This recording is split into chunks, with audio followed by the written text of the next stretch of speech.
Hello again, friends! I almost nailed it. And you are our friends! And welcome back to another edition of Jim Cornette's Drive Thru right here on another nice day. It is nice out. Daylight savings. Oh, everything's going on. We have so much to talk about. I don't even know what to say. I don't even know how to say it. I'm your host, the great Brian Last. That was the theme to the great Brian Last, and that was a chuckle somewhere deep beyond from this man, the leader of the cult of Cornette, Mr. Hollywood himself, Jim Cornette. Well, Brian, that noise that you just made with your organ sounds almost like the one that you made last week with your organ. Has your organ gotten bigger over the last week or so? Well, It sounds like it has more oomph to it. See, I made the choice to go with this instead of this or this. So your organ can get bigger and fluctuate in size, is what you're saying. Now it's just a teeny little weenie. Well, this won't be a teeny weeny show. We have a lot to talk about. We have a big review, a revolting or a review of Revolution, I should say. And misplay of words there. You may have been, what do they call that? The Freudian slip? You may have been somewhat correct there, but nevertheless, we've only did a show just a couple of days ago, and then boom, and then here we are now again doing a show. And as you'll learn, we've already done some of this show later on that you'll hear that we've done before, because we've done some of the middle before we've done the beginning and the end. So we like to do things that way. If we tie one show behind our back to make it fair with the audience. But at the top of the program here, we've had some feedback on the social interwebs, Brian, both you and me, chastising us, ways that we should modify our behavior, or some complaint about a recent appearance or incident or whatever. And we need to address these things. You want me to go first with mine, or you go first with yours? Or I'll go first and tell them what yours is. I have no idea where you're going, so this is my show, but somehow do whatever you want. Well, now you're already sounding and he's fiddling with his organ, folks. You already sounded like you just want to go sit down and play with your organ. Woo!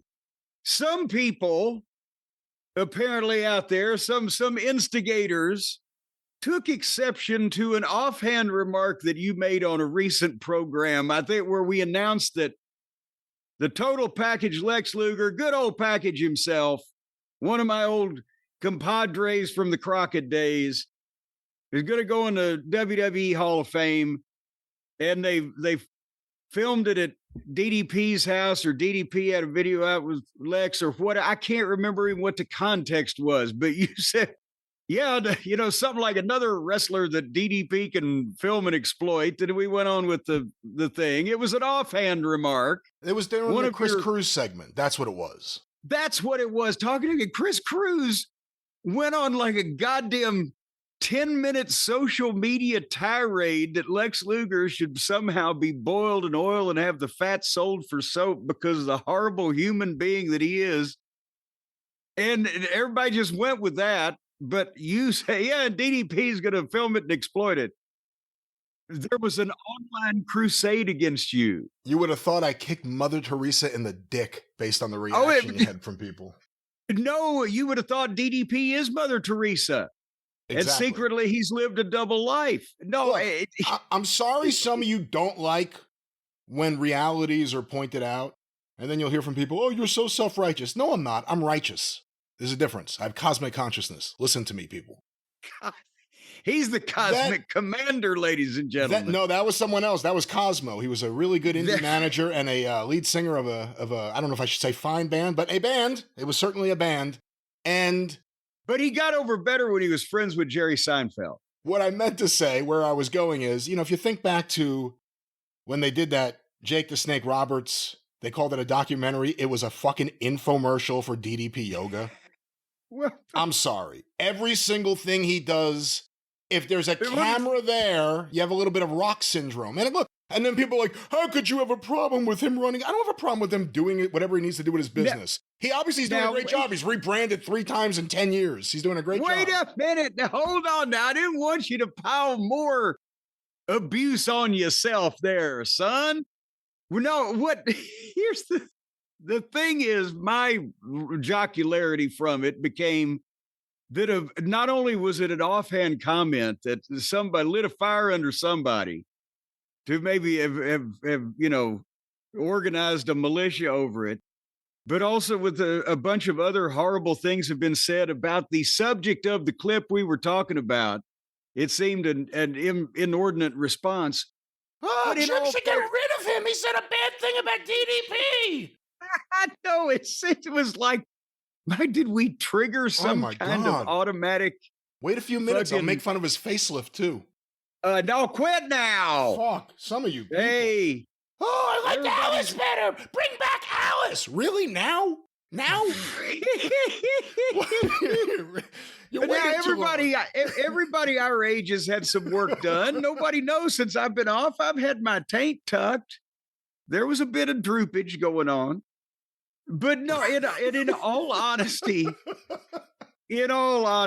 I know Paige, and the positively Paige thing is a gimmick because it's not a gimmick. That's his gimmick because it's him. He's so positive about everything, and he's got the energy. I don't know how the fuck that he has the energy, and I don't know how the fuck that he deals with the goddamn personalities that he deals with. It can't just be for money, because I would turn to crime before I would fucking deal with the personalities that he had to deal with. I agree. I'm not saying it's just for money, and I'm not saying he's not a really nice guy. He is a wonderful promoter, having said that is constantly thinking of new and different ways to promote his positivity. Respect my positivity. Yeah, it's one thing him working with a wrestler and helping them get their life back on track one way or another, and then you don't hear about it until it's done. It's another thing when all of a sudden there's a camera there. Like, hey, Lex, you're down and out. Can I film this? It'll inspire people to see you sitting there. Look, I'm sorry that people were offended by it. I'm sorry people were offended by jokes every now and then, but also look at the reality of it. I'm not saying Dallas Page isn't a nice guy for helping some of these guys out, but I'm also saying some of it may be engineered to help out himself too. Thank you. And I'm telling you what, and all they need to do to get into the crib there is just fill out that form for that life insurance policy, and it's just a minor signature on some forms. But no, Jim needs a co-host that can talk about yoga. He doesn't know what he's talking about.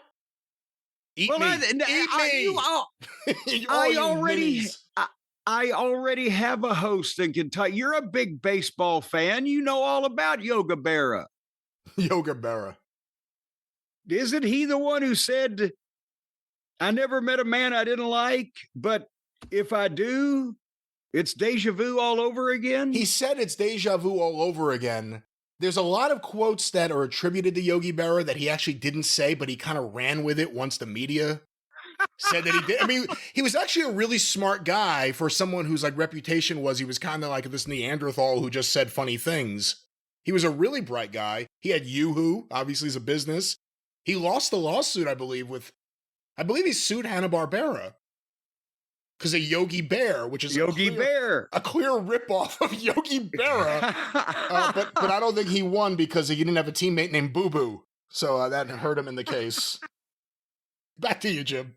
Back to me. Well, anyway, speaking of whatever you said, Neanderthal-looking people that say funny things, I am potentially taking a trip this summer. Have I told you? I may have told you that this was dangled in front of me, but and that's one of the things that I'm going to address about people have been misunderstanding me on the social media. I've seen the comments because since we put up the footage from the Queen of the Ring premiere where I was obviously looking wonderful, and they're ready to be, to accept at least my nomination for an Academy Award for Queen of the Ring, which is right out right now in theaters and potentially drive-ins near you. I'd see it at a drive-in. It under the stars. It's so much more like a period piece. But anyway, we put that video up on official Jim Cornette on the YouTube, folks, if you haven't checked it out. And everybody said, well, look, Jim left his house. He left his. I leave my house all the time. I just don't go anywhere to work, so I don't advertise it. Brian, should I advertise Thursday morning? I got to go by Kroger and get some gas and pick up some extra Sprite Zero and then drop off my dry cleaning. So if anyone wants autographs, start in the meat aisle and then work your way around produce. Yeah, start in the meat aisle, work your way around produce straight to the fucking chocolate. Okay. If you can imagine that trip. And that's the thing. I'm leaving the house all the time. We've been helping the in-laws, they're not her in-laws, they're my in-laws, and they're her laws, I guess. Stacy's mom and stepfather. Well, he's a law of a different law. But this is all interconnected, folks, in some fashion. We've been helping them move in and et cetera, et cetera. So I'm back. I just don't have public appearances where people are hearing that I'm leaving the house, but I do leave the house. So I want to rectify that misconstruction right now. But I've been invited to the Jack Pfeffer collection at the University of Notre Dame in up there in South Bend, Indiana. And thankfully they had that big fire at Notre Dame. None of the Pfeffer collection was damaged. And I've been invited by none other than the OG, as the kids say, of the historians. That means he's old, and I don't know what the G stands for, but he was around when this was not a popular thing. Wrestling historians, Tom Burke, is going to be taking a trip and has invited me because now I got a guide, Brian. Because if I'd go up, I've always wanted to see this shit. But at the same time, if I went up there without somebody who's been there before, and because it's apparently an amazing amount of stuff, and it takes days and days. It would take weeks and weeks if you just saw every little thing. And I need somebody I'd be whistling "Stranger in Paradise," as the cowboy used to say. I wouldn't know whether to wind my ass or scratch my watch. So now Tom Burke himself, the illegitimate son of Mildred Burke, I'm not going to reveal the dates because now that I am a movie star, in Queen of the Ring and in theaters near you, I don't want to, tell people exactly when I'll be there because I'm afraid that the campus would be mobbed, or wherever this library is housed, there would be people outside waiting to get, autographs and pictures and swoon over me. So I'm going to keep that part quiet, but I got to work out with you when we're going to be recording these fine festivities at that particular time, so I can take a couple days off. Grandpa needs a couple of days off, but that'll be fun. I'll report back. I might even do a field report. Boy, that Tom Burke's a smart guy. He said, which sucker do I know with a car who will pick me up and take me to Notre Dame? I'm not going to fucking Massachusetts, and I'm meeting him in Notre Dame, Indiana is where I'm meeting him. I'm not going to fucking Massachusetts and pick him up and carry him down there and then take him back. You'll see. You're going to end up, hey, can you give me a lift to the train station? Oh, there's no train station. Can you give me a lift to a little further down the road? Next thing you know, you're in Massachusetts. No, I'm going to be coming. He can get to Indianapolis. I know they got a train station there. He can come with me to Indianapolis. That's on my way back home. But I will buy him a Subway sandwich and give him a hearty hand clasp for the invitation while I'm there, though. Well, what a gift. Who could say no to that? Well, I want to be fair about these things. Somebody's going to spend a couple of days of their life, showing me around something. At least I'm going to do is reward them for their efforts. I wouldn't do it for everybody, but I've known Tom for 50 years. The reward will be every time he pulls out his camera. Well, there you go. I'm going to have him take pictures of me and all of the things that Jack Pfeffer once touched. Once touched is what I'm trying to say. And his aura and his essence and his mustard stains and bologna grease will be on these things as I cling them to my bosom. I have some of his stuff. I wish someone would like take his handwriting and make a font that you could type with. Like those block letters he had. I just want to be able to type in that. It looks like somebody trying to write some kind of statement on a cell wall. But the Pfeffer trip. Yes, I'll be doing that and more on that to come this summer. And also, I've received criticism, Brian, that is somewhat legitimate, but at the same time, I believe a little unwarranted. And I will try to explain. When they saw the clips from the Queen of the Ring premiere, I had a number of people tweet me or comment on that my suit was too big. And more specifically, because you really weren't looking at my pants in most of these things, my jacket was a little bit, I admit my jacket was a little big, because think about this, Brian. The last time that I bought store-bought clothes, now the last time I bought dress clothes, the last time that I even wore dress clothes, it's been 5 years now. The times that I've worn dress clothes have been when Dark Side of the Ring shows up to tape something, when I went to the world premiere of a movie, and I guess when we took Stacy's mother to a birthday dinner a couple of years ago. It's when I've actually worn a shirt with a collar and or a jacket and or a tie and or any type of legitimate human apparel. The rest of the time, I'm in a T-shirt, a sweatshirt, or sweatpants. So since the last time that I bought the actual clothing that human beings are supposed to own, I was probably about 20 or 25 pounds heavier than I have been for the past few years, but that jacket's been worn about 10 times, and it was the smallest one I had, so I thought I'd get by with it. I like a little room also. Just so you know. Is there anything wrong with that? I thought it looked good. It was kind of the look. It makes you look like a bigger geek when they have like a bigger jacket and like your head just sticks straight up out of it. Wait a minute, why do I want to look like a bigger geek? That's your whole gimmick, isn't it? Well, I wasn't trying to I was trying to be my real person there. Oh. I meant it makes you look distinguished. Uh-huh.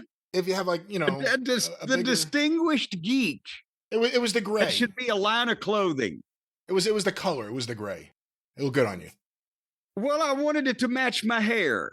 I think black would have been, you wore black a lot in OVW, I guess. Did I ever see you wear black?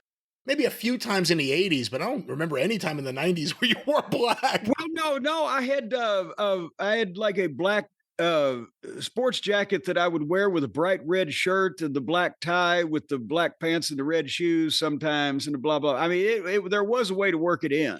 But OVW, you wore a lot of black. Well, no, actually, no. Some of them were black and some of them were navy blue and some of them may have even been a dark gray, but because of the quality of our television production, you couldn't really tell the difference. But there was a lot of different shades in there that just kind of blended in as one. But anyway, so I apologize for being a little baggy around the jacket area, but that's why I just didn't have time to go and buy a new jacket for the premiere. So, and would you rather have seen me jacket off? Like I said, I just had a shirt and a tie. I thought you looked good. All right. Well, see, it's what you're supposed to say if you want me to do the rest of this program with you. Your acting was good. I don't know about some of the other people you acted with in some of those skits, but your acting was good. Well, no, basically, you know, I was just trying to drum up some support. If the people have seen that particular video, some support from the locals for my quest for the Oscar, and I was rebuffed in a couple of cases, but that was just an anomaly. Is what the anomaly, folks. Look that one up. It's not used enough. What are you laughing at? I don't know why, but you talking about the premiere made me think of that girl again at the Revolution pay-per-view we're going to talk about later on. Just how confident she was. I have something to say, and I'm going to expose the business more than any Mansfield right now. This is going to be the most profound thing that I've ever said in public. I've workshopped this. I've thought about this, and to the one audience that it fell like a turd in a punch bowl. See, was Ash trying to go back in to correct her? Like what she meant to say, but like we never will find out what Ash was going to say there, but she was so confident. She was just so confident saying that. Well, I don't know whether it was that or whether he was going to try to finish saying what he had started saying and then got lost because of the fact that Tony was ignoring the other two ladies who were obviously supposed to be part of this thing. It was you know what Mama Cornette used to say?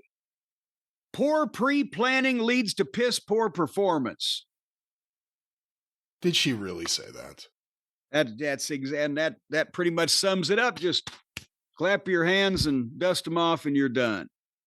Poor pre-planning leads to piss poor performance. All right. Well, this is the drive-thru, and of course. So what do you got planned? Well, what I got planned to do before we get going with any of the fine questions and reviews is talk about the fine items at JimCornette.com. Cornette's Collectibles. Well, how in the world could I even possibly have almost glossed over such an urgent topic as that? Folks, in the month of, what month is this? In the month of March, by cracky, I'll tell you what you get if you go to JimCornette.com and click on the collectibles button. You will get the behind the curtain amazing graphic novel of true wrestling stories, autographed by myself, personalized in any way that you see fit. Only $19.95, $5 off the regular price. And if you buy an action figure of any kind, any of my remaining figures or any of the tag team figure sets, a free 2-hour classic wrestling DVD from the 70s and 80s, all the month of March, courtesy of the inventions of Hotchkiss Featherbottom and Cornette's Collectibles at JimCornette.com. He invented something the other day while he was helping set up the audio here. He didn't invent the goddamn thing. No, he did. No, I remember he was over here helping set up this new fakakta audio situation we got going on. And you were talking to him, and he had the headset, this Vice-like headset. And he said, see, there's another thing I've invented. You said, yeah, right. You agreed with him. You don't remember? What was it he invented then? I'm trying to think of what it was. I think that's when he said, this old guy thinks I keep inventing stuff. And I said, yeah, you're right. No. He said, that's another thing that I've invented. And you, because he said it in such an entertaining way, you laughed. And then you said, yeah, right. See, you agreed with him. Well, get more humor like this at Cornette's Collectibles at JimCornette.com, where your packages will be feather packed by the feather bottoms. Isn't that right, Jim? And then they'll be on the bottom of the pack. That's right. Void in Ontario, promo code JCE. Jim, let's move on from here. Of course, we have to talk about Revolution, but why don't we first talk about a few segments from SmackDown, because like most weeks, the matches don't matter, but the segments where people talk to each other is where things happen, and there were a few things here that everyone wanted to hear what you thought of. Well, these are the furtherings of the issues that we are all concerned with today in today's modern world. And that's the thing, we're going to be heavy with the opposition promotion because of the pay-per-view extravaganza. So we want to make sure that we get a little WWE representation in here because we don't want people to lose track of who's mad at who and why. But since over the past, 3.5 days between SmackDown at 3 hours and Raw at 2.5 hours of program content time, depending on whether you watch it with commercials or not. If we try to get minute with this thing, we'll all be here till Thursday. And nobody wants that. However, again on SmackDown, they're in Philadelphia. It's sold out. There's 16,728 people. Who says live theater is dead? That's what they're coming to see. There's a commercial right now that's playing during the programs they're bringing Raw to Louisville in May 11th or 12th. There's one date or another. It just has highlights and not even a voiceover, really, as much as a couple of statements uttered. Raw is coming. And in the music and the highlights, hey, Louisville, get ready. And in the music, and they're not advertising. There is talent that pops up and says, get ready, or we're coming, or whatever. But nobody promises to be there. They're not telling you shit. They're not promoting a match. I assume it's the same way I haven't watched Philadelphia local television to see if they've got commercials saying don't miss the big fucking showdown between Tozawa and Chad Gable, whatever the fuck. But they're just coming to see the big stars talk to each other and just the spectacle of the program at this point. Or that because they don't even know what they're going to fucking see. This is ridiculous, is what I'm saying to you. I think for the most part, depending on the show, you have a general idea who will likely be there. Now, sometimes someone's not there until the next week. There are certain people like The Rock and Cena who you know aren't on a normal schedule, even Roman Reigns. But if he was going to show up anywhere, it would be SmackDown, typically, until recently. Until they wild card bitches, all of a sudden, the good is bad and the bad is good and the up is down. Obviously, they're the hottest they've been. And, you know, it's interesting because they're finally able to do what Vince always really wanted, which is to kind of just ride the brand and succeed with that. They're doing that now. But they also happen to have a bunch of big stars who are over. But more than ever before, the brand WWE, and I guess you could even say Raw and SmackDown coming to town, you kind of know what to expect and you kind of want to go for the ride. I would assume if you're one of these fans. Well, and the first segment, and remember we were some recent past shows criticized the guy. We know what's going to happen. The guy comes out and cuts a promo, and then the other guy comes out, and then they get in a fight and they make a match. Well, now they've changed that up. A guy just comes out and fucking talks and leaves, and the people are happy about it. They don't even need to get in a fight right on. It's Randy Orton. He got a big entrance. He's over. He got a big response. And all he had to do was mention John Cena's name, and they started booing. And Orton, you know, he spends 10 minutes out there saying he did a great delivery, and he sounded like he was sincere and meant everything. But if he'd had a, you know, timer on him, said we're going to blow the ring up if you can't say everything you've got to say in 2 minutes, he could have done that, but he stretched it out about 10. And he said, hey, Cena's always been on top, but now he's just a bottom for Rock. Oh, a rock bottom.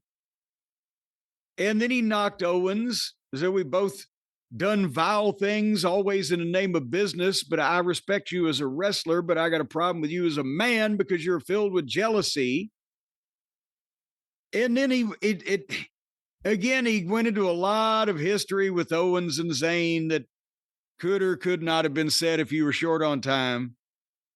And he's going to prove that McAfee is only the second greatest punter in the WWE.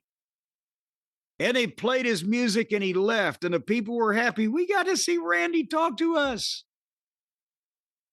So I know it's not I kind of pretty much almost is now again. The numbers, maybe not consistently, but the numbers of the Attitude Era in the buildings and it's definitely not on television, but they don't, even then you had to advertise Stone Cold Steve Austin versus fucking Undertaker or whatever to sell the place out instead of promos from so-and-so. You see what I'm saying? Yeah. And again, people come to react to what is said. sometimes is chanting what, but in this case, the reaction, and it's happening everywhere anytime he's mentioned, the reaction to Cena, I thought was the biggest thing that I took away from this. I mean, because they're, and I have to think part of it is the people most offended there are the again, the most loyal WWE fans that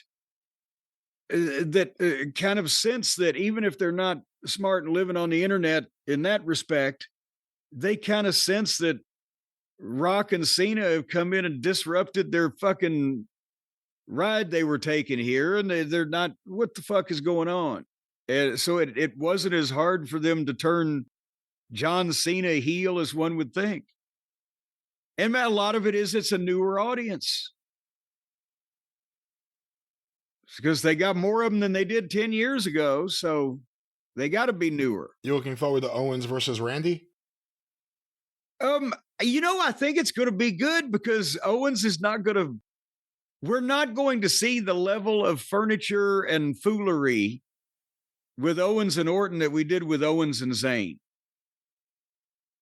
So having said that, I think Randy will probably concentrate on making his big ass work in and around the ring area, right, and leave the furniture to a minimum. I'm sure there'll be some,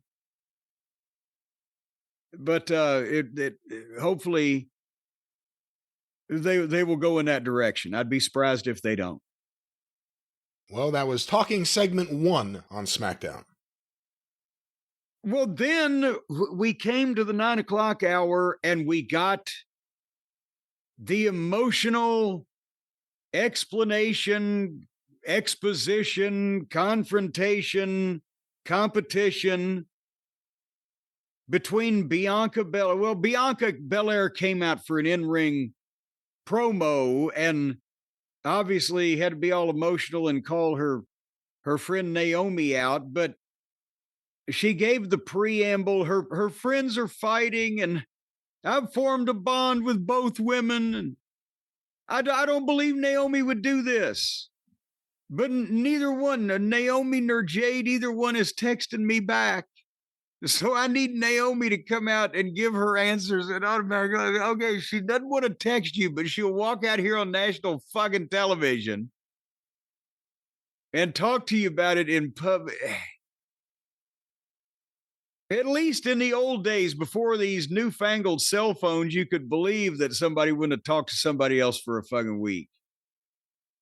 I haven't talked to some people for fucking longer than that, even with cell phones. But she called Naomi out, and Naomi comes out in a silver sequin neck brace and Bruiser Brody boots. And she looked the epitome of sympathy with boo-boo face on.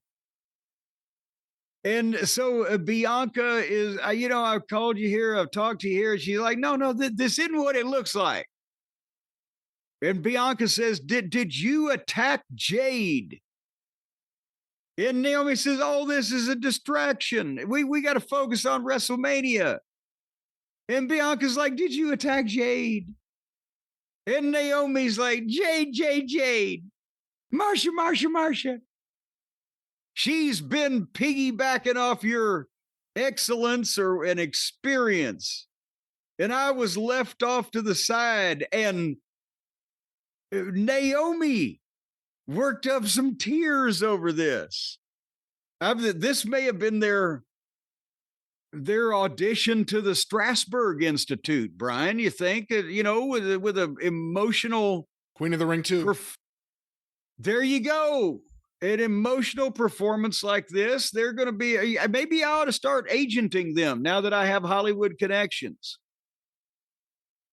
So Naomi is crying now, and she's like, I don't give a damn about Jade because she didn't give a damn about you. Yeah, I was left off to the side while she was piggybacking on you. Hopefully piggybacking on you or whatever doesn't have a different connotation with the young folks these days than what I think it does, or else I've just uttered some type of horrible farm obscenity. And then both of them start talking over each other, nattering with it. And finally, Bianca says, stop. Did you attack Jade, yes or no? And Naomi and Naomi tearfully milks it and cries and says, I did it. And the people boo. And the fucking... I like it when emotion is shown in professional wrestling, but I'm not sure that I need to see two young ladies recreate a scene from a Lifetime movie of some description. But then Naomi's like, I did it for you. And now Bianca's crying too. Maybe they got onions and rubbed them underneath their fucking, or some Vicks vapor rub. And it's Dr. Phil here, where Bianca said, me and you are done. Naomi said, because of her, I did it for you. I did it all for you. And Bianca walks out crying. And Naomi, God damn it. Naomi, I'm so emotional, Brian. Naomi said, I should have done it sooner, you ungrateful bitch. And then Bianca stopped. And slowly she turned. And step by step, inch by, no, actually it would have been better that way, but she just turned around and looked. And it's right as this, by an amazing coincidence of timing, right as this emotional scene is taking place and they've got the over-the-shoulder shot of Bianca and the Titan screen Tron, whatever they're calling it these days. On the screen, Jade pulls up in the big fancy Dan automobile and jumps out of it. Well, doesn't jump out, but it gets out and walks in with purpose and passes right by Bianca and goes to the ring and just beats Naomi, like just walks a dog all over the top of Naomi and hits her finish, boom, and leaves her flattened there. And they play Jade's music. And there we have it. So the first two went out and cried over each other for about 10 minutes. And then Jade came in and just beat the shit out of Naomi and Neon Naomi. And Bianca didn't give a shit. Well, she didn't do anything about it.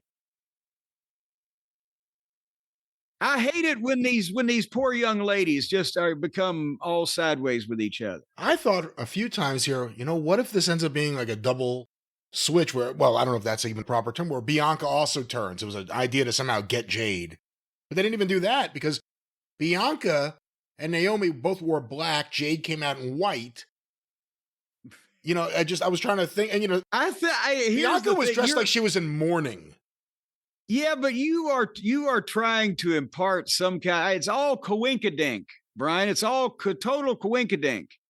When these women's colors mirror some type of foreshadowing of a turn or whatever, they're just wearing whatever they look fashionable in. Yeah, you're reading some kind of deep thought that their wells are not that deep, that they're going to be tying all of these emotions to the color of their wardrobe at this point. I'm sorry to say. But I actually liked this segment, and yeah, it went a while, and yeah, it was emotional, but it was a different kind of thing than we usually see. It was very emotional. They were both crying as their friendship dissolved. Normally, it's the men's roster in AEW that goes out and cries. I was surprised that Jade, for the second time, just came out and kicked the shit out of Naomi, and that was it. Like, that was it. That was the end of the segment. I'm going to kick the shit out of her, and that's it. Let's go to the next thing. That's 2 times in a row. I mean, are they going to do a match after she kicked the shit out of her twice? I think that I don't think that Bianca is going to switch heel. I'm pretty sure Jade, which is her real name now. Goddamn, I kayfabe myself. Jade probably is of some description because she's being awful fucking violent about this. But Naomi she would be a heel based on having been the one to orchestrate this, but I don't really know where they're going. But I'm thinking that Bianca is not going to be a heel. And maybe what they've done with this thing with her and Rhea Ripley and Io Sky is just had Io take the belt off of Rhea for this WrestleMania thing so that they can, in some way or another, potentially have the jealous Naomi take Bianca out of it and Rhea wins it back, or potentially Jade somehow comes and gets involved and hopefully Rhea gets it back, costs Bianca. I don't know what the fuck is going on here.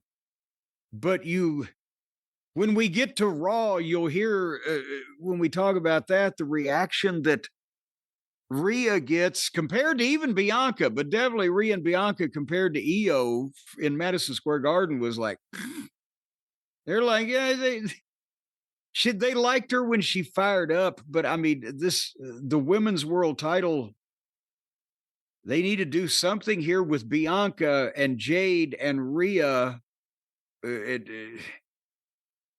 I don't know why EO's involved in this right now, except to be a temporary distraction. You see where I'm going with this?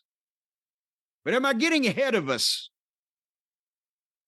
We'll see. We'll see how ahead of us you get, but that was Talking Segment 2 on SmackDown. Yes, and Talking Segment 3 was Cody with his fucking black eye. Holy shit. Well, it wasn't even a black eye. Just, the traditional black under the eye above the cheek. It was a giant swelling and purple and red, and it spread over to the cheek, and whether somebody has a busted eardrum is not visible or not, but one can see if that was the heel of this goofball's hand that hit his cheekbone, that the cup of it, the part that cups the air and pops your eardrum would have been right about in the exact right place. So this fucking Travis Scott, did he realize whatever the fuck it is that he does? He's in the music business, I understand. Did he realize that he was turning heel, that people were going to boo the mention of his name in large numbers in sold out arenas when he agreed to do this thing? Or did they just say, hey, Travis, go out there with us? Did he realize what he was getting into? Oh, I think he's about as popular as crotch rot right now. I think he had to have. There's no way he is a wrestling fan and wouldn't have known that. But it's not like that he's going to make money off of this. Like the wrestling fans are, oh, we got to go buy Travis Scott records now. But I guess, does anybody buy Travis Scott records? Are there records anymore? How do people purchase? Maybe they don't buy music. That's why it sucks so bad. But what's the deal on that, Brian? Most people stream it now. And, some still buy it, and physical units is obviously a pretty small market, but really recording artists make their money through touring more than ever before. Well, hopefully much more than ever before. Much more than ever before. Well, hopefully he'll be on a long worldwide tour, old Travis. But anyhow, Cody Rhodes is do you hear the dusty inflections? In this one and in the one he does on Raw, the inflections are dusty. It's amazing. Yeah, and I heard Dusty when Travis Scott slapped him. I heard, don't do shit you don't know how to do. Don't do shit you don't know how to do. But he promotes Cena, and the question is, John, why? You'll probably have a very well-crafted, slick answer, but there's no justification, baby.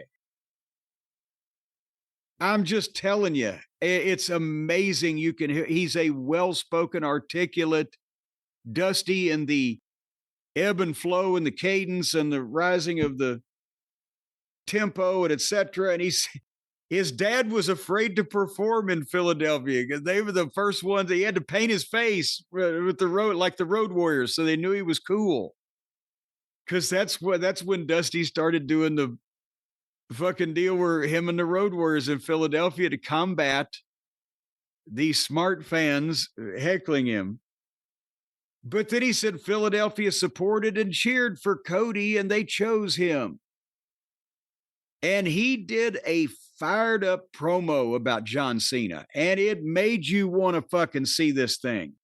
And that is exactly what the fucking champion needs to be doing on TV. And I can't even try to paraphrase it because it was long and verbose, but I thought it was great. And he finished up with, so John Cena, clearly you want some. Well, come and get some. And everybody cheers and they love him. And there's, how many people did we say? There was 16,728 people. And we got to see Cody talk. That's all they need to do now. Good promo. But anyway, and then just as a footnote, let's refer to it. Thankfully, LA Knight won the U.S. title back from Shaky Nakamura.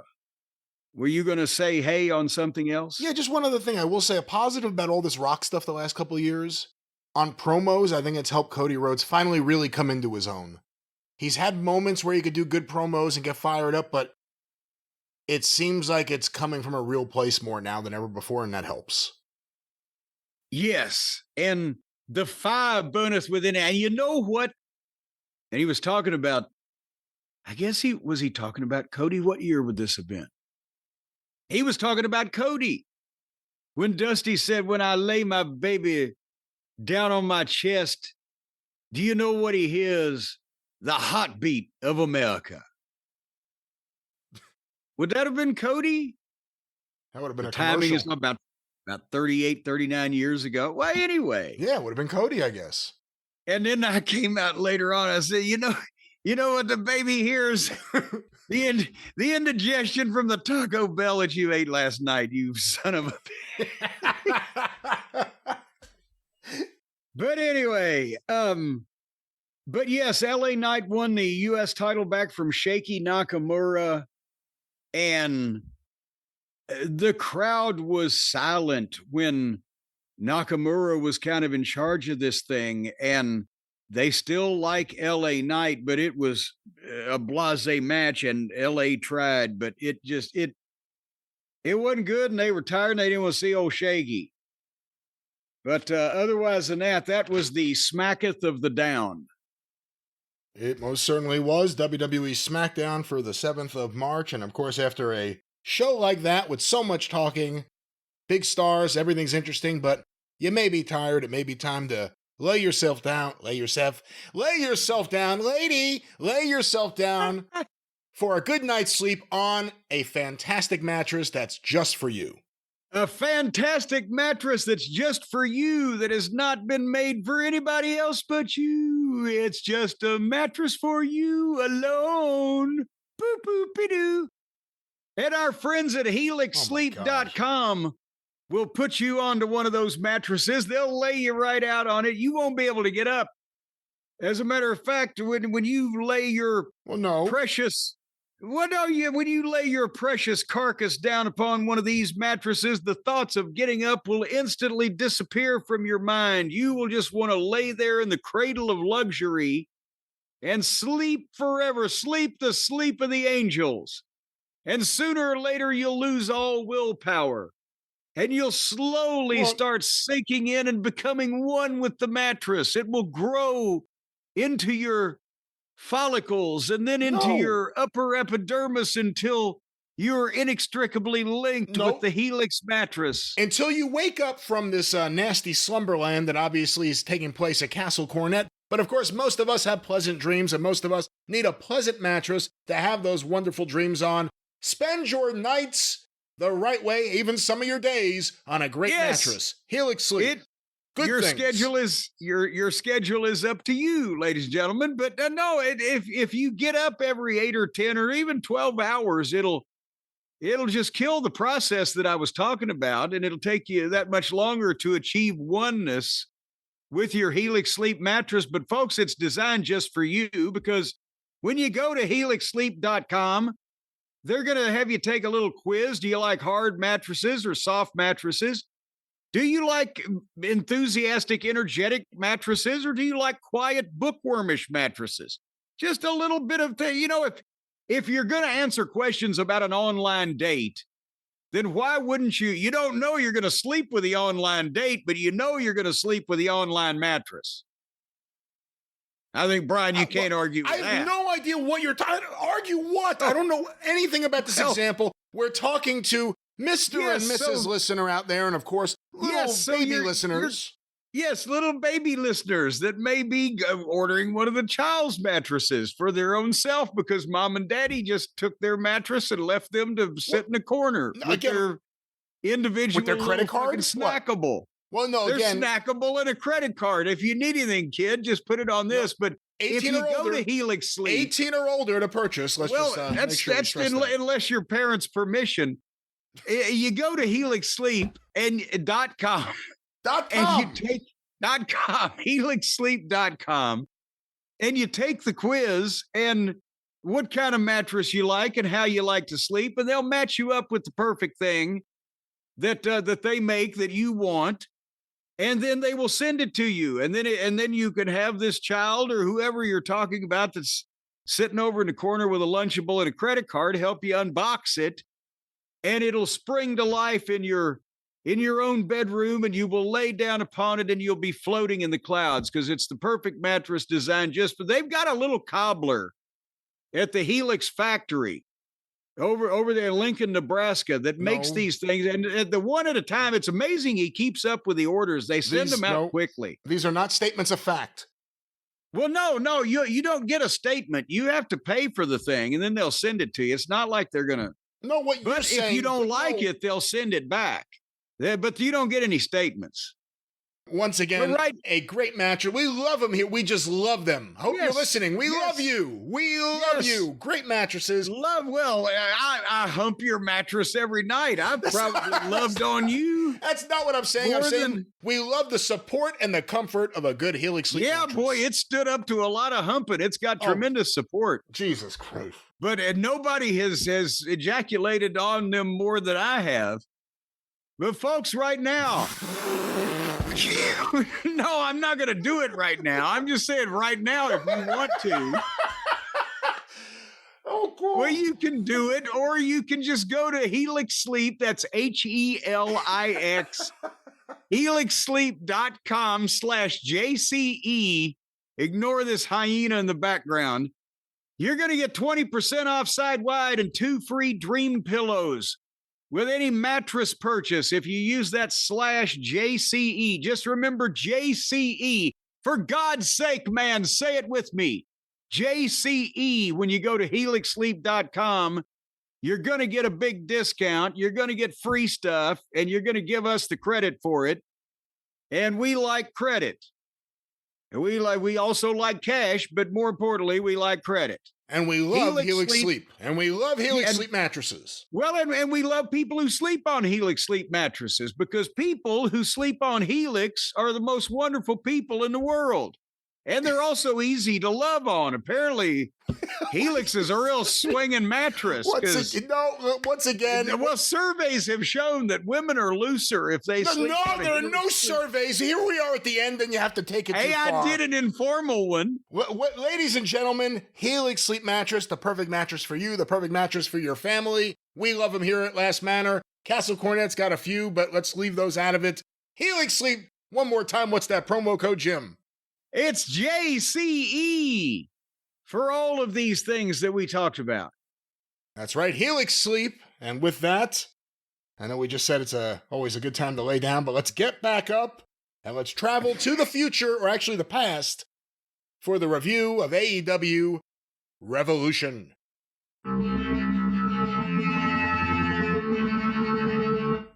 Well, Jim, as the drive-thru rolls on, we have a big review, the one everyone's been waiting for, the AEW pay-per-view. Some people thought it was one of the greatest pay-per-views of all time.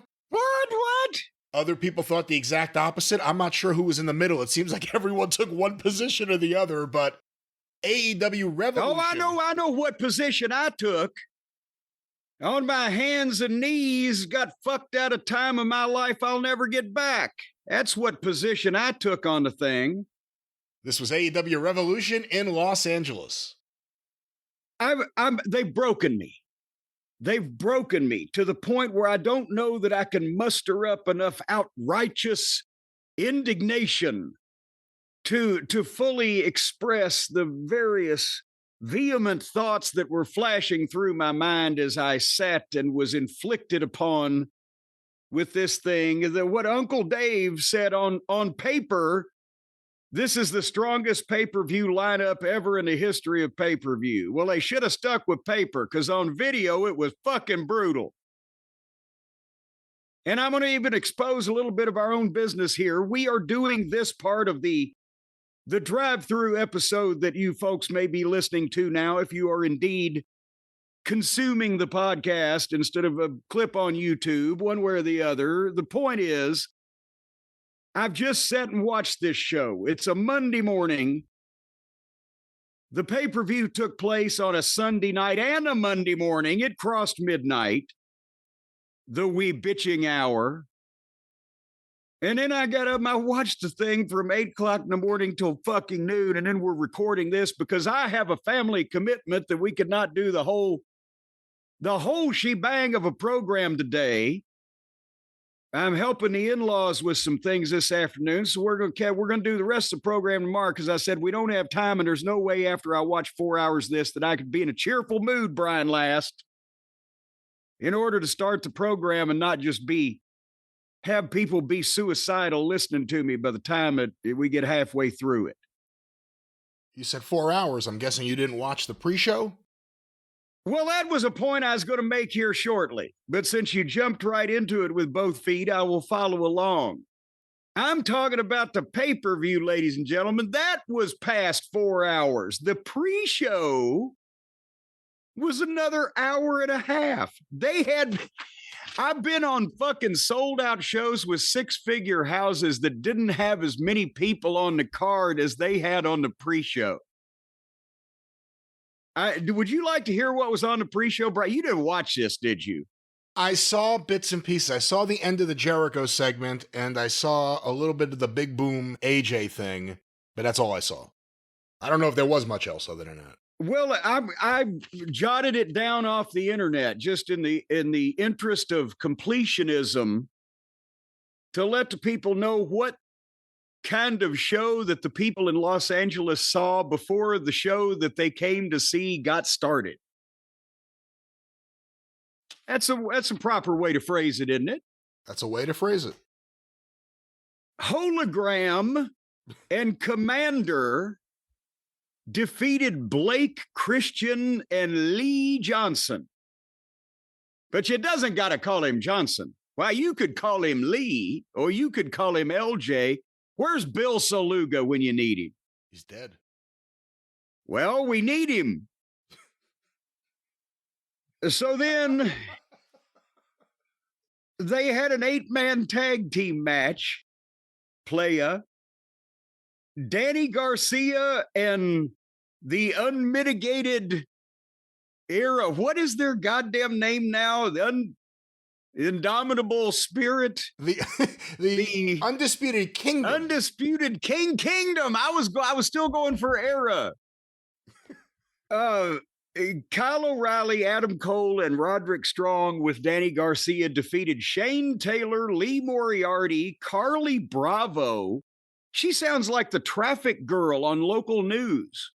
And now to the helicopter for a look at the traffic with Carly Bravo and Sean Dean.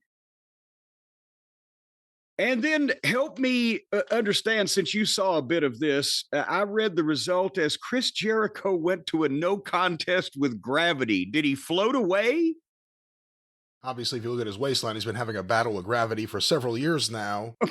No, I didn't see any of the match. I didn't even know what exactly the match was. I just saw the post-match where Bandito, who was wearing a different color mask, so I didn't recognize him at first, was being held back by Big Bill, who looks great. He's in great shape. While Jericho ripped the mask off Gravity, because that's the worst thing you could ever do to a luchador, is rip the mask off. and you saw his face for a second, then he went down, and you get that weird thing where no matter what they do to him, he sells his face because he's covering his face. like Ernie Ladd and Wild Bull Curry selling their ear when they get stomped on the toe. But yeah. Punch in the gut. Oh my God, my face is exposed. And then finally Bandito was set free, and he jumped on his friend to cover him so that no one would see him. And then the family was at ringside, and it was doing a lot. Family? I guess it was Gravity's family. I didn't have the commentary on. I was just watching. Gravity has a family? Well, all of a sudden there was a woman and kids. What would that be? Would that be like tidal waves, or what would be related to Gravity? What's in the Gravity family? See, now you're making me question what happened. AEW Revolution pre-show. And here are the results. I'm just, if people were defying gravity, I'd like to know about it. And that one didn't have anything. Let's see. Here are the results. Well, I thought Jericho was the newsmaker, the record breaker, Jericho, the masturbator. Ripped off Gravity's mask. And, it doesn't say anything here about the family. At one point, there was a woman and kids being shuffled to ringside, and they made a point of showing it. I figured it was Gravity's family. Maybe it was I think that was a dispute over some kind of paternity suit payments that one of the talent was sort of like a Billy Travis thing in Memphis. The angle here, I'm reading a WrestleZone report. The angle here with Gravity and Bandito's family was old school wrestling, and it was done well. All right. Okay, and then apparently to main event. Got my notes here. Apparently to main event 0 hour, and it was aptly named, except it was apparently an hour and a half. The male models that were run out of the WWE, Massage or Menage and Mansway, or Massage and Menage, or whatever their names is, and apparently now poor Johnny Nitro, John Morrison, John, whatever his last name is at this point, is somehow affiliated with these cretins. And they lost to Pockets, Mark Briscoe, and the Costco guy. I watched that match. And that, what is he? Is the Costco guy over on the West Coast like he is on the East Coast, or did they get it, or what happened? They react just fine to him. He throws good punches. The biggest reaction was for Big Justice when he got in the ring at the end. People like he's the larger pudgy kid rather than the smaller pudgy kid, right? Whose name is the Twizzler. The Rizzler, and he was at ringside. He came out dressed like Orange Cassidy, so he was kind of a mini Orange Cassidy for the match. Oh, he already fucking outweighs Orange Cassidy, and he's fucking 5.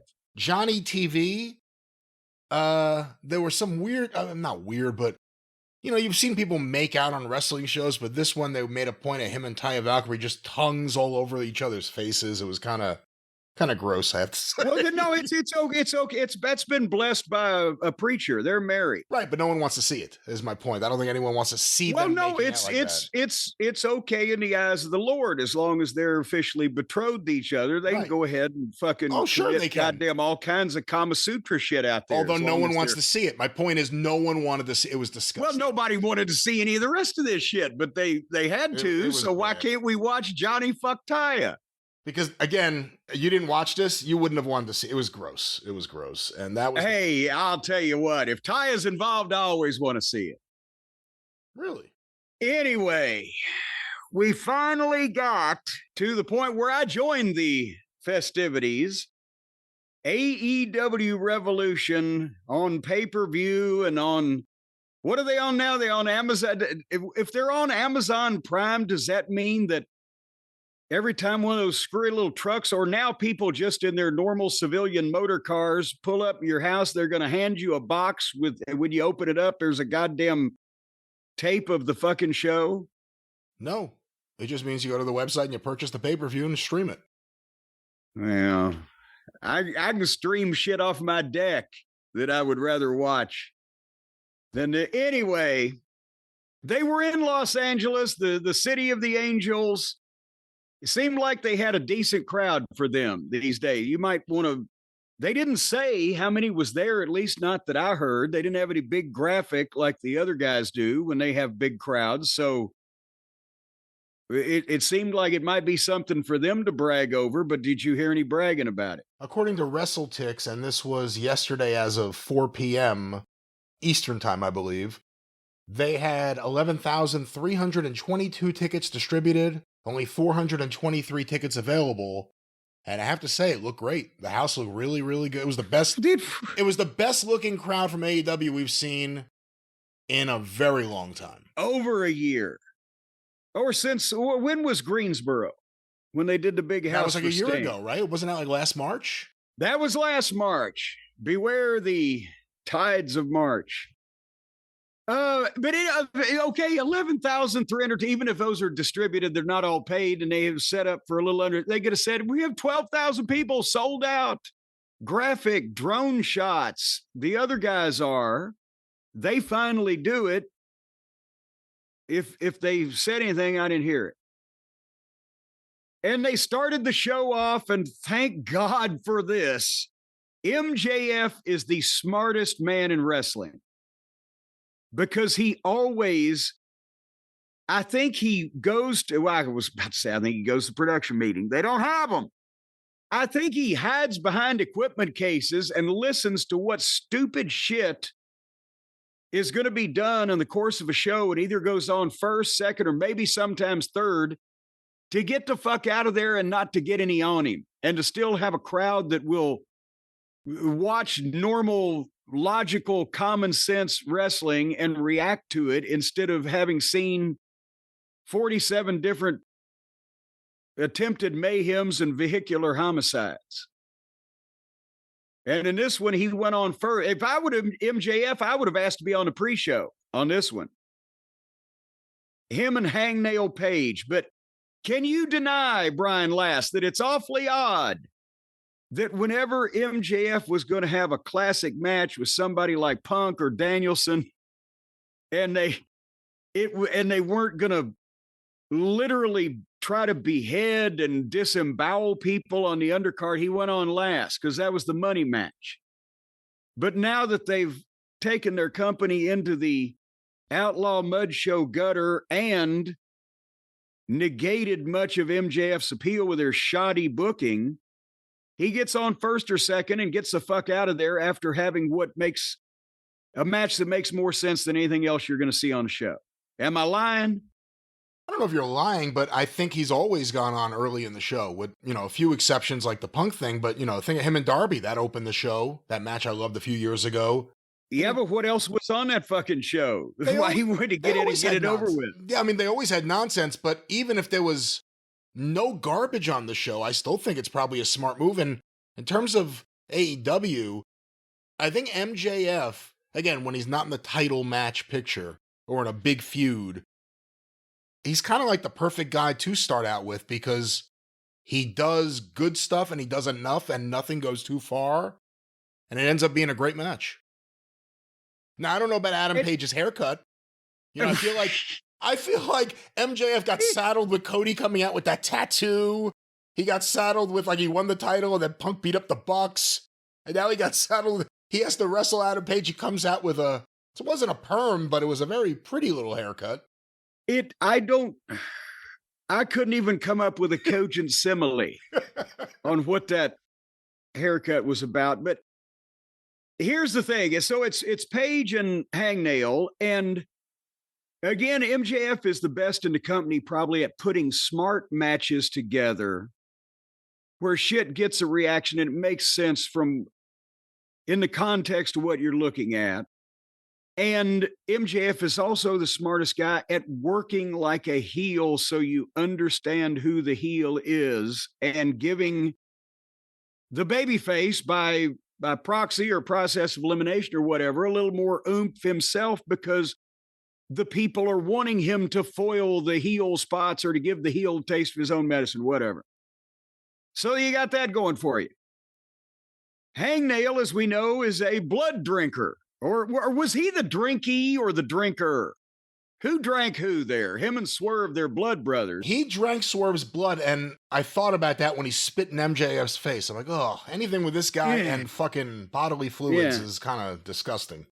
Well, but the point being, they probably come from opposite ends of the spectrum, and I was worried that MJF would be trying to do too much of this moron's caca to placate him. But then when I saw the finish and I realized why it was mostly seemed like an MJF match for most of it. I don't know about that power bomb on the knee, because in this case, he power bombed Page's back on his knee, but Page's head went down on the mat, and his legs jackknifed up over the top of it. I'm not worried about Page. I'm just hoping that MJF doesn't do it to anybody else. And that would be a hard sell for me anyway, because you're not going across something that you can absorb with the brunt of your upper back. You're like getting power bombed on a balance beam, and there's too much margin for error where you could go sideways, or in this case, over the top or whatever. And Page at one point fired up after MJF hit the ropes and ran and hit Page in the face with his dick. So that was an interesting spot. I love MJF's hammerlock DDT. That thing ought to be a fucking finish. It looks better than most people's shit, anything else that anybody does. So, of course, it's a 2 count. And, they went back and forth. And this, again, this was an okay MJF match and a really good, maybe the best ever Adam Page match, because they mostly made sense. They went back and forth on false finishes where Page is trying to get the buckshot. He hit it the buckshot or buck snort or whatever. He hit it one time. MJF got his foot on the ropes. He kept going for it, but MJF would stagger or roll away. And then finally, MJF foiled it into an arm bar and held it for a while. And then they were on the floor for a while. And then, for no apparent reason, they're fighting on the floor, but Page turns around and gets up on the rail like he's going to moonsault the guy off the railing around the ring while the guy's standing on the floor. It just seemed odd that I'm going to do a backflip now, except that MJF caught him, because that was the next spot. And he gave him a tombstone pile driver on the folding chair that was sitting at ringside. And that was different, and it looked great. And they bent the chair, and the doctor's checking Page, and then Page rolls back in. And this was going to start what would be an epidemic of the night of shit that looked okay in some cases and definitely looked dangerous in all cases and would kill any normal human being in all cases. And then they just jump back up and do more shit. Yeah, Page was on the floor until like 8.5 dead. And then all of a sudden at 8.5, he woke up, and then at 9, he jumped in. Yes. And then there's MJF is crying. And why you and not me? I was asking the same thing. Well, why am I having to watch this? No, that's the thing where, yes, I understand he's working the deal where he's mad and offended that the fans started cheering for him. I would be too, cheering for this putz instead of me. But he just tombstone pile drove the fucking guy on a goddamn folding chair that's sitting on a concrete floor, and the guy beats the count, and now they continue the match. And Page picks him up and gives him a dead eye, and then a face buster, and then hits him with the buckshot. 1, 2, 3.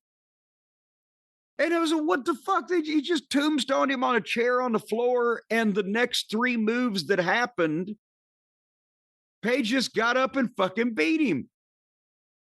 And but I'll tell you, it was 20 minutes, but it didn't seem nearly as long as the rest of these things would, because some of them were longer also, but I couldn't understand the finish. Why I mean, obviously they said, okay, MJF, everybody else has tried to get this sorry sack of shit over. It's your turn. Do a job for him. However, he was, instructed, required, or contractually obligated to put this fucking prick over. But how the fuck did MJF think it was a good idea to do a devastating move to him just before he got up and kicked his ass right in the middle, 1, 2, 3? Or did they make him do a devastating move to the guy so he could get up and kick his ass 1, 2, 3? Help me. I don't know how I'm supposed to help you. I don't have any answers. I think the tombstone on the chair looked incredible. Do you think it's wasted if it's either? Yes. Okay. Either it was completely wasted. Because either, my God, MJF is the weakest sumbitch on the planet, Paige is indestructible, or more probably, all this shit's phony and it doesn't hurt anybody. And that's the fucking goddamn attitude that most people get when they see horse shit like this. And the people who are in the audience who are of AEW, who are the dedicated 500,000 people or whatever that are going to fucking watch the TV show, or 100,000 that are going to buy the pay-per-view here. They know that some of it hurts, but they're like awestruck that these fucking phony motherfuckers will goddamn work together to put on a show where they try to break each other's necks for their benefit. Most people don't think that way. But and hopefully we're done with MJF and Paige. It seemed like the match ended and now both guys can move on and we'll see what they do. I don't want to see Adam Page and Swerve ever again. I don't really need to see Adam Page and the Bucks camp again. I don't know what they're going to do with Adam Page. What are they going to do with MJF? I don't know. I don't know what there is to do with MJF right now. What is there to do, Brian? I don't know. Unless we transition to a sponsor spot or whatever it is that's happening right now. I don't know what's going on. Well, Jim, as we take this short break in the action, I think it's been hard to ignore. MJF suddenly has a lot more facial hair, a mustache to go with his beard and his chin. And of course, Adam Page always has something going on, and now he has a girly haircut. But let's talk really about the facial hair. You need the right razor. You need the right support to make sure that you make all the right decisions when you take that razor to your face. Help me out, Jim. We're talking about our friend at Harry's. You're making me want to take a razor to my throat. No. Well, you can take one of the Harry's razors to your throat, your neck. You can rub it around on your jugular, and it's not going to do serious damage because, ladies and gentlemen, these things are designed for custom shaving and ease and comfort and smoothness and closeness and all of the slickness that you would imagine from folks like Harry's. And of course, that's harrys.com, HARRYS.com. Don't think it's Harry's, HAIRYS, because that would just be silly because of the pun that would be going on with the situation. But folks, if you're Harry, then Harry's has something for you right now. A $13 trial set for just $3. You wonder why. You say, why, JC, why? Is it so important that we get a trial set so you can understand the quality of the products that you can potentially receive on an ongoing basis in the future from Harry's? Because they've got, first of all, the razor, the incredibly ergonomically designed weighted handle that's so easy to hold in your hand, with the treaded grips on the handle that make it easy not to drop it and, potentially swallow it and choke yourself, or potentially on the way down, it might slice some element of your dick off or something. That's only if you're naked in the bathroom, but most people are. It's one of the rooms in the house where most people are naked. But never, Brian, are you usually naked in the bathroom, at least from the waist down? Well, I mean, the shower's in the bathroom. Maybe in there to take a shower. It polls show that you're naked a lot of time in the bathroom, but nevertheless, while you're naked, you got this incredible ergonomically designed razor handle. You've got the 5-blade cartridge with the razors that are sharper than a serpent's tooth, German engineered blades made in their own factory. And you get foaming shave gel to smear all over your face so that you can glide that incredible, scientifically, ergonomically perfect razor across your face and eliminate all that facial hair. And you get a travel cover, $3. And that way, you can see that you like these products, and then the customizable delivery options with refills as low as $2 are available on your own schedule and your own time. You don't have to go to the store and have the guy pry this anti-burglary device off with a crowbar or whatever, or set alarm bells off when you're trying to leave the grocery store. It comes to you right in the mail, and it's a no-risk trial.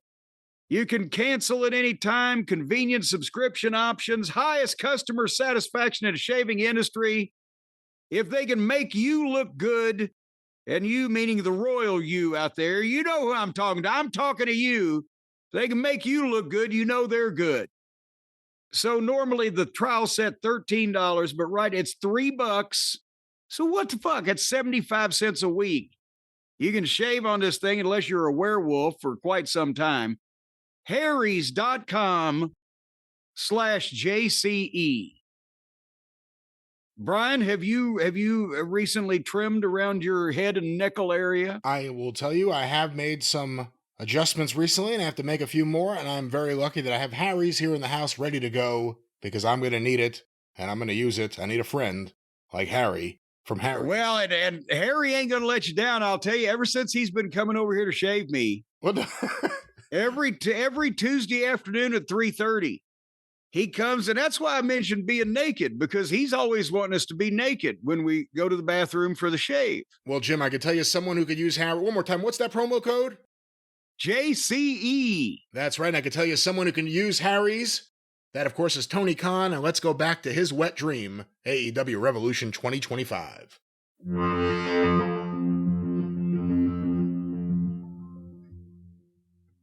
Well, now that we've got all that settled, Brian, the revolution continued. And unfortunately, in this case, the revolution was televised. And we got to see, for the women's title, Mercedes Moon versus Momo Wannabe. And again, I think this was a situation where they were looking at the lineup and said, well, we might as well get this over with early.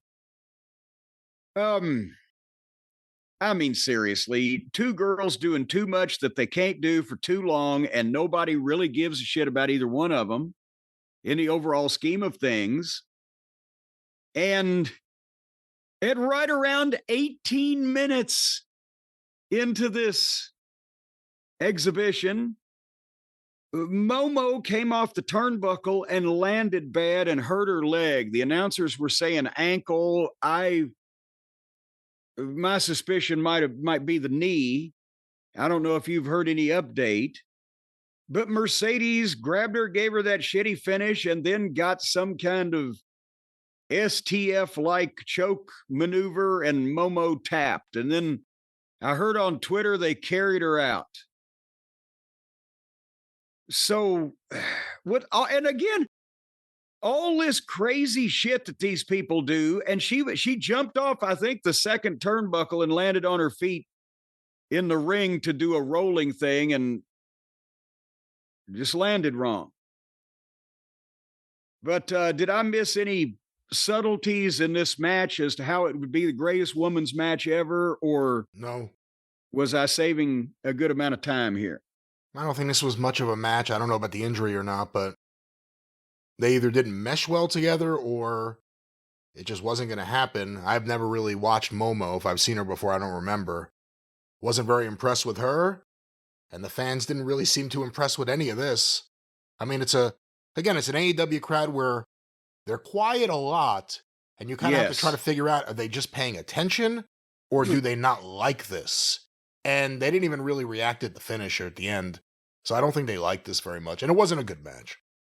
I think in a lot of, even in the main events, they sit there and stare unless somebody is chopping, which makes a good loud noise, or either party gives somebody else a big fucking bump or they do a stunt. And then they don't care whether the babyface or the heel is winning or in charge or whatever. It's just, oh, they try to kill each other, which is where they've got themselves with shows like this, that it can't be new. It can't be different. They've done everything they can do to the human body. Well, we'll get there. But anyway, Swerve Strickland with Prince Nana versus Ricochet was next up, Brian. And are they ribbing Swerve now that I've seen people get marching bands and string choirs, or not string choirs, but string orchestras and choirs and all kind of rock and roll bands and all kinds of musical accompaniment on their entrance on big shows. But have you ever seen one unknown drummer play a guy's fucking music to the ring?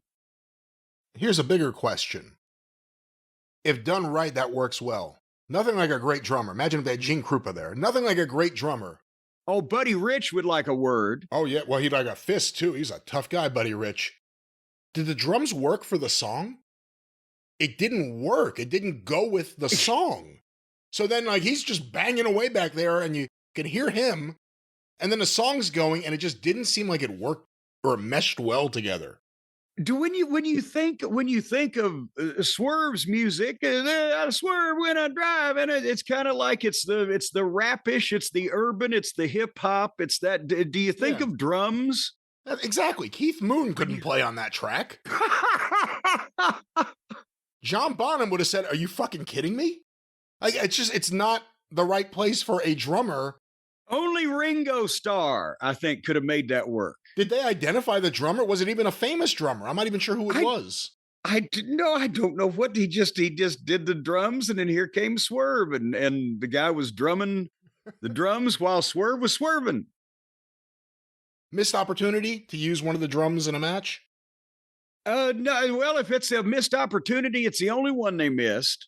And probably that poor guy said, "Fuck you, you're not breaking my fucking drums. I need this in the park on Sunday afternoons. Make my rent." So anyway, they rang the bell. Swerve and Ricochet.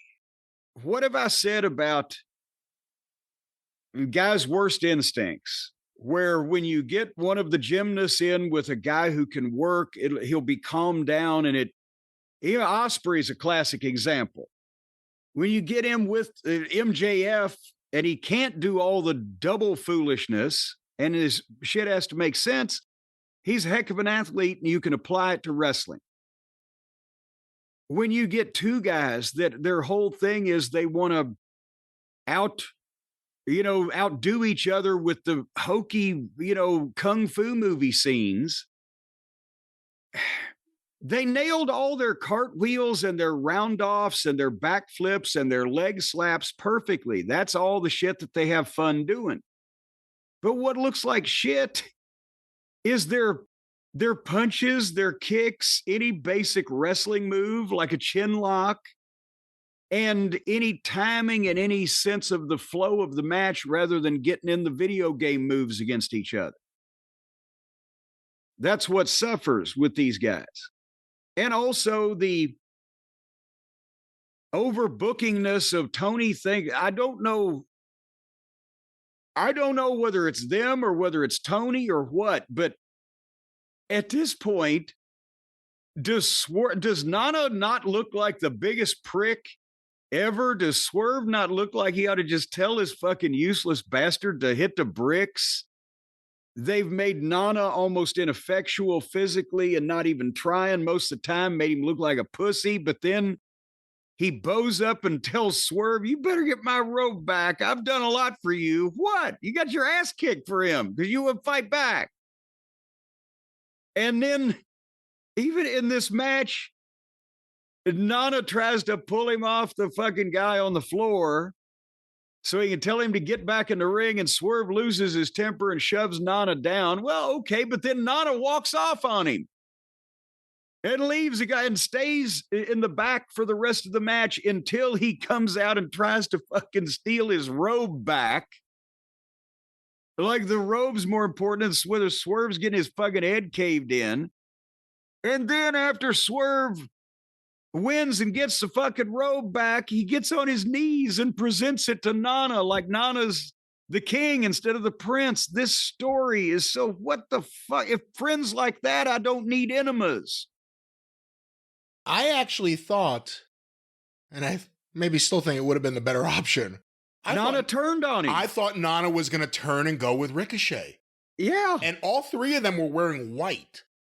You know, and I've been kind of paying attention to the colors, especially after the Jade Cargill segment. The colors people come out with and the colors people are wearing, usually it's white for a babyface, black clothes for a heel. Everyone was wearing white here, so it was kind of ambiguous. And when Nana left, and then when he finally came back, I was like, oh, this is the time for Nana to turn, and it didn't happen.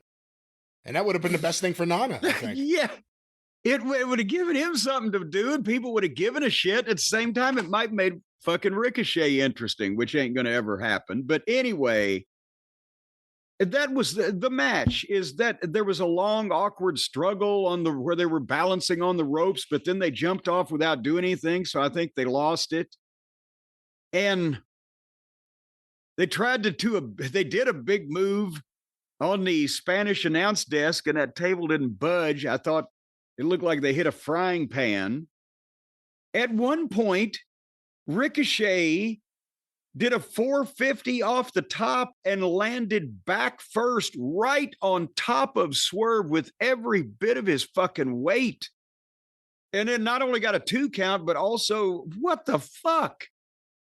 What do I tell you about these fucking lunatics spinning around off the top rope and just landing wherever? And then they did the bit with the robe. And when Nana stole the robe, Ricochet dove out on him and knocked him down, and then took the robe back and put it on. And then Swerve dove out on Ricochet, and Ricochet tried to catch him over his shoulders in a fireman's carry for probably a Death Valley driver on the desk or whatever. But Swerve was going too fast, and Ricochet's weaker than cat's piss, and he lost him and dropped him on the floor head first, and then fell on the side of Swerve's face. And that could have broken his neck twice in a space of 2 seconds. And then again, Ricochet does a big move and gets a 2 count, and Nana grabs the robe, and they have a tug of war with the robe with Nana and Ricochet. And Swerve rolled Ricochet up, but Ricochet kicked him off, and Swerve stopped short in front of squishing Nana in the turnbuckles.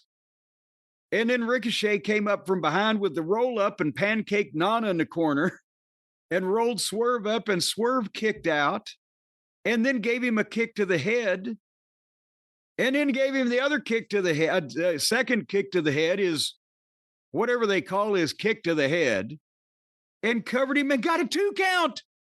And I'm, Jesus Christ. And then he picked Ricochet up and hit him with some big fucking whoop-de-doo. Boom, 1, 2, 3. Jesus, why was that necessary? They had the momentum. They had the tug of war with the manager. They had the manager pancaked. They had the roll-up and the kick out. And then Swerve kicked him in the head. Boom, cover, 1, 2, 3.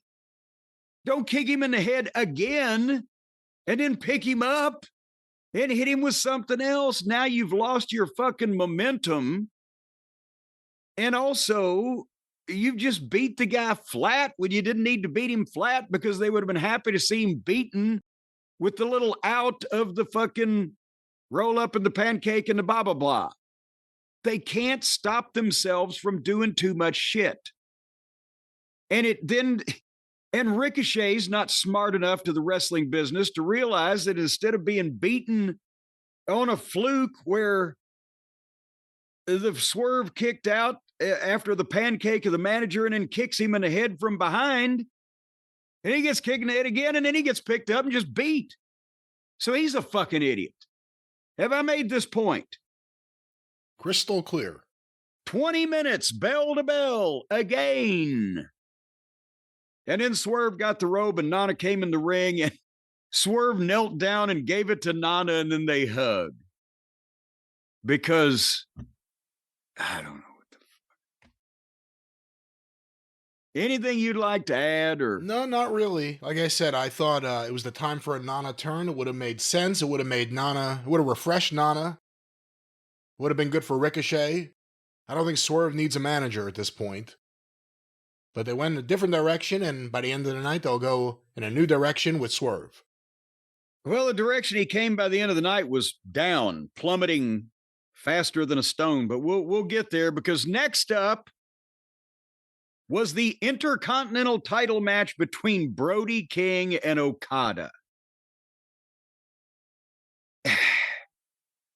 You know how even sometimes when you're not really a fan of somebody, but you see him in a situation where you feel bad for him, you're like, I feel sorry for this poor fucking guy. That's the way I felt for Brody King. Because I'm sorry. I said Brody King was the number 3 guy in the House of Black. Malachi ran the thing, but he never got over it. It was all that more of that spooky movie bullshit, and it was phony. And people were like, yeah. And the booking, whether it was Malachi's or Tony's or whoever's, a stop and start and here and there, whatever the fuck. Buddy, his work is great. His body's great. His name is rotten, and they bury him. And Brody King is a guy who would be on top in a small territory or basically an indie guy for modern, consumption that just wouldn't be a featured guy in a major promotion. But Malachi leaves and they repackage Buddy and Brody as the Hounds of Hell as a tag team, and then bring them in and beat them as a team, and then they beat them both as singles. They haven't won a match since they got repackaged. But Brody King looks like Bruiser Brody next to this soft, lazy, bland, nothing happening, no personality slug. Okada is either the worst wrestler in the world, the laziest wrestler in the world, or potentially both. No, he can't be the worst. That's Moxley. But he's the laziest because Moxley works hard to suck. And this guy is sleepwalking through this. Can you deny what I'm saying, Brian? That every match that Okada does, he sleepwalks. He's the only guy I've ever seen that does an elbow fall off the top instead of an elbow drop. He's klutzy, he's awkward, he's slow. He takes a bump like he's landing on goddamn hot asphalt. And every once in a while, he'll stand up and throw a drop kick. Can you deny what I'm saying is true? I always liked him in Japan years ago, and I can't deny what you're saying. Sleepwalking. And if he's not lazy, and I'm not going to say he is, but he appears lazy in the way he does his things in the ring and on the floor and wherever else he does stuff. I have not enjoyed Okada's run in AEW at all, and this was not a match I liked. Lackadaisical, maybe even better than lazy. Yeah, you know what? That's the term. Just like, who cares? Who gives a shit? I'm going to get paid either way. Okada-daisical. Okada-daisical. I like the cut of your jib. So Okada brings a chair in, and it's the corpse referee, Rick Knox. So, of course, he takes the chair away, dramatically turns his back and pitches it out and keeps his back turned until Okada runs over, grabs the championship belt, hits Brody King in the head with it, throws it out, and then the referee makes it obvious that he wasn't looking on purpose by spinning and counting immediately. 2 count. The very next move that happens in the match, Brody King, who just got crowned over the head with the title belt, is up and fine and clotheslines Okada and gives him a headbutt and splashes him in the corner. and runs at him, and Okada jumps up and drop kicks him, and then picks him up, and Brody King throws a clothesline, which Okada ducks and hits his shitty rain fucking maker. It's as dry as the Sahara Desert. That little shitty clothesline, it depends on how the guy takes a bump as to whether it looks fake or not.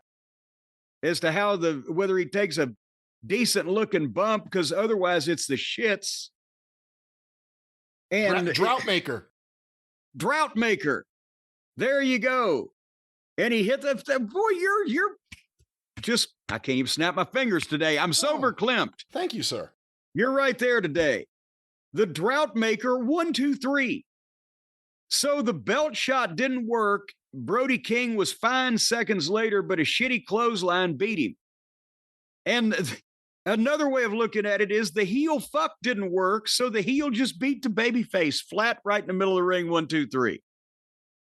Brody King has no excuse. Yeah, he just beat me.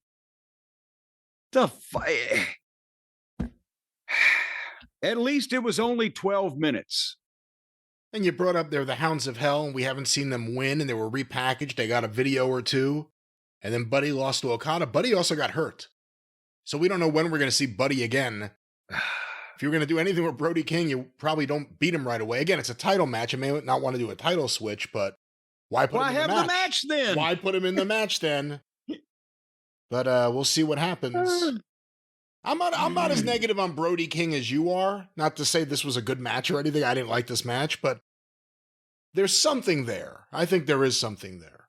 He looks better now that he got a tan, because with all the tattoos and no tan, he looked like a black and white comic strip. Anyway, then all the titles were on the line, Brian. This was a big championship night. We had the tag team title on the line with the Outriggers, Magnum Turbo and Floyd R. Turbo. No, it was Magnum Force. It was Maggie May. Turbo Floyd. And was it Truth Magnum? Truth Magnum. Truth Martini has already filed a copyright infringement lawsuit. The Outriggers versus the Hurt Syndicate. And to be honest, on a weeknight, this was like my second or third favorite match, just because there was no goddamn thumbtacks or barbed wire. But I mean, in all honesty, what Okada and Brody King was a 12-minute TV match, and what this was an 8-minute TV match. And there's nothing wrong with that, because of everybody all night, the Hurt Syndicate came out looking less silly and less weak and less ineffectual. MJF didn't do too badly. He gave the guy the tombstone on the chair, and the guy got up and kicked his ass for it. But obviously there was no doubt that the title was in jeopardy here. Shelton Benjamin and Bobby Lashley would be the best tag team right now in the WWE. Because think about it, who are the... okay, the Motor City Machine Guns are the best working tag team in the WWE, but they have neither one been blessed to be the size of Bobby Lashley or Shelton Benjamin. And think about it, the Lucha faces, the Lucha heels, the purely dreary, the Ciampa and Gargano, stand Lashley and Benjamin next to any of these people, it would be ridiculous. These guys could be, if there was any decent tag team competition, featured in main events, because they look legit, they are legit, and they act like stars, and they don't do the stupid things that everybody else on his program does that makes them look weak. I think Shelton Benjamin had to stooge for some of the foolishness of the Outriggers, who apparently their gimmick is that they're a parody of 80s tag teams, right? To the point where they've got a VHS style entrance, but on this show, it just looks like they had video trouble. You can't really tell. There wasn't a single tag team in the 80s that acted like them or looked like them. No. And that was the thing, is that Shelton had to stooge for some of it during their comeback, but basically they shined them at the start without the Hurts getting their asses really kicked. So they gave him a little bit because they have to make it some kind of contest. MVP gave him a pep talk and they took over. They were physically dominant. Then the comeback with the stupid faces and the stupid acting. And then the Hurts took back over and Shelton kneed both of them and Lashley speared both of them. 1, 2, 3 in 8 minutes. So it was to get the Hurt Syndicate over, but I just don't know why even a match like that has to have silliness involved. But nevertheless, there we are. But who, right now in tag team wrestling, who would be a good, legitimate match, entertaining match, physical match for Shelton Benjamin and Bobby Lashley? FTR. I forgot about them. The problem is it'll be a really good match. You just hope FTR don't get on the mics. And something has to be done different. It's just they've gotten to a bland point where as soon as they come out with that music, it's doesn't have the energy it had a few years ago. So I think it would be a good match or series of matches, but for it to be a feud, you'd have to find a way to really do something there. Well, and then they've been who would hapless be baby faces. Yeah, that's the problem. Well, that's the problem is that Shelton and Bobby would be the baby faces because people would be cheering for them to beat the shit out of FTR because the way FTR has been handled or handled themselves. You know, it's terrible when you mishandle yourself. Yourself seems to be the person that would most know how to handle you. I didn't think this match was very good, but if you were going to do it, it should have been a squash or something. The Outrunners have gotten the ironic pops. Yeah. And they've been on Collision, I guess, featured more than anywhere else, but they took that. Watching Shelton having to sell for them, it wasn't even about look at Shelton's shape or, who he is and how tough he is. It just didn't look good. It just didn't look right. And at one point, Shelton went for the knee to the guy in the turnbuckle, and the guy moved, and Shelton kneed the turnbuckle, and he did the thigh slap on his knee hitting the turnbuckle. And I was like, what is that? I missed that one. Yeah. I missed that one. So they got to do something different with the Hurt Business, and this should have been a squash because it wouldn't have hurt the Outrunners. That's the other thing. And it hurts them if you see them in a match and they don't look good and it doesn't look like they're ready for national TV. It doesn't hurt them if the baddest motherfuckers in the company kill them. That won't hurt them the next time they come out on Collision. But one and done, I guess. Well, thankfully for that. All righty. Now we start getting to the part that made me offended on behalf of all professionals in the wrestling industry. The rest of the show from here was a quick dive into fucking indie-rific heaven. Wonderland. They live to do this kind of shit. And the women's title, Falls Count Anywhere, no disqualification, lazy booking, Maria May and Toni Storm. And they have just, this angle is phony bunch of bullshit between these two girls has just captivated all of the AEW fans. They have been over the moon, as they would say, about Maria and Toni. So, of course, what do? They decide to let them have the lowest class. I mean, the Insane Clown Posse should have sponsored this. This was garbage on a scale of garbage matches that you don't normally see. It was at 1 minute in, Maria May pulled a taser out of a bouquet of flowers. But Luther grabbed it, fortunately. Yes, he's still around. Go ahead. That was Harley Race's old move on dates. Well, yes, that's right. Because especially if the father answered the door. He's got the flowers, he's got the taser, he's ready for it. Luther grabbed the taser. She kicked Luther in the nuts and drop kicked him. And he took a bump and went over a table, but it was on the stage. So when she was trying to run for the drop kick, she slipped and got it off anyway and landed on her fucking head. And then Toni Storm powerbombed Maria May off the stage through a table in the first minute and a half and got a 2 count. And I wasn't going to watch this because I said, all right, this is going to be ridiculous or embarrassing or both. And then I realized I need to see which it is and how much of each. And it went off the charts. It set records. They did the long fight on the floor. Maria pile drove Toni Storm on the steel stairs, and then Toni got color, and she's a bloody mess. And they had 2 chairs and a logging chain in the ring. But then they stopped the match completely so that both of them could go out and get 2 buckets of broken glass that were underneath the ring and put them in the ring.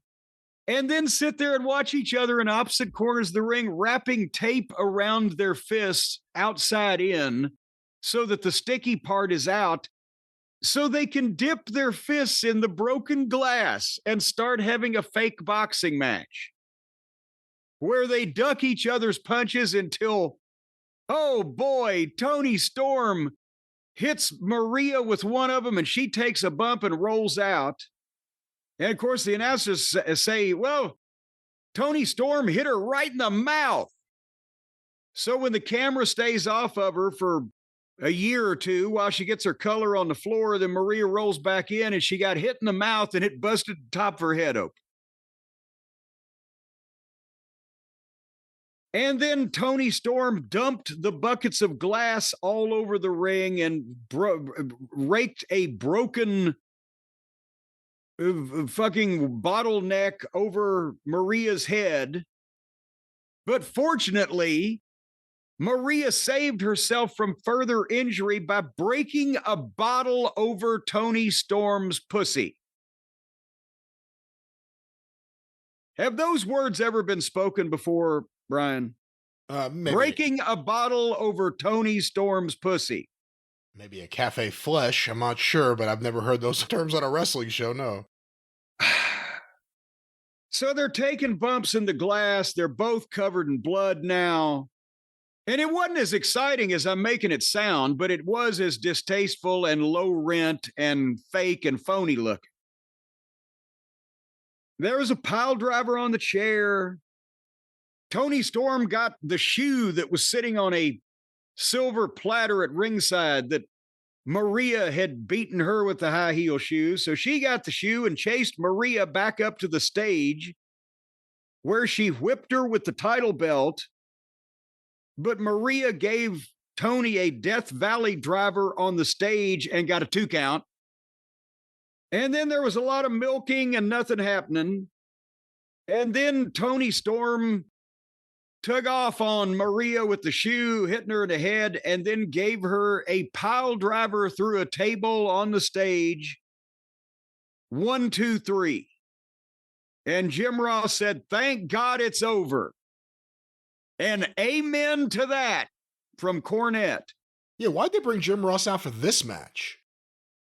Because they wanted to embarrass him and have him have to endure that without saying this is the phoniest, most embarrassing bullshit that I've ever seen. A bunch of girls doing this bullshit. Nothing I've ever seen has ever made wrestling look faker or more low class than this. And everybody involved should be ashamed of themselves. Because that's what he was thinking, I'm sure. But thank God it's over, sort of encapsulated that. It's embarrassing in a way.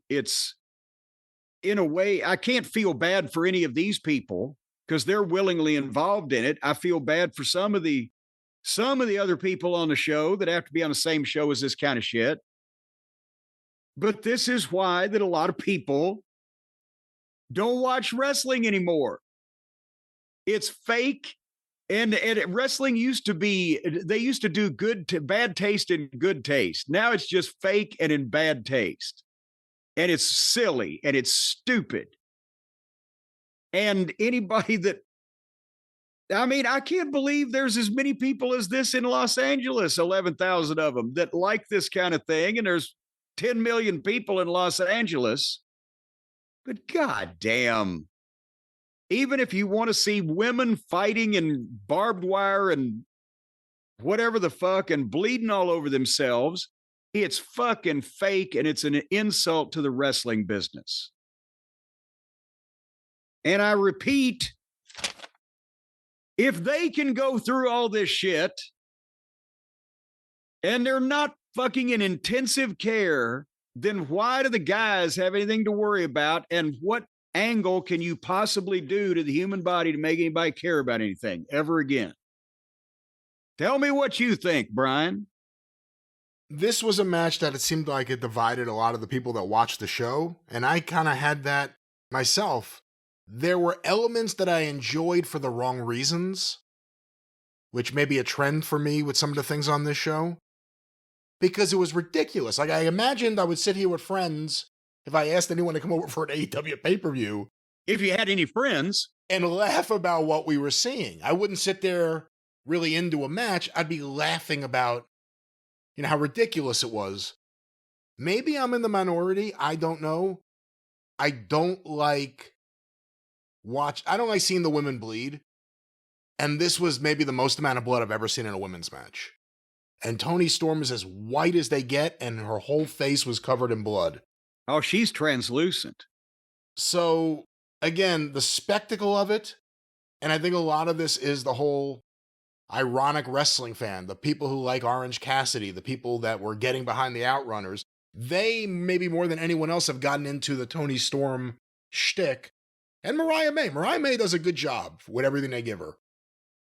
But this was a spectacle that I didn't really like, but I got a kick out of it at parts. But I thought it was too much blood. For me, I don't want to see women's matches, that hit the Muda scale. That doesn't do it for me.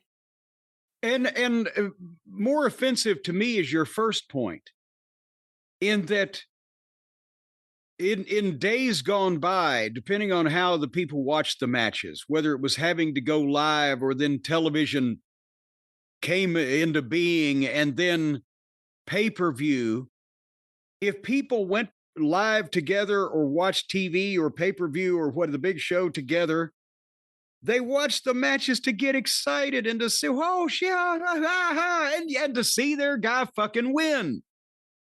Now it's a bunch of jack-offs sitting around watching it to laugh at it. And these idiots that are involved in the business now are willingly trying to cripple themselves to do something that they know their audience is getting together to laugh at.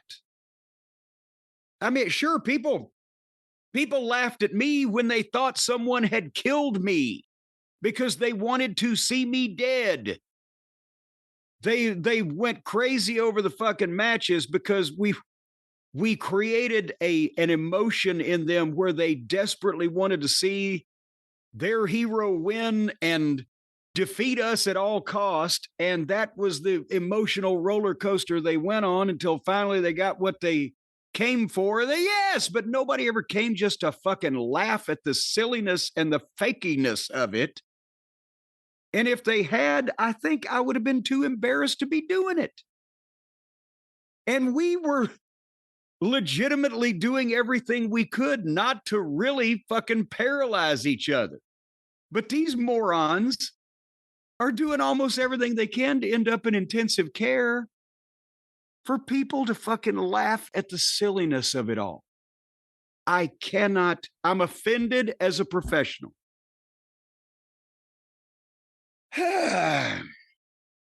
Anyway, would you like to move on? It's only up from here. Maybe. Oh, no, there's still. How low can you go? We got the Intercontinental title on the line with our boy Take a Shit and his manager, Don Fallis, going up against Kenny. It's Kenny. Kenny's back. And I wrote at the bell, I really don't want to see any more of this show after the last match. Maybe these two young, one young and one middle-aged whippersnappers will get me into this, and they started by trading forearms. And then they did a long exchange on the floor. It's the same shit. It's like if you write bullet points, which I do, it's the same shit. They traded fake forearms. They have a long exchange on the floor. If all they do is imitate shit, why can't they imitate a match from the 80s or 90s instead of some of this fake bullshit we get these days? And then Take got heat on Kenny, but there's no incredible turning point of momentum where the heel cheats to gain an advantage and then gets aggressively on the fucking opponent, taking advantage of his opportunity while it's available to him. It's just his turn to be in charge. It's not like either one of these guys are working babyface or heel. They do the same kind of moves and they do the same kind of things, but at least Take has a manager. So at one point, he interfered when Kenny was on the floor and punched him a few times and then killed the heat by turning around and hurting his hand on the punch and selling the hand for the camera and mugging. Yes, that is a manager spot. You don't do it during your guy's heat that he's trying to get.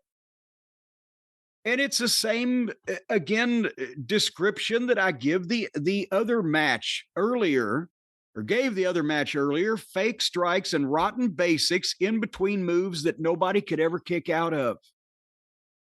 And they just take turns with it. And it was 7 minutes in, Take a shit pulled out a table and took a while to set it up, but they avoided it for a while. They came back to it later. Meanwhile, it was just sitting there at ringside in the way and nobody ever bothered to take it down. I mean, they're doing rolling fireman's carries on the floor and Kenny took a bump on the railing. But now, at this point, we were 9 matches and almost 4 hours in, counting the pre-show, and the crowd is, and they grab a long hold. And then they kick it up after a while. Kenny goes for a dive, but Don grabs his foot. At least, again, the manager interfering. Even though he's doing commentary and he gets up from the announce desk to do the interfering, so you kind of see it coming. And Take clotheslines Kenny over the top and gives him a German on the floor. And they milk a spot with the table, but Kenny comes out of the thing and Kenny turns the table over and the fans start booing him. The babyface, they're booing him because they think he's going to take their furniture spot away.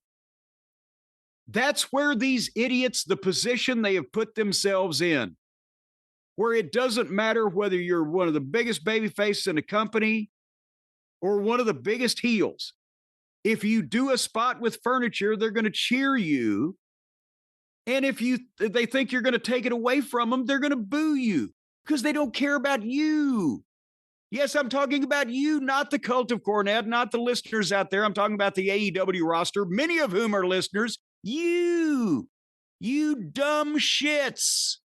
You have all caused this because you think that you are characters in a video game or you are doing some kind of live action underground movie in one take.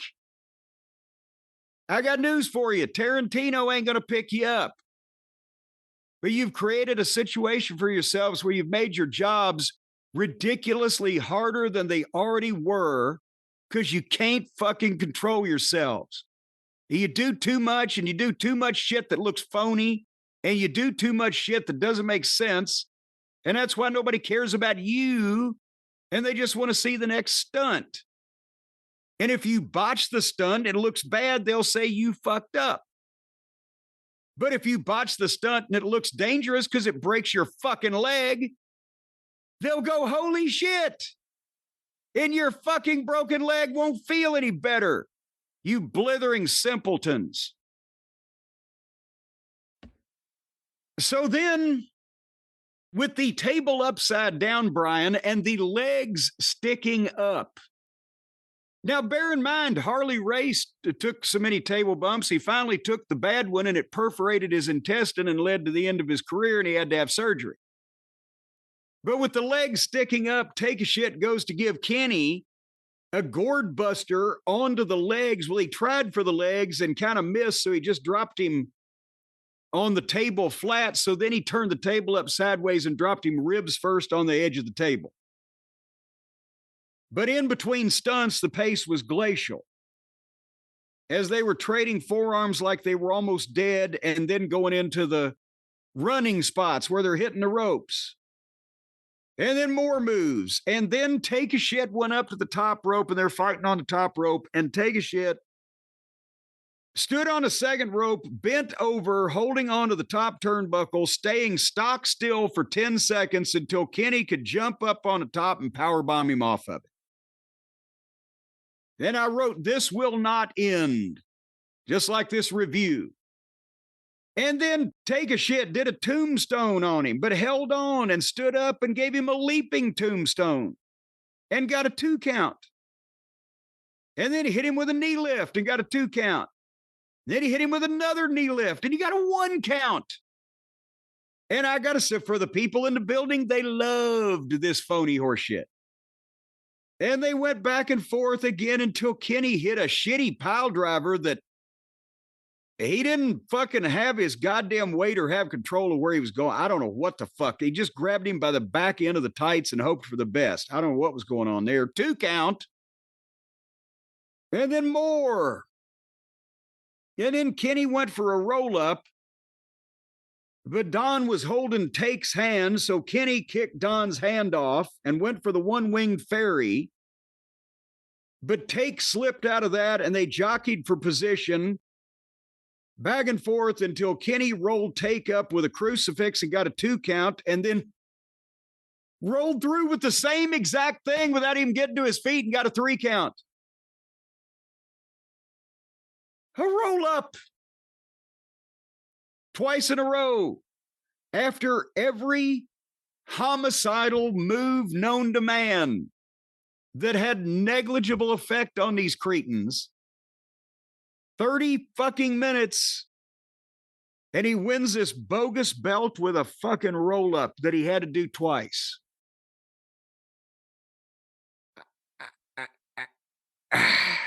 Your thoughts?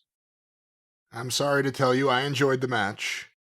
But again, with AEW, I get to a point where I understand it's not logical wrestling. It's every single match is its own unique thing where they could kick out of anything and do everything, and then the next match will do the same. I got to a point where I was delirious with this show, and I started enjoying a lot of things for the wrong reasons. But I like this match. Here's a question for you. We were told Kenny Omega had diverticulitis surgery. Where does that happen? Where would the scar be? I didn't see a scar. That's what I was looking for. Well, that's a good question. I wonder. It's the intestines, right? They would take out part of your intestines? Well, but now there's 2 things. Number one, is this one of the things they can do with a scope these days rather than a long incision? And number 2, is something like that, do they go up through your asshole? I mean, they might have had a more unobstructed path that way with Kenny. I don't know. If anyone knows, let us know. Because I was thinking that, they were selling his gut. He was holding his gut the whole time. We took that spot on the table. But if he had surgery, where would the scar be? Where's the scar? But you know what? They're missing an opportunity. He should wear some kind of midsection brace on a regular basis and maybe have a big red target bullseye printed on it so that the heels would know what to attack. Well, it seemed like they may have known. Don Callis is a manager. The idea that he goes from commentary to interfering in a comical way, even though you're not supposed to see him as a comical heel manager. What are your thoughts on that? Again, I did commentary, as people can readily see on YouTube, in the TBS studio when the Midnight Express was wrestling job guys. And I would, because it was 10 or 15 feet, I would wander back and forth between ringside and talking to the announcers and keep a running commentary. In some cases, trying to make some of those job matches a little bit more palatable on Saturday mornings and getting the issue across. But if it was a serious competitive match, I didn't do that. I was at ringside and I was there when I was needed. And if you're going to have your guys in a main event match where there's a chance they may win or a chance they may lose, it seems like you'd be at ringside devoting your full attention to that. And if you're going to interfere, I can understand him doing it once. He did it twice. You don't get up from, hold on, it's my spot's coming up to interfere. And then get back down and just sit down and put a headset on again. It's comical. Everything is played for laughs or with a wink at everybody or a nod or tongue in cheek, as they say, or yuck, yuck. And it's just all these guys, they dress up like their characters in their fantasy video games where they are someone, and they go out there and they defy every law of logic and common sense, and everything's played for laughs, which is why their crowd gets together to fucking laugh at them. But the damage they're doing to themselves and the wrestling business in general is legitimate. That's real. And if you see the WWE these days, and you'd never seen wrestling before, you're a younger person or you just hadn't ever cared or paid attention, I can see where you would start to get caught up in what the WWE is doing and or the guys, their personalities, what they're saying, the whole thing.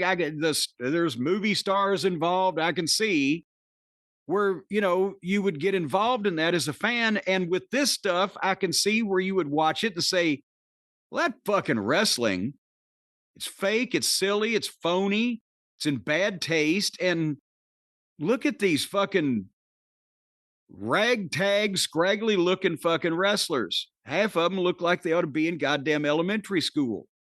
And it would turn you off from giving anything else a try.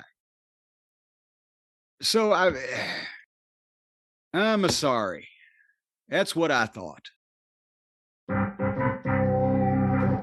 Jim, you know what that means? It's time for the double main event, or was it a double main event? Well, 2 more big matches on this big show.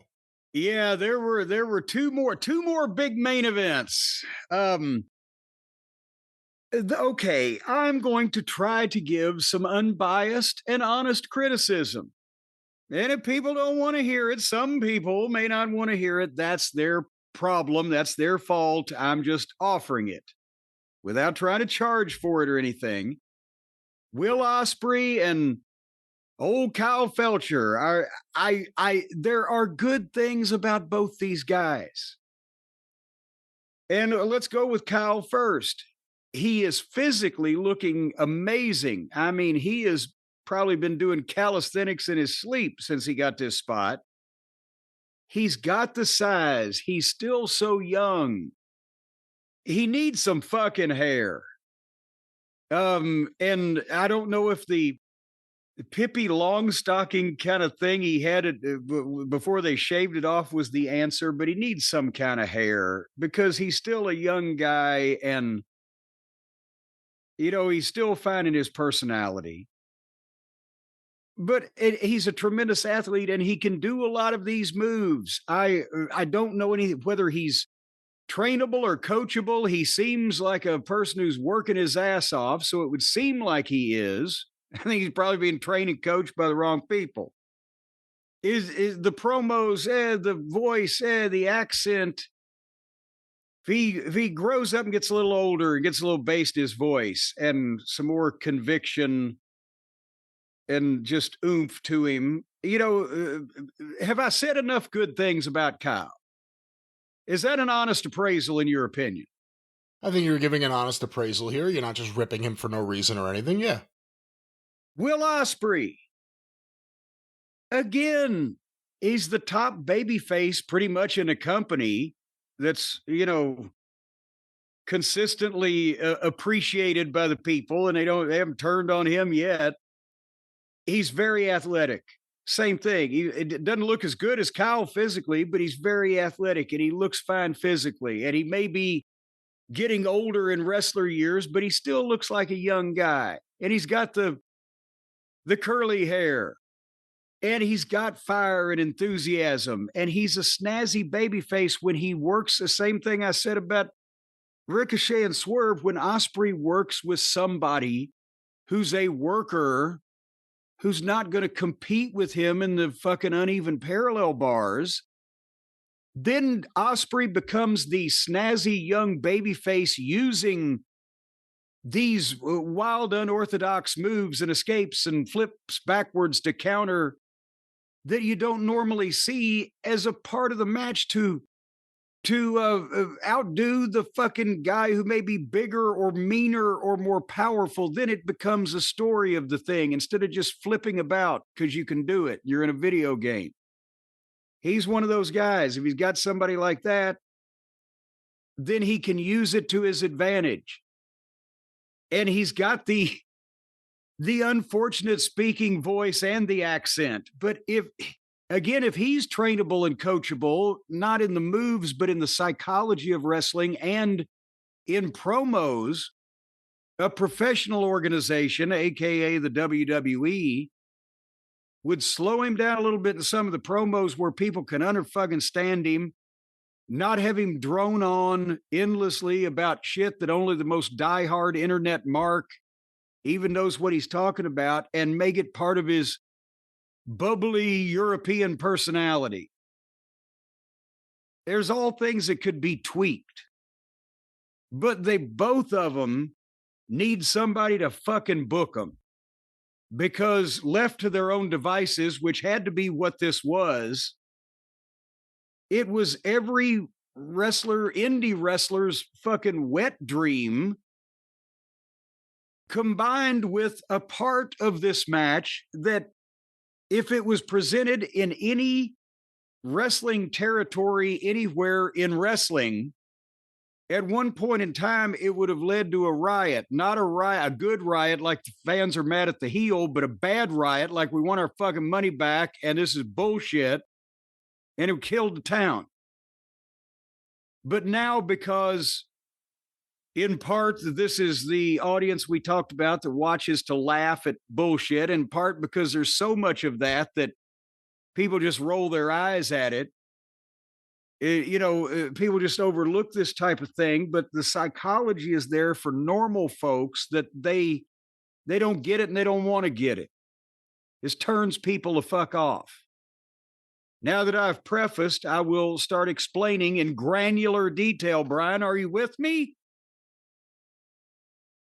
Maybe not. I mean, I'm with you in terms, I'm listening to your assessment of them, yeah. I mean, are you with me as far as let's break this thing down here? Well, let me just say, this was one of the most this is the matches I've ever seen.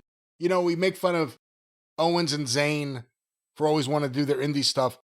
This was like the Ulysses of fucking... This was Owens and Zayn if they were 15 years younger and either one of them had a good physique. I'd be amazed. I mean, it would be amazing if these guys weren't really badly banged up after this, because they did a lot of highly physical stuff that could have been the finish, and then they kept going. This was like this was like an event with one match, except there were other matches, because they did everything you could ever possibly do in this match. Yes. Every you pretty much seen it. This was forever, over and over. It just went on and on. How long was it? It was, hold on, I've got the notes here. I don't know how many pages. There's the screwdrivers. Wait a minute. Oh, hold on. It's 30 minutes bell to bell, plus the entrances, and then they meandered around a little bit. So let's... First of all, they said it was Ospreay's first cage match. He's been wrestling 15 years or whatever the fuck. He's never had a cage match. He never worked for anybody that could afford a cage before. I said again, I assessed everybody. I said, did you think my assessment of Ospreay was fair, halfway legitimate? Yeah, I mean, a lot of people think he's the very best, the most spectacular in the world, but I think in terms of fitting into a system beyond just do what you like, your assessment was very fair. Okay, well, they started out... And you could almost say, well, for the first 2 minutes, they're trying to, I guess, slow this thing down and pace themselves. I said they look like they're pacing themselves for a long match, which, again, for a cage match, co-main event, should be. But people have seen 11 matches in 4.5 hours so far. But then, boom, suddenly they started opening up, and Ospreay, by 5 minutes in, is bleeding like a stuck hog. And I wrote, why did they let the girls do it first? If you're going to have a cage match with this big grudge between one of your top young heels and your top babyface, and they're going to be bleeding and they're going to be doing all this stuff 2 matches before you have girls bleeding, no selling pile drivers, and rolling around in broken glass.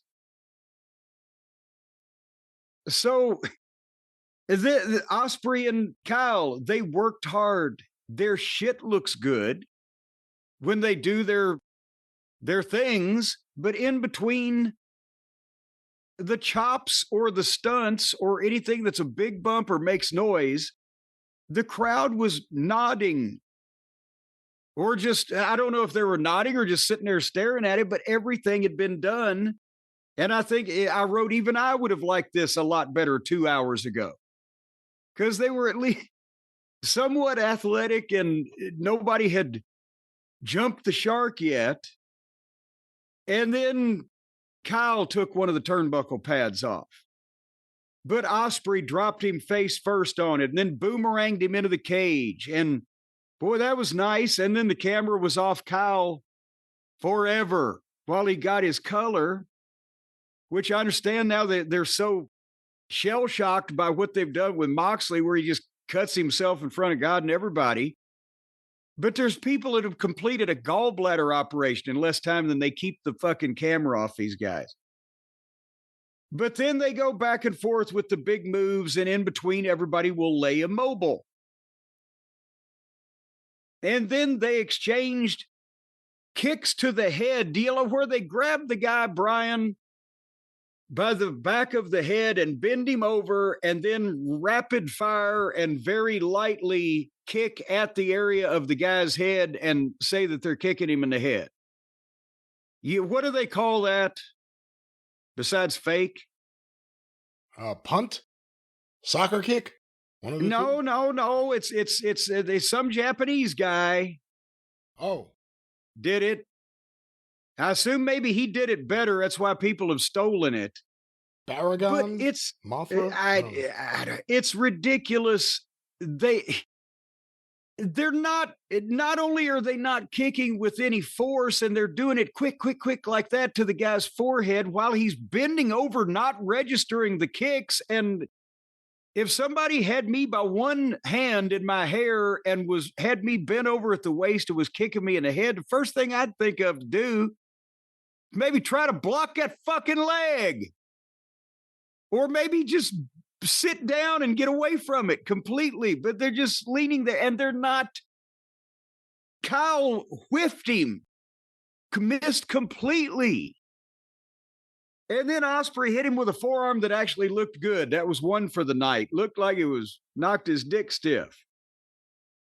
But then they do the big moves where they're so athletic, and they do simple shit where it looks so phony. And then here comes Mark Davis out with a duffel bag, not his ass, not his voluminous, bulbous ass, but a separate bag of duffel. And he pulls bolt cutters out of it, and he cuts the lock and gets in the cage in front of multiple referees. And this is what I was talking about earlier. This is what would have killed a town.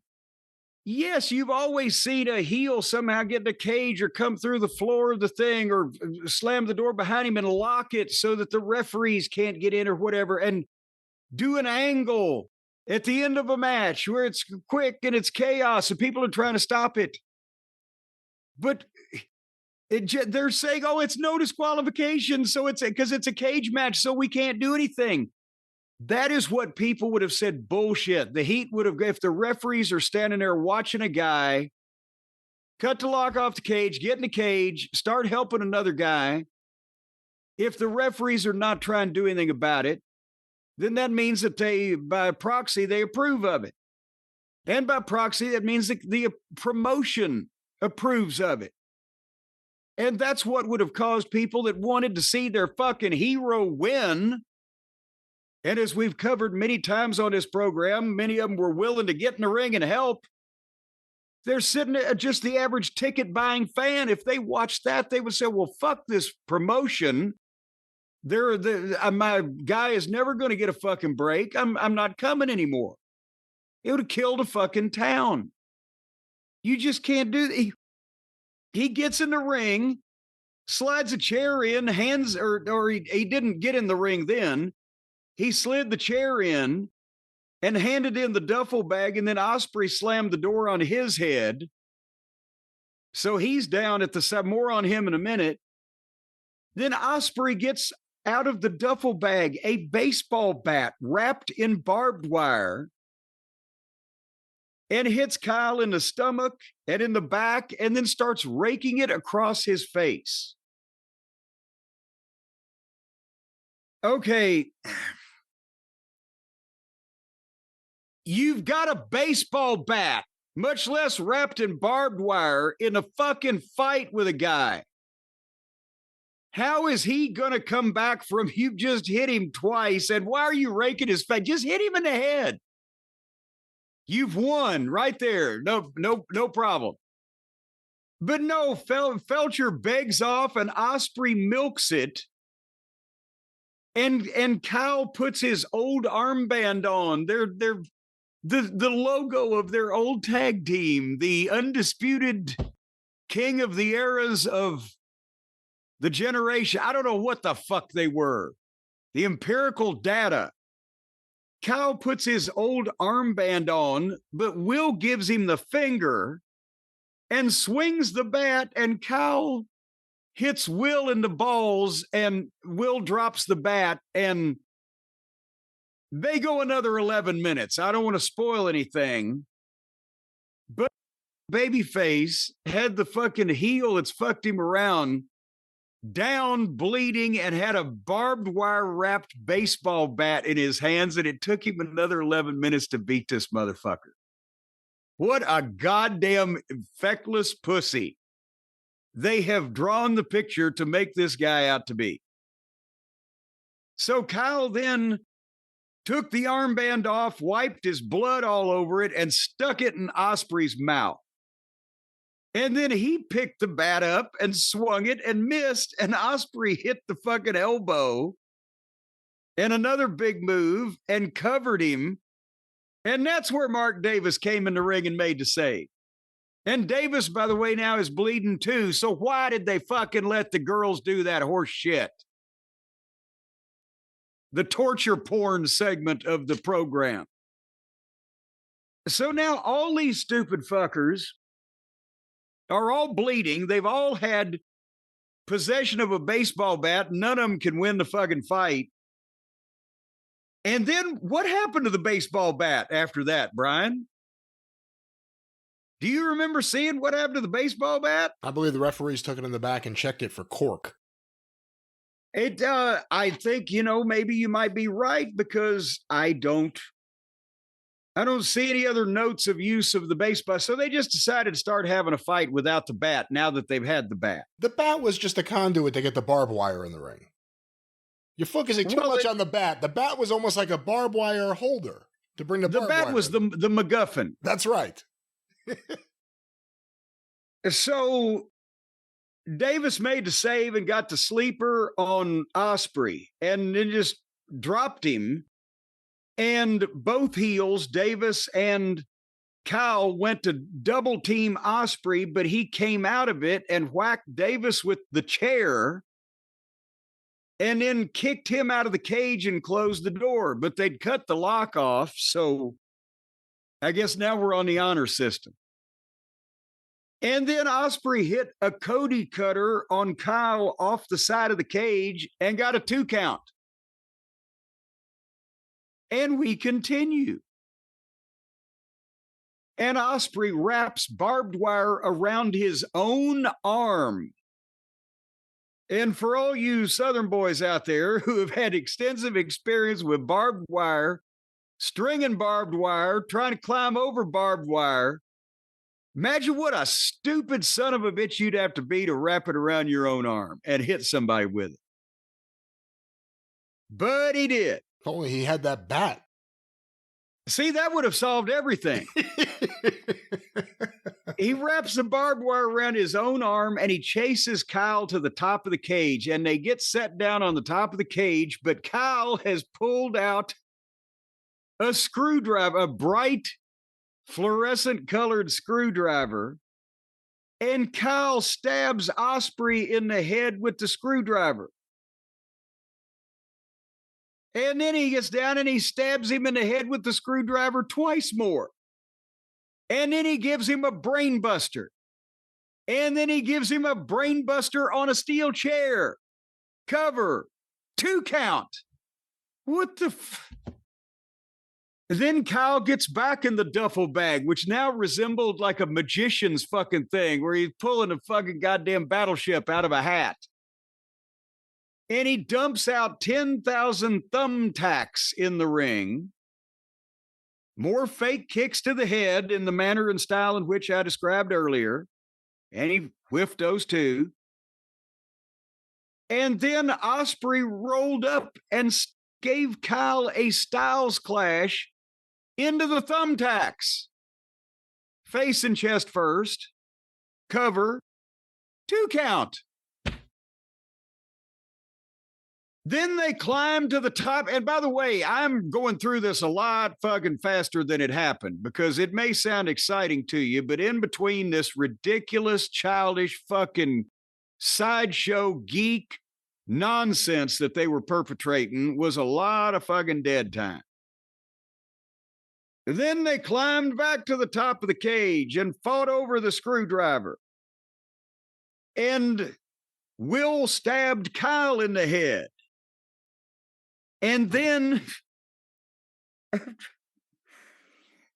if you told a top babyface in any company in the history of wrestling, we're going to have you hit this guy with a baseball bat a couple times, hit him with a chair a couple times, stab him in the head with a screwdriver, after having been fighting him for over 20 minutes, and then he's going to take over on you. They would have thought, what the fuck are you, you son of a bitch? You would have been. So then they were up there and they both carefully and in slow motion assisted each other gingerly to stand on top of the cage so that both of them could carefully at the same time on the count of 3 backflip off of it into a Spanish fly. And neither one's Spanish, and they didn't fly either. They hit the ground. But there was no cover on that. And who gives that move to who, the Spanish fly? The Ospreay was giving this to Kyle, wasn't he? Yeah, but okay, he took it worse. Well, yeah, I mean, it's just fucks up both guys, but, you know, theoretically, the one that was intended to.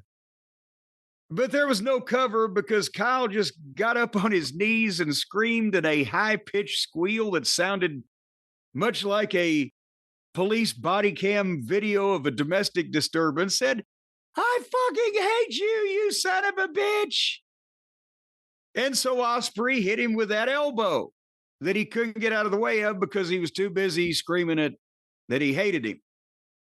But then he didn't cover him after he hit him with his elbow finish. Then he grabbed him and hooked him up and gave him the dreaded tiger driver into the thumbtacks. And then he covered him 1, 2, 3. 30 fucking minutes. And again, the top babyface got a baseball bat wrapped in barbed wire, hit the guy multiple times. It took him only 11 more minutes to beat the fucking guy. I think maybe I'm scared of Kyle at this point. He's the most indestructible man in the world. It's like Jason This Voorhees. he just keeps on coming. But it was worse to me than the girls' match because the girls' match was, it exposed wrestling as phony and it was in horrible taste. And No, sponsors don't want to be involved in this shit, and it drives off all but these, goofy internet mark fans. But I'm more offended at these guys as a professional because they could do so much better with any restraint and any control and any guidance and anybody to sit them down and say, I don't give a fuck how fur you can jump. You don't know what the fuck you're doing when it comes to putting a goddamn show or a match together. And I am the booker and I will tell you to do this, that, and the other thing. And you fill it in with color and the goddamn manner in which I like, and we'll all get along fine. Instead, they got a guy that's out there going, oh gosh, you guys jump so far. Do anything you want to do. So I'm offended as a professional. If I were a painter, not talking fences and houses, I'm talking art. And somebody just took a green paint enema and shit a landscape and tried to sell it to somebody, I would be offended because I was a painter, an artist. It's my line of work. If I were a singer and somebody recorded a cat being disemboweled and released it as a single and tried to sell it to people, I'd be offended. And if I were a carpenter and you were a lady, then I'd be offended if you built a house with no doors and windows in it and tried to sell it to somebody. It's just an affront to the profession that is not anything remotely based on what these fucking dipshits are doing. And it makes it look phony, and it makes it look stupid, and it makes it look low rent, and it makes the people in it look like complete goofs.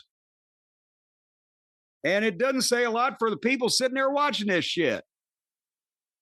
So I'm offended as a professional. Are you offended as a talented amateur? I wouldn't say I'm offended. The only thing I really had a problem where I wouldn't even say offended, but I just hate it, and especially the way it was used here, the screwdriver. It was a throwback to all the other times they use it. But you see him stab the guy in the head with it. Why isn't he dead? Why isn't he impaled? Anything. I hate the screwdriver stuff. I knew this wasn't going to be a classic match. I knew this wasn't going to build. I knew this was going to just be balls to the wall. Let's do everything we can. Main event be damned. Let's do every single thing we can. Well, the main event had already been damned. But they did everything here. I enjoyed it. Because again, I kind of knew it was exactly what I expected it to be. Not that I expected all the spots, but this kind of match is what I expected. It's what I expect out of these two. But you don't have to. You shouldn't. You don't have to. I don't disagree better with than you. That. They have. I don't know about Ospreay's potential for learning him anything different at this point, but Kyle is young and he could be reformed. And you could see him in the WWE program climbing the ladder and being one of the best athletes and hopefully finding a personality. So who's there in AEW that's going to sit him down and talk to him and tell him stuff he doesn't want to hear? It's not going to be Nobody. Don Callis. Who's it going to be? Nobody apparently, because they've all either, the ones that know have drunk the Kool-Aid and are hanging on to suckle at the teat of the billionaire boy child. And the ones that don't know any better just do the same shit that they always do with the same people they always do it with. And if you always do what you always did, then you always get what you always got. Hey, here's a question for you, and we'll get the answer probably by the end of the week.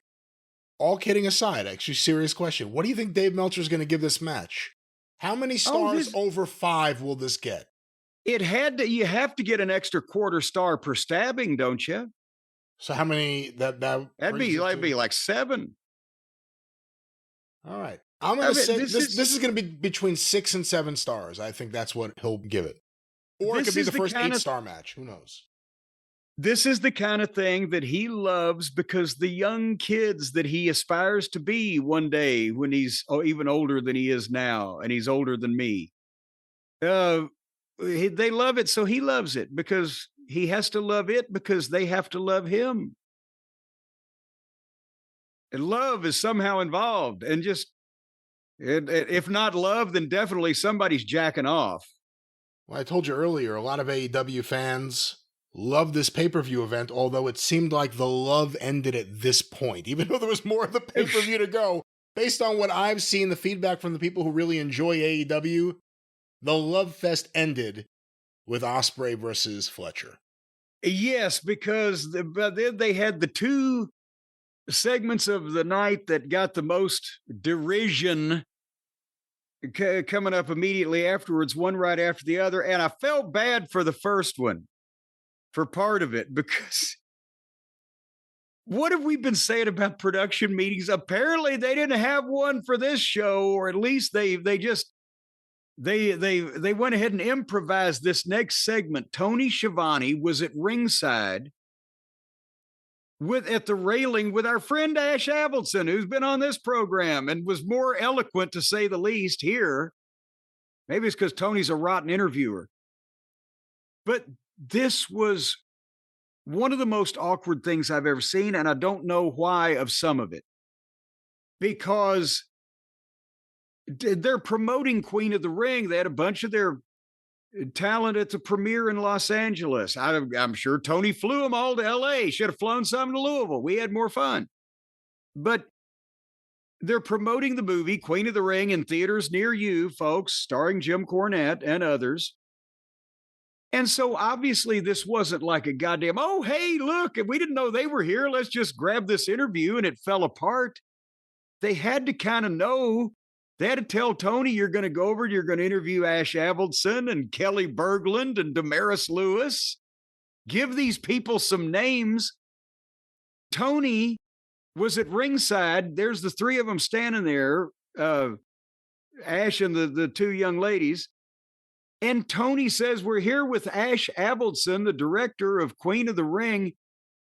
And the girls kind of, light up since they're on camera also. And Tony looks over at them and says, oh, hey, girls, nice to see you here. And turned back to Ash like they were marks from the front row. He didn't know who they were, or they were not supposed to be in this. He didn't know their names.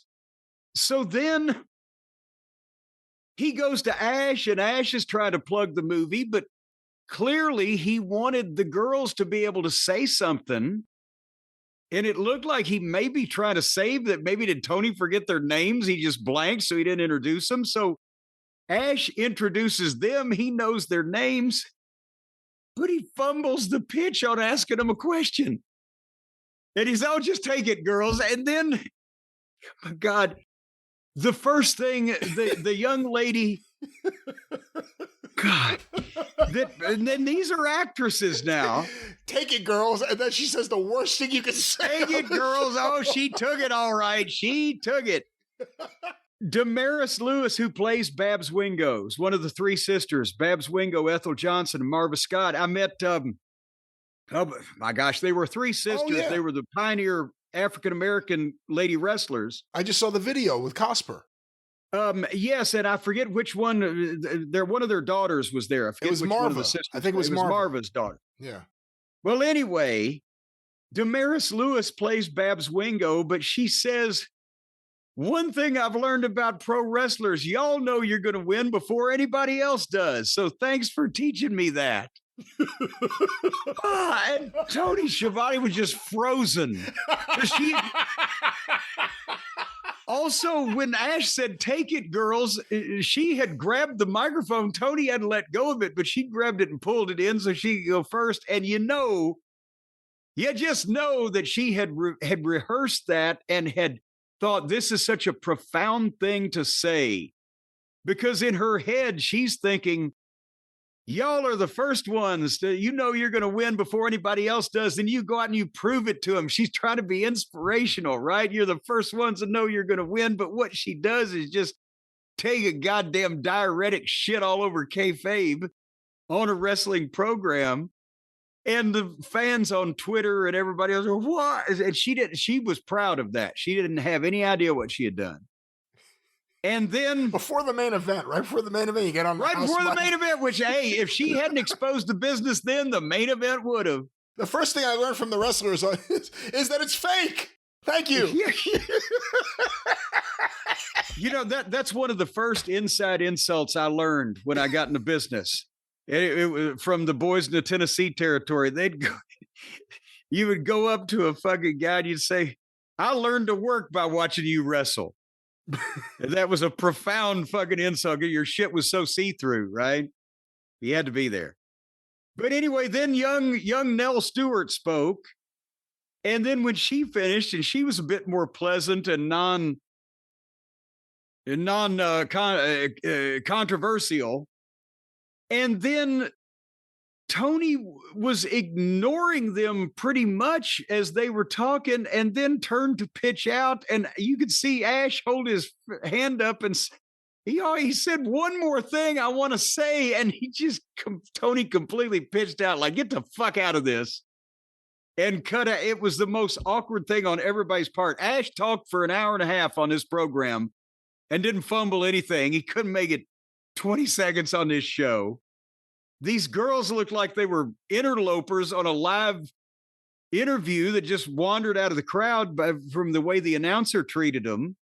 One of them, when they did get to speak, exposed the business on a fucking wrestling program. And then the announcer cut the poor fucking director of the goddamn movie they're plugging off and just said, fuck it, we're out of here. And that's the last you saw of any of them. God damn it. That was an all-timer of a segment right there. Nothing went right.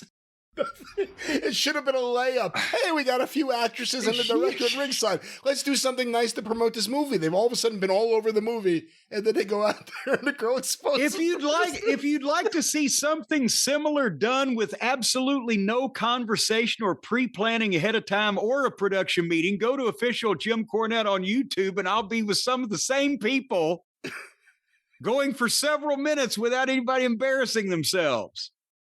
You have anything you want to say? Yeah, the first thing I learned is they know who's going to win. What the fuck? What the fuck?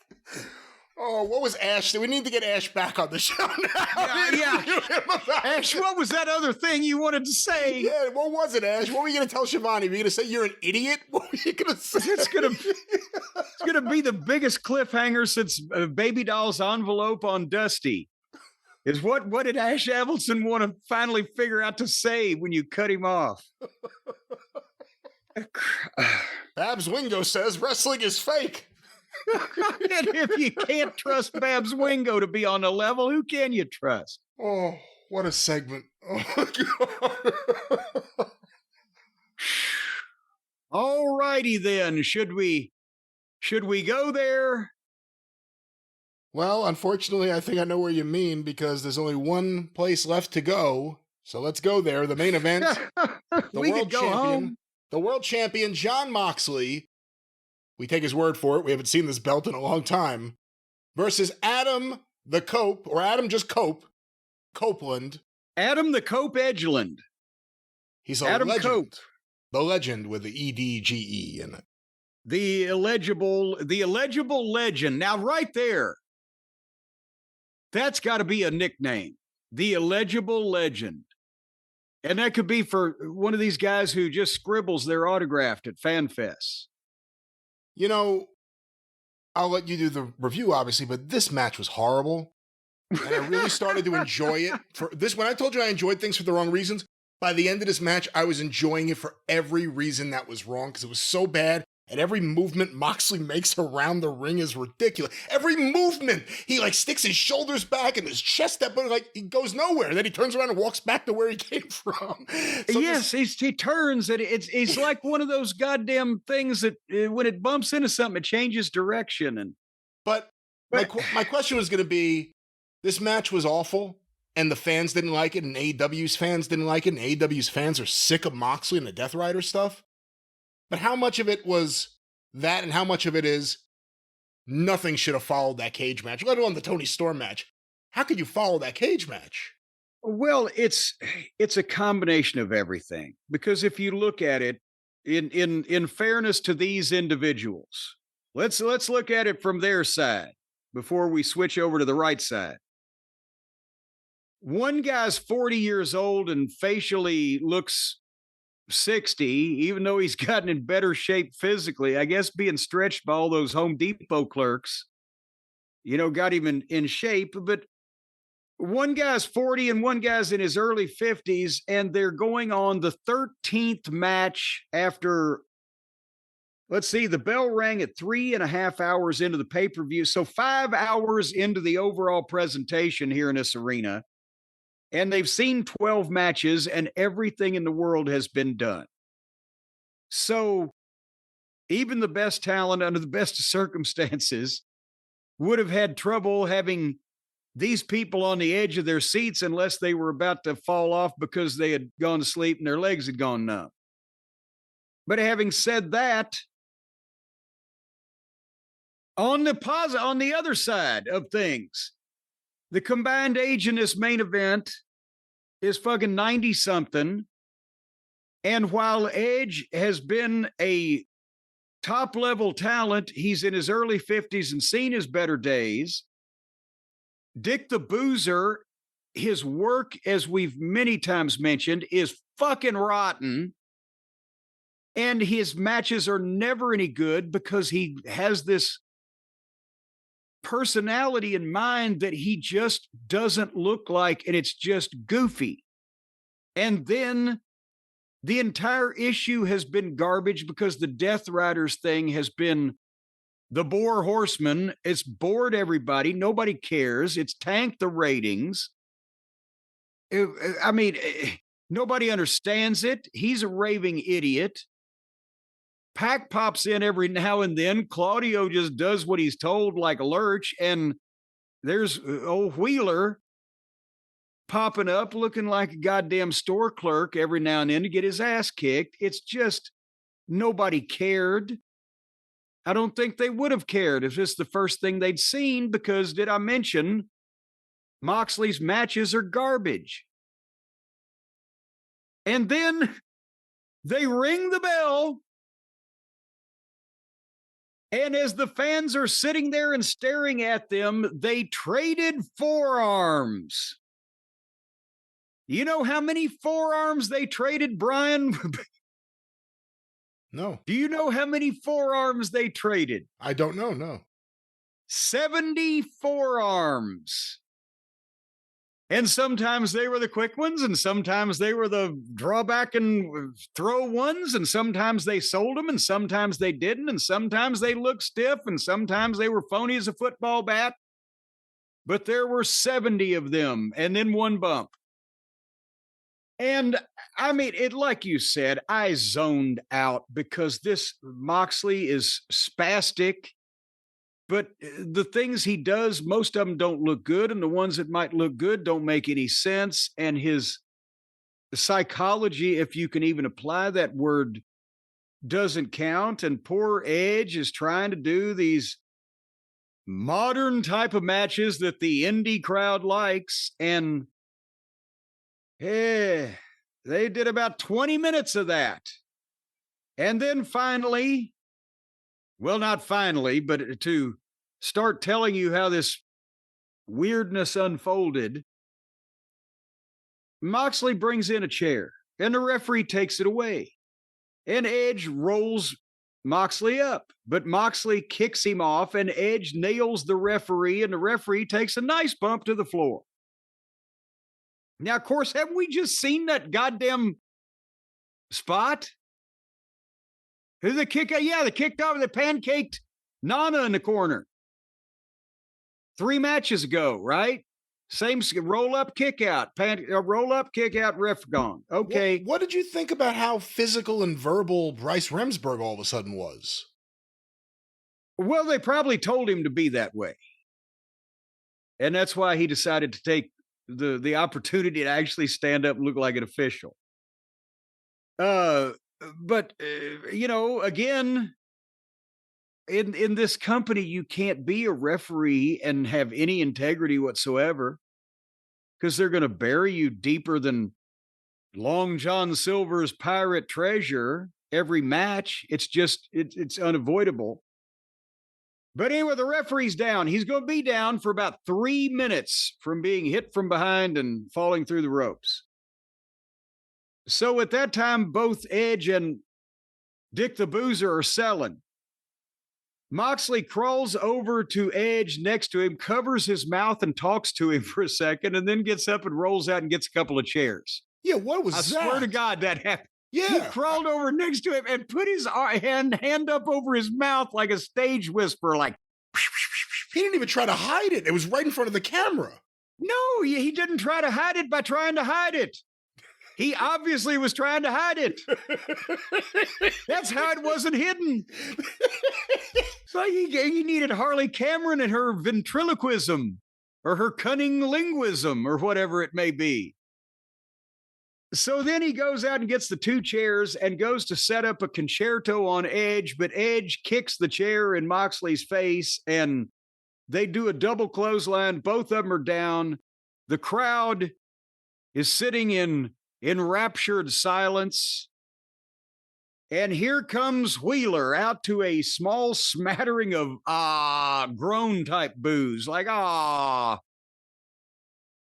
And he gets in the ring, and as they're both standing up, he's milking which one he's going to hit. And they're obviously standing up next to each other without trying to make any offensive move toward each other so that they can be part of this decision that we are expected to believe that Wheeler is anguishingly making. And then he gives Edge the knee. And he goes against the briefcase and gives it to Moxley. But here comes Light Switch Jay White. And he gets on Wheeler and grabs the case and swings at Moxley. But Moxley moves out of the way and White bashes Edge over the head with the briefcase. And then Wheeler and Jay White fight off. So that, yes, every great once in a while I can think of a triple threat with Undertaker as the referee with Shawn and Brett one time. You do the deal where the babyface looks like an imbecile and hits his own person he's trying to help when the heel ducks, but normally that's a spot that goes the other way around. The babyface ducks out of the way of the heel.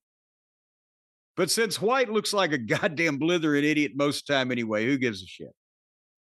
So they're gone, and Moxley covers Edge, and the referee rolls in. 2 count. God. Now Mox is trying to push the referee around, but Edge hits Moxley with a spear. 2 count. And he hits him with 2 more spears. 1, 2. Whoosh. The referee is pulled out of the ring by a guy in a hoodie who is revealed to be Brian, you did it again, kid. Christian Cage. Christian Cage is now at ringside, and he hit Edge over the head with the metal thing holding the contract and then signed the contract and made it a triple threat match, which now the announcers are saying, well, that means it's no DQ now. What the fuck? And then Christian spears Edge. 2 count. And then Christian gives the unprettier, it used to be, what is it now? The kill switch to Edge. But as he does that, Moxley jumps back in and grabs the choke on Cage and holds on. And while Edge is laying there unconscious from the Zabada the Christian hit him with, Moxley chokes Cage and the referee calls for the bell. Well, there was the one spot, though, where Moxley had him in the choke and Christian put his hand over Edge. Oh, I forgot, Cage. Yes. Yeah. That was... that was a good spot. Yeah. Well, it was a good spot, except when you think about it, he's got this fucking supposed goddamn brutal choke on his guy. He calmly puts his hand on him. 1, 2, no. But it was cute. But nevertheless, he chokes out a guy that wasn't even in the match until 30 seconds ago while Edge is laying there unconscious, and then grabs the briefcase and leaves. And the fans are booing. And again, it's not like did it come off to you like the heel is one booing, or no, we didn't like this bullshit at all booing? This was a bullshit booing, and the place came alive when Christian showed up because it was something. It was something after over 20 fucking minutes of this, after all the other shit they'd seen, at least Christian is there. Okay, is there going to be a title change? I think that's what they were thinking. I think they also wanted the Moxley stuff to end, and the idea is if he loses the title, it's over. This is the first time we've seen Christian without any backup. I'm pretty sure Mama Wayne could take Moxley. They weren't out there to help him for the first time, anything he's done in a long time. Also, why cash in there when you can wait like 5 minutes for them to kick the shit out of each other more and one of them to win? And cash in on one guy. And cash in on one guy, yeah. Well, I'm not saying this made any sense. I was just reporting how it happened, officer. I'm doing the official arrest report on this thing, not trying to fucking litigate it in court. None of it made any sense, but it also pissed the people off. Because what the fuck? And you're right. They were up for that last 45 seconds because they thought something's going to happen. Well, they didn't realize something did happen, but that wasn't what they wanted to happen. And 26 minutes of boredom with a fuck at the end. And not even a heel fuck on the babyface, but a heel fuck on the other heel. And also Christian cashes in after all this time and makes it 30 seconds and gets choked out. I mean, find me something good about this for anybody.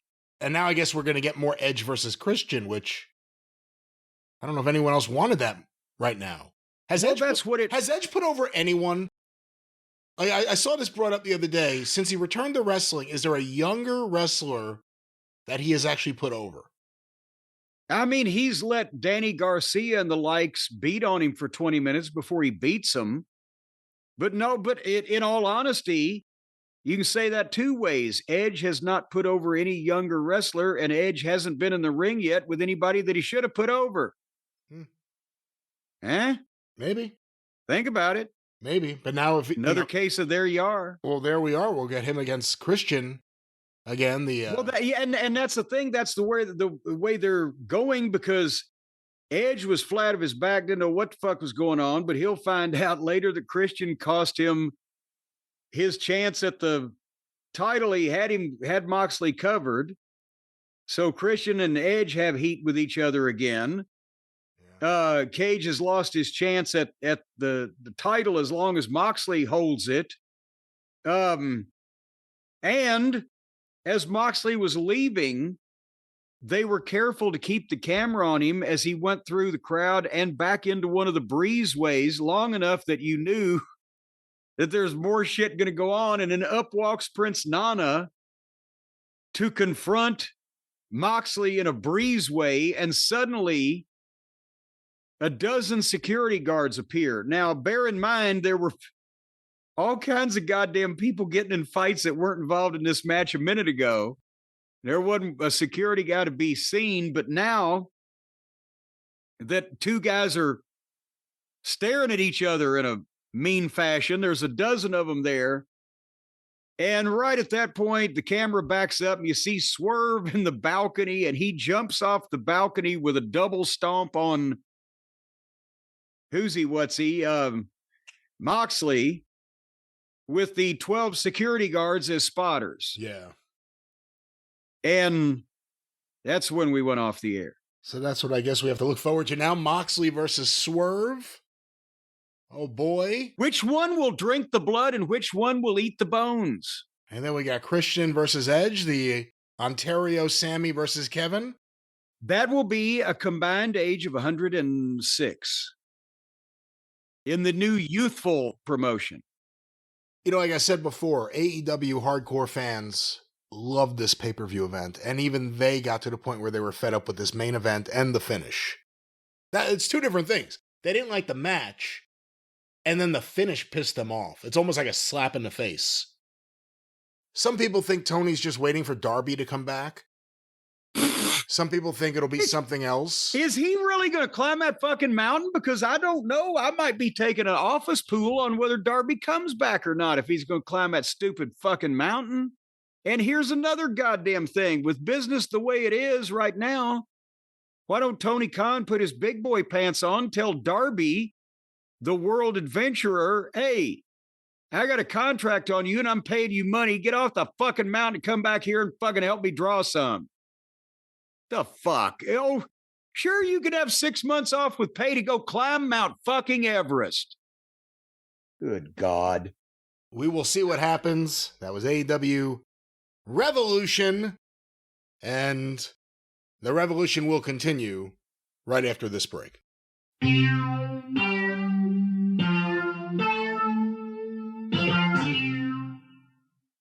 We are in the future, back where we began. That was as flat as the pay-per-view.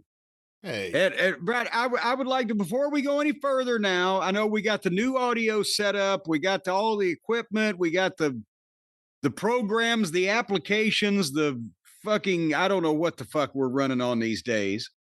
But I've got some background noise. I apologize.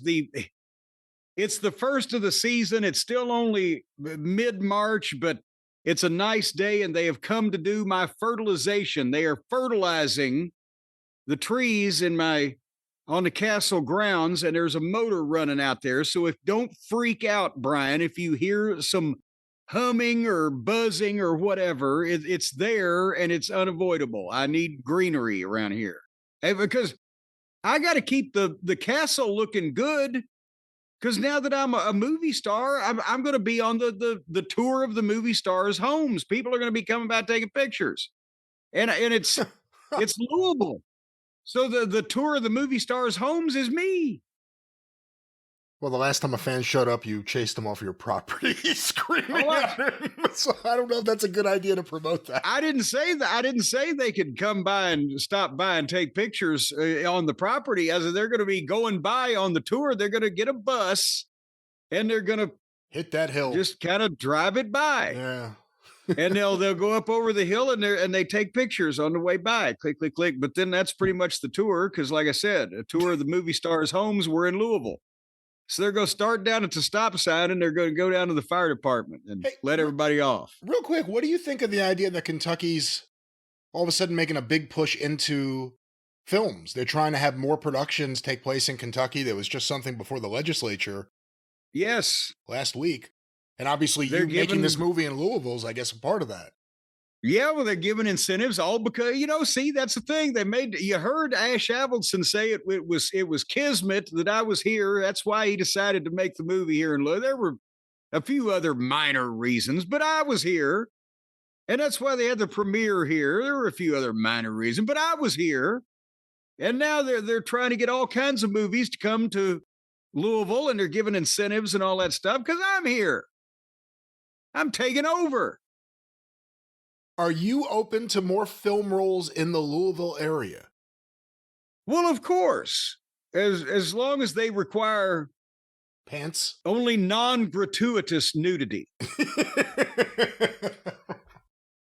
Well, I would need to have a good run through a time or three first before doing something like that. But for art's sake, Art Mooney. No, I'm not going to moon anybody. But nevertheless, but anyway, that's why I got the background noise, because the gardeners, so that I can look good for the movie stars' homes tour. But if you want to cancel all that noise out, Brian, would you like to just cancel all that noise from the gardeners out here today? I got a way you can do it. Oh, please tell me. Well, with active noise cancellation on your Raycon everyday earbuds.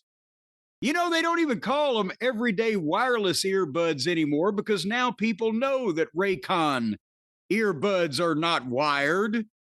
They don't hang around your neck. They don't flop around. It doesn't look like you've got some kind of strings hanging off of you. You just pop them in your ears. Boom, people can barely see them, especially if you get one of the spectrum of vibrant colors. I guess it depends on how vibrant your skin is. If you're very pale, like Tony Storm, you better get the white ones, because elsewise they'll stick out like a sore thumb. But if your skin isn't translucent, they can probably match you. And Raycon started just half the price of the other premium audio brands, so therefore you can get twice as many And then if you're like Stacy and every once in a while you find one laying under the couch or somewhere over in the corner where it's rolled unobtrusively, you've always got a replacement, and then you got more. So you can do quadraphonic if you stick 2 in your ears and 2 in your nostrils. So you got that going for you. And then that way you can listen to Dark Side of the Moon. No, first of all, that wouldn't produce quadraphonic sound. Secondly, don't stick anything up your nose. This is purely an ear play with Raycon. Well, if you like your ear play, I'd rather have foreplay with 4 of them, because that way it worked for me. It may have been the LSD, but it worked for me when I put them in my nose and in my ears. And then I watched Wizard of Oz while I was listening to Dark Side of the Moon.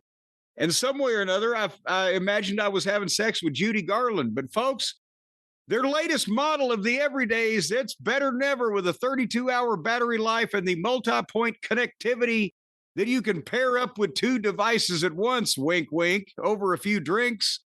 And the quick charge function, 10 minutes of charging, you get 90 minutes of battery. So let's say the doctor says you've got 2 hours to live. You can charge these things, you can listen to a double album, and still have 20 minutes to write your will out. Now, if your personal affairs are more complicated, then the quick charge function may not be of use to you. You're just going to have to rough it. And there's a 30-day happiness guarantee return policy where no questions will be. I'm always happy when people don't ask me questions. So no questions asked for 30 days. You buy these things, you can do whatever you want. People can't question your behavior. Well, no, that's not how it works. That's why you're going to be happy. That's not how any of this works. And once again, Raycon is a great earbud, something that you will love to listen to your favorite tunes, your favorite podcasts, your phone calls, maybe you're watching a video. Whatever you're listening to, Raycon's there for you. Friends of ours, friends of yours, Raycon. What's that promo code, Jim, who loves his Raycon and doesn't say... And is friends with everyone. It's buyraycon.com. That's BUYRAYCON, buyraycon.com/JCE. You're going to get 20% off. 20% as they rev it up even further in the background. 20% off the best-selling everyday earbuds. Can you hear me over the gardeners, Brian? Raycon, brought to you by Raycon, shipped to you by Raycon. The warranty is by Raycon. And later on, Raycon will be the administrators of your estate. No. Because they're still going to be working after you're gone. They have nothing to do with your estate unless you assign those rights. But don't worry about any of that. Worry about your ears. Worry about the music. Worry about the podcast.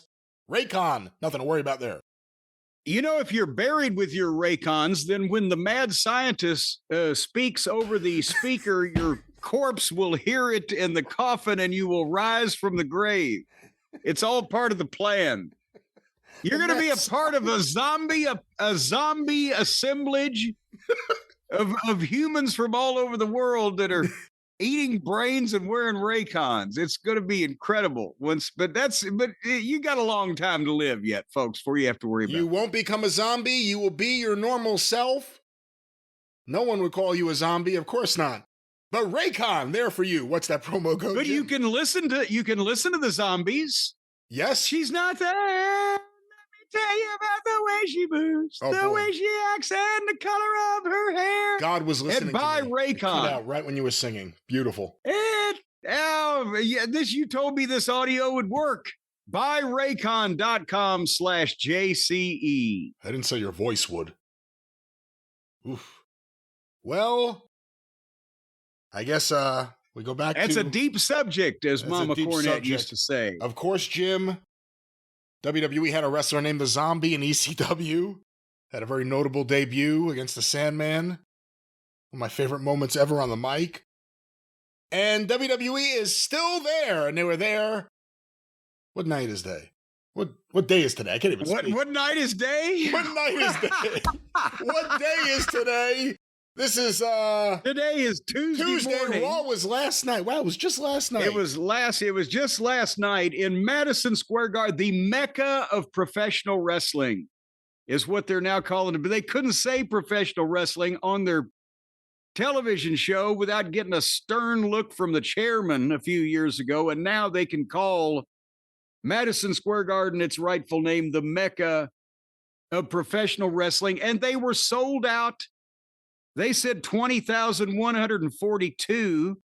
It was a very small stage for MSG over the recent years. So I would say we're close, if not there. And they were 100 miles down the road in Philadelphia on Friday night where they had, 16, 17,000, whatever the fuck it was. So they've sold just for 2 regular television programs at 100 miles, they've sold almost 40,000 tickets. And the crowd shots were amazing Jey Uso opened the show. They couldn't resist because they wanted to get arty with those crowd shots. And I'm not going to argue with them, but just the sea of people and the activity and the signs and the fact that they're into it. This, again, I know I say it every week, but how could you look at that? If you've been on Gilligan's Island for the past 5 years, and you come back and you look at that, you say, my God, when did pro wrestling become the most popular thing in the world? It looks incredible, doesn't it? It looks just great. To see all that. I think Jey Uso in the hallway, just with the fans around him, looks impressive, even though that's obviously not a big crowd. But everything looks really good. A lot of this is stuff they never would have done before, and yeah, it looks incredible. The only thing I don't like is I hate that MSG now, you don't have the classic MSG look because there are seats there. They closed off that area. But beyond that, it looked great. Well, and the thing is, even with Uso in the hallway, or the breezeway, as they say in the industry, the people that you can't pay them to do that, and you can't, they're not good actors, so it comes off as fake if you're trying to get them to do that on purpose. They're liking him, and they're liking this shit, and they're into it. They're, yeet, yeet, and all that shit. And that's what makes the atmosphere. And again, this is just incredible for very little fuck all of almost anything content-wise on a lot of these programs that are hours long, but they want to see the stars.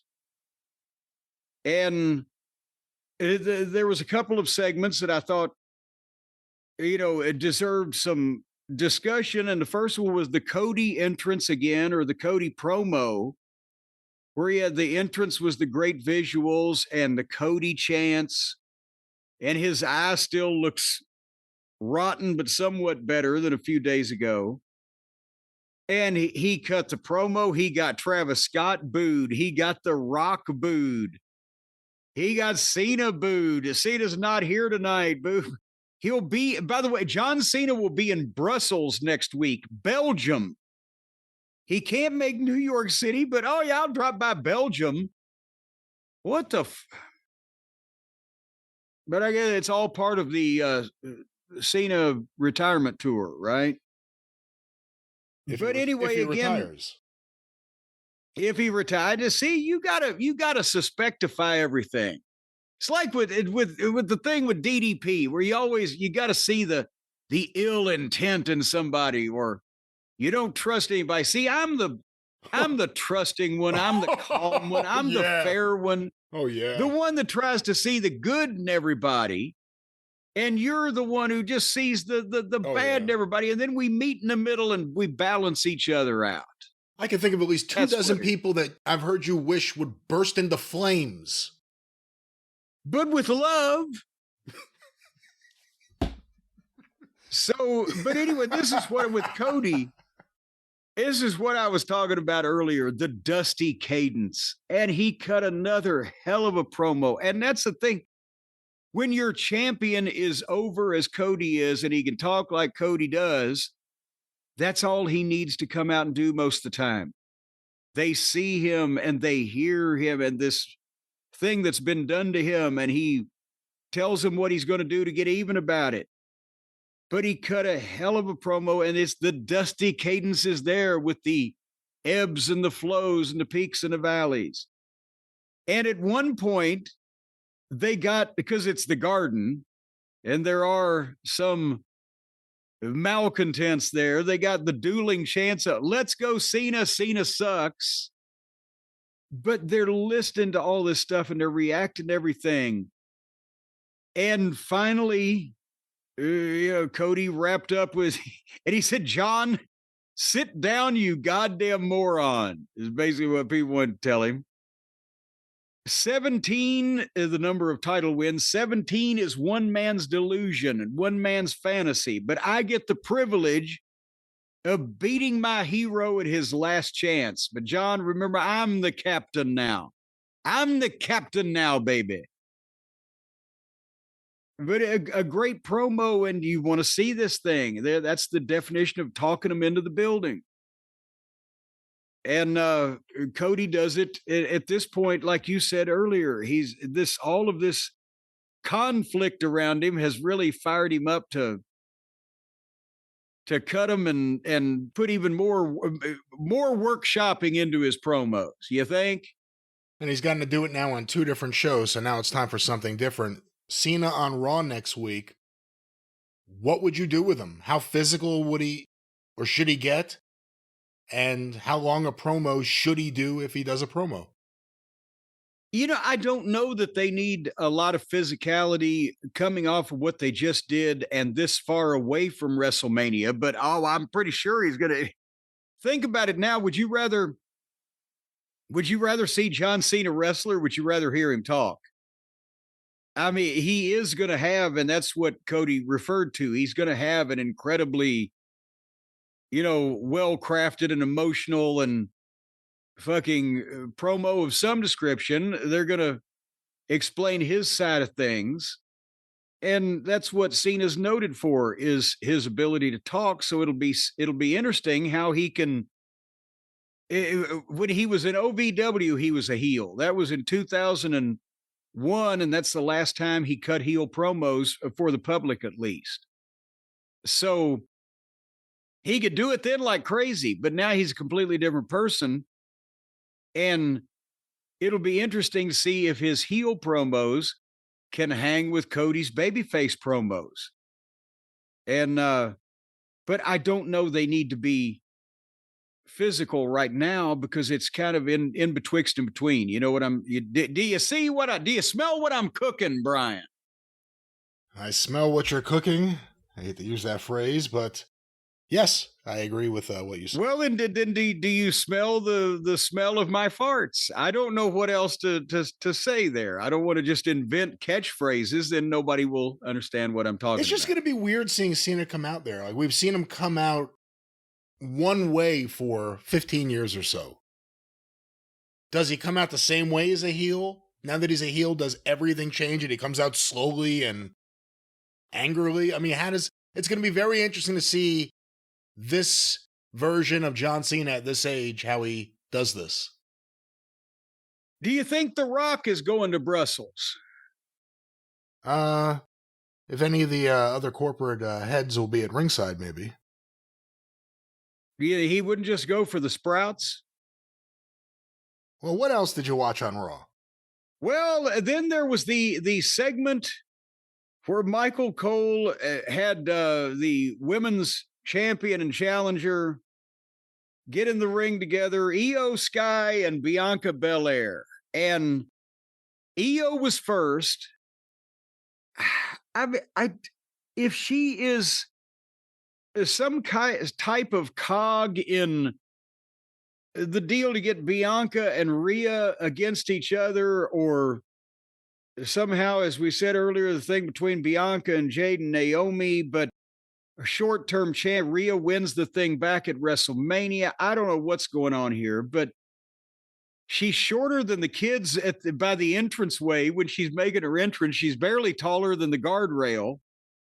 She didn't get that much reaction. There was a small, short Io chant, and then when she smiles, she's got a very likable smile. She holds the belt up. There was half-hearted, "You deserve it," for a minute.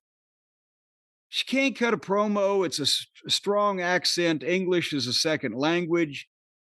She's very likable. I don't understand why she's in the middle of Bianca and Rhea and Jade and for that matter, Naomi is a cog in the wheel also, but one of these things does not fit or whatever. Try to talk me out of this, or can you? Well, I don't mind Io, and you've never really been a fan. However, there have been times where she in the ring has won you over, and I think one of those times was Io versus Bianca. I don't even remember what event it was. It must have been a year ago. Well, no, she was the one they decided they were going to like in Puerto Rico, wasn't it? No, was that her? Because Zelina Vega had the big thing in Puerto Rico where she was the babyface, didn't she? Yeah, but that wasn't the one where they just That wasn't no. that It was match? Io and Bianca that they tore the house down. They tore the house pretty down. sure. And it I'm seemed pretty like sure. And it seemed like she was indicating towards the end, not that this makes this any better for you based on what you want. It seemed like she was indicating three-way match at WrestleMania, didn't it? Well, yeah.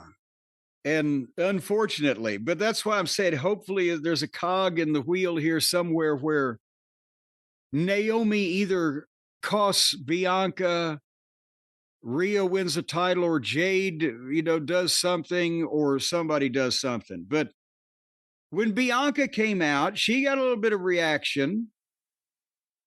And Michael Cole asked the question, well, if you weren't out here last week, would Rhea Ripley still be the champion? And she's like, I was just out here to see who my opponent was going to be, and I'm trying to focus on WrestleMania. Well, Rhea's music plays, and there the people come up. And it's a whole different level of now we're interested in this thing. You can tell. And she started arguing with Bianca. Are you scared you can't beat me? You had no reason to be out here. You need to handle your business with Naomi and Jade. And then Bianca got mad and said, well, you can't beat Io, and you're trying to blame me. And well, I did like this, and I knew it was coming. And it would have been disappointing if it didn't come. But I've laid out a couple of things like this in the past on a smaller level. But when Rhea and Bianca got up face to face, nose to nose with each other, and they're arguing over Io walks up and like she's going to say something to him, and Rhea just reaches out and pie faces her and pushes her away. And Rhea tells Bianca, you're hiding behind Io like you hid behind Jade and Naomi. And Io walks back up again, and Bianca pie faces her and starts yelling back at Red. Finally, Io gets mad and jumps in the middle of them and slaps both of them in a very stagey way, and then jumps up and down and has they're still acting like all of the Japanese girls are 9 years old when they have a temper tantrum. But at least it was emotional. And she jumped up and down and yelled and walked out. So now we got another three-way. But why are they setting up three ways with the women when they're setting up three ways with the men, or vice versa? Is it anything you can do? I can do better on everything. But what do you think? Whose money is your money on here in this? Well, I'm not a gambler, but I think it'll be a fun match. I'm sure I'll enjoy it. Who do I think will win? Rhea needs to finally get a win over Io. Io just won the belt, unless you think she's transitional. So then you're talking about Bianca or Rhea. Bianca, for someone who's been emotional and acting out at the Elimination Chamber, acting out like she's a child, but, highly emotional in just about everything, here, and of course on SmackDown, I still don't know if it's crazy to think she may become a heel. I don't know. And then if that was the case and there was a big turn, I would think she would win the belt.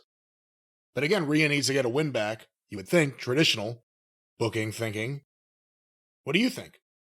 I just think Rhea needs to get the belt back some kind of way, unless the belt is going to be integral in Bianca and still, again, I think it's Bianca and Jade that we want to see. Naomi was kind of put in when Jade apparently really got hurt.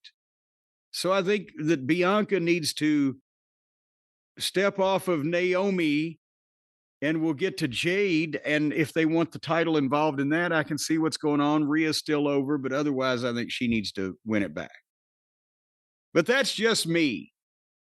Well, unlike SmackDown, Jim, there was a big match here on Raw that I know you probably wanted to see, and it was the main event.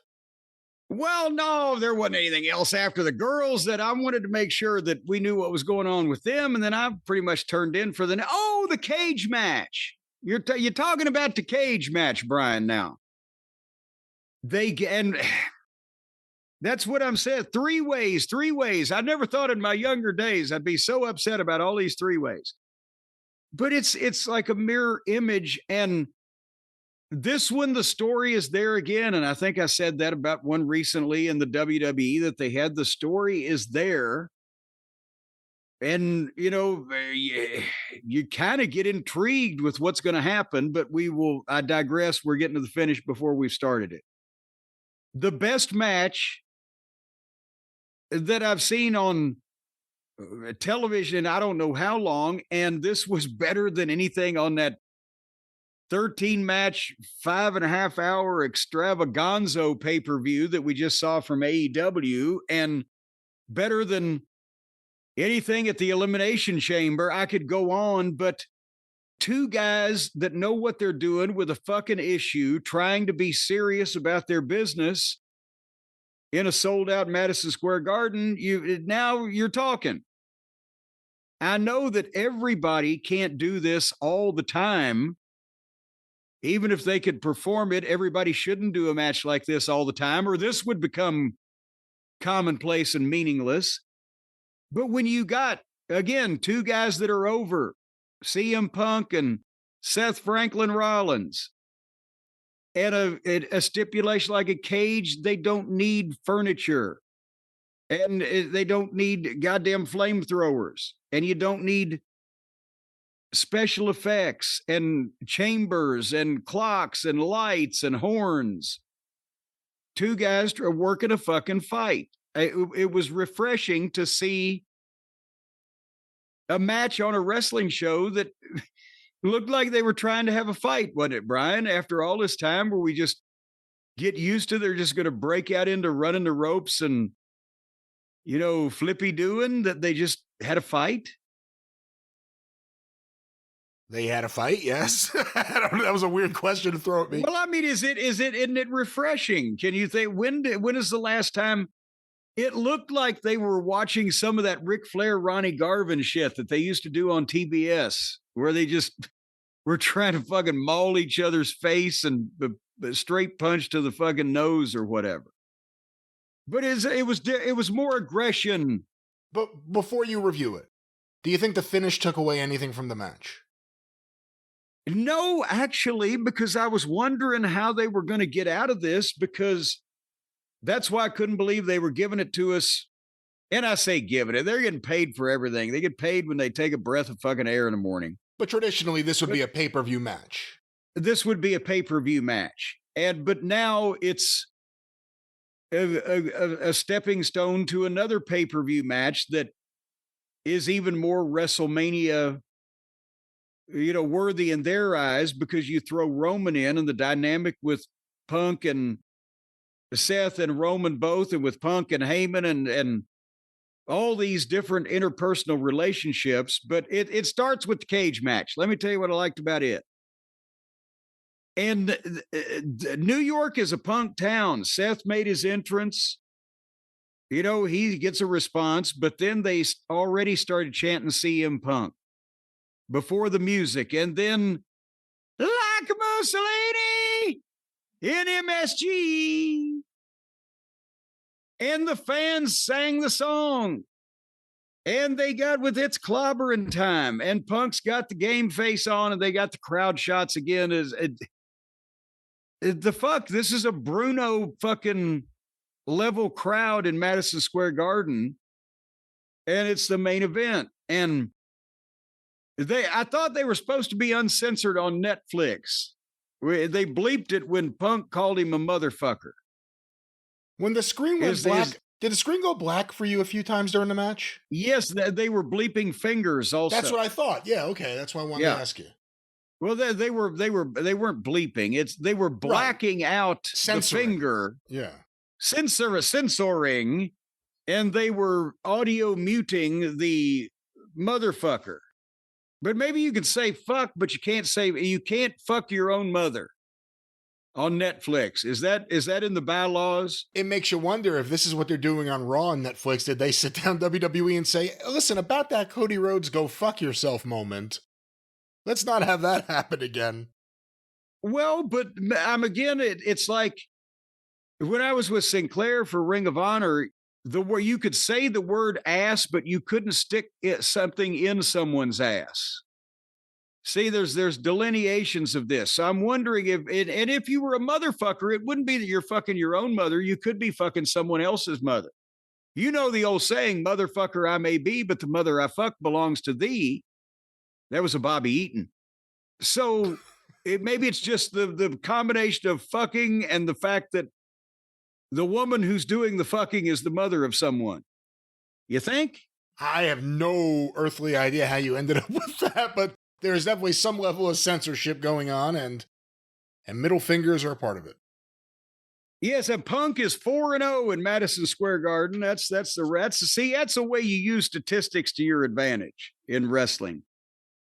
And they had built this thing all night, the packages and whatever, and the warm up, and finally here he comes. Punk comes in the door, and the fight starts. And it was a slobber knocker, a stem winder, a scrap even.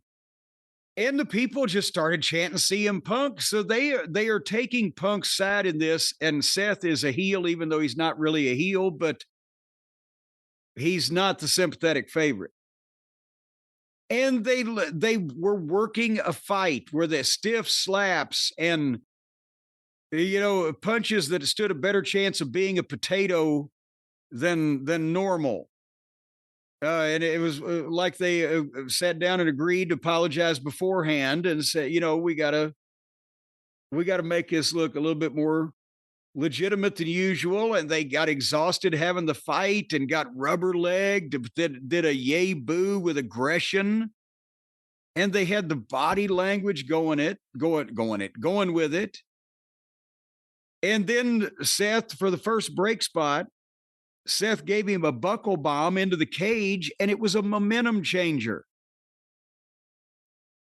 Instead of just, okay, it's your turn now to do some moves, and you could tell that they were going with what the people wanted, which was to see Seth be the more heelish figure, because Seth's buckle bomb then allows him to get heat on Punk. And allowing him to get the heat on Punk is because he's still not trying to fucking take a sledgehammer and bash the guy's brains in and kill him, but he's man to man. He's raking him against the cage, grinding his face. That kind of heat where he's not just a despicable coward, but he's mad at this fucking guy and he's on him. And then he invites Punk to walk out the door.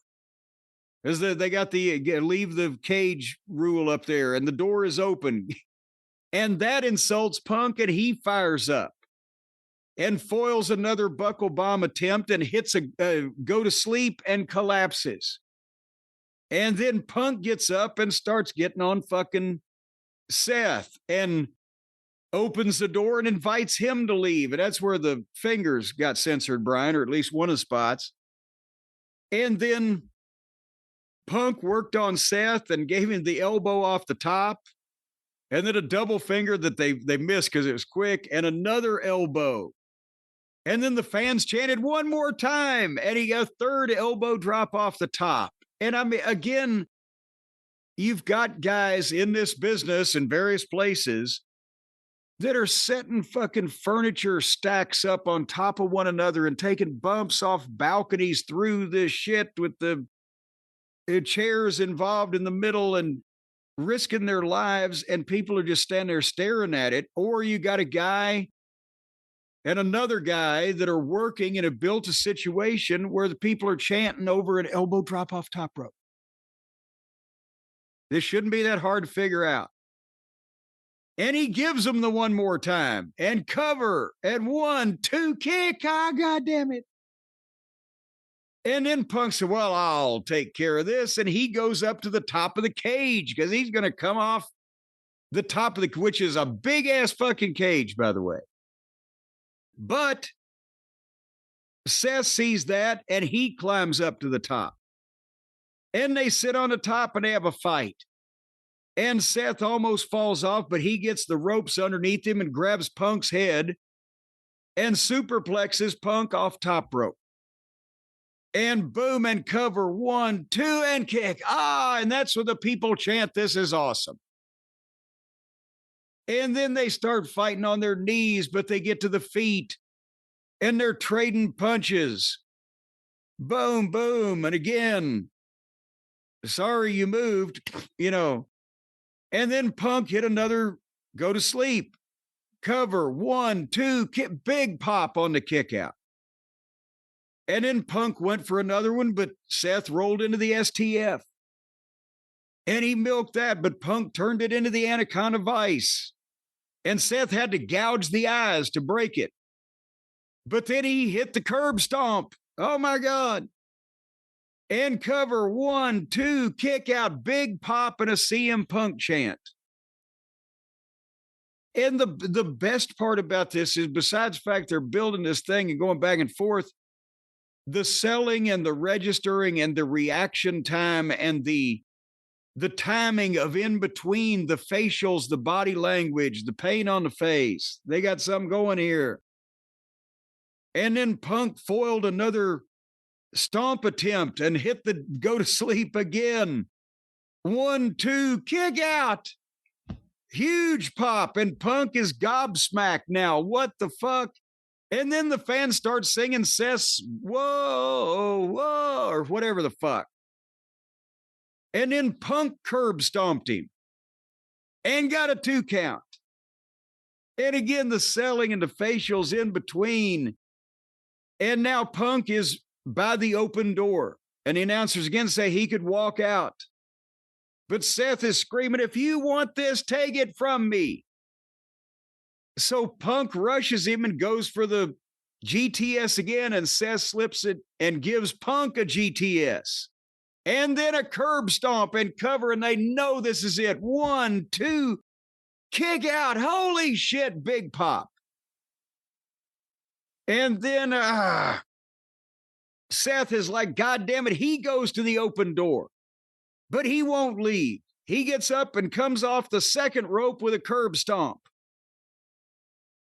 And boom, and Punk is laid out, and Seth is registering what he's just done, and he's cussing Punk, and all of a sudden you hear the crowd erupting, but they got a close-up on it in the ring, so you don't know, and all of a sudden, hands grab Seth, and it's Roman Reigns. He grabs Seth and pulls him backwards out the door and throws him to the ground, and the bell rings. Seth Rollins is the winner. And then he gives Seth the Superman punch and a spear, and the people start chanting OTC at the top of their lungs, the loudest chant yet. And Roman gives Seth the curb stomp on the floor, and he's going to do it on the stairs, but then, because remember, he's getting even for what Seth has done to him in the past. But then Pierce and the officials run out, stop him from giving the stomp on the stairs, and Roman looks up, and Heyman is in the cage helping Punk up and trying to console Punk, and I think maybe he was about to give him mouth to mouth.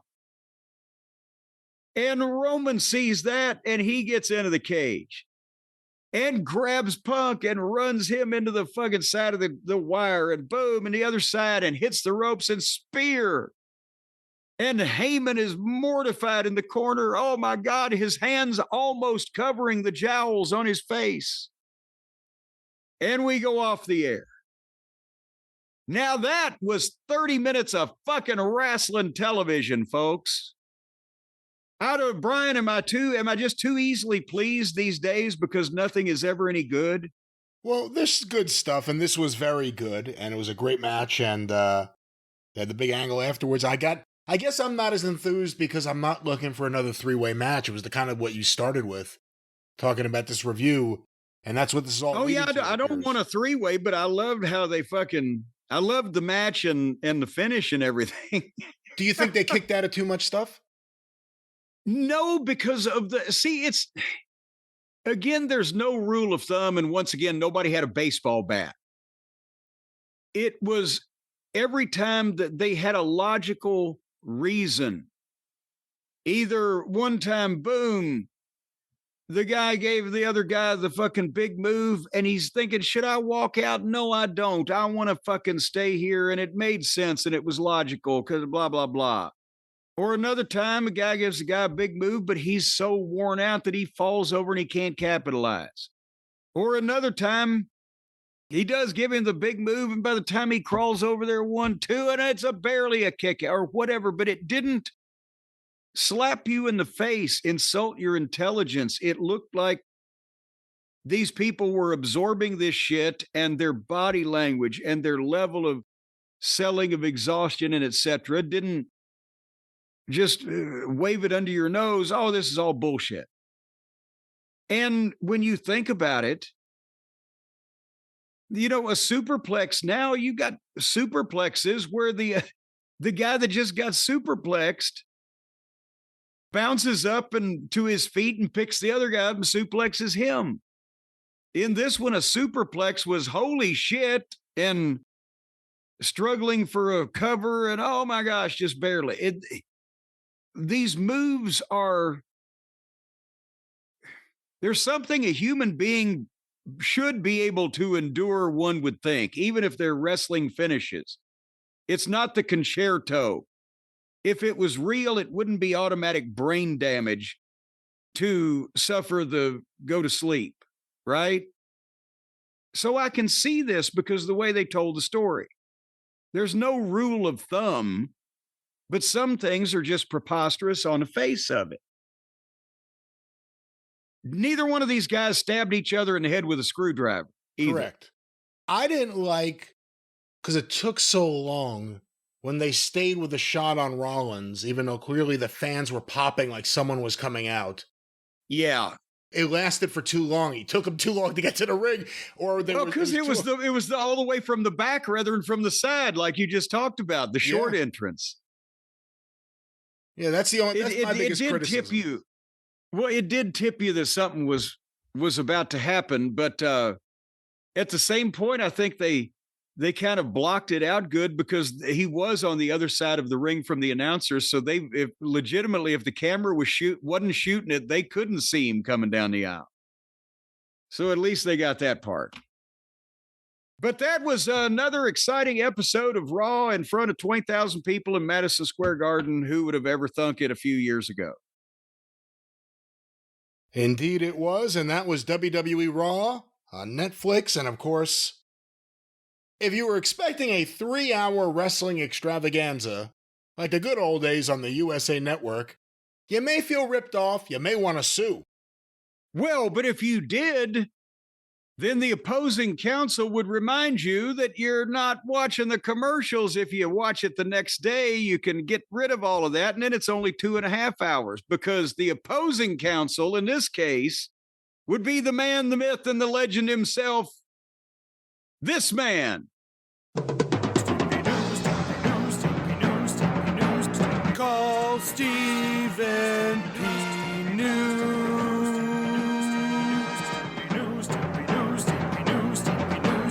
If you need to sue.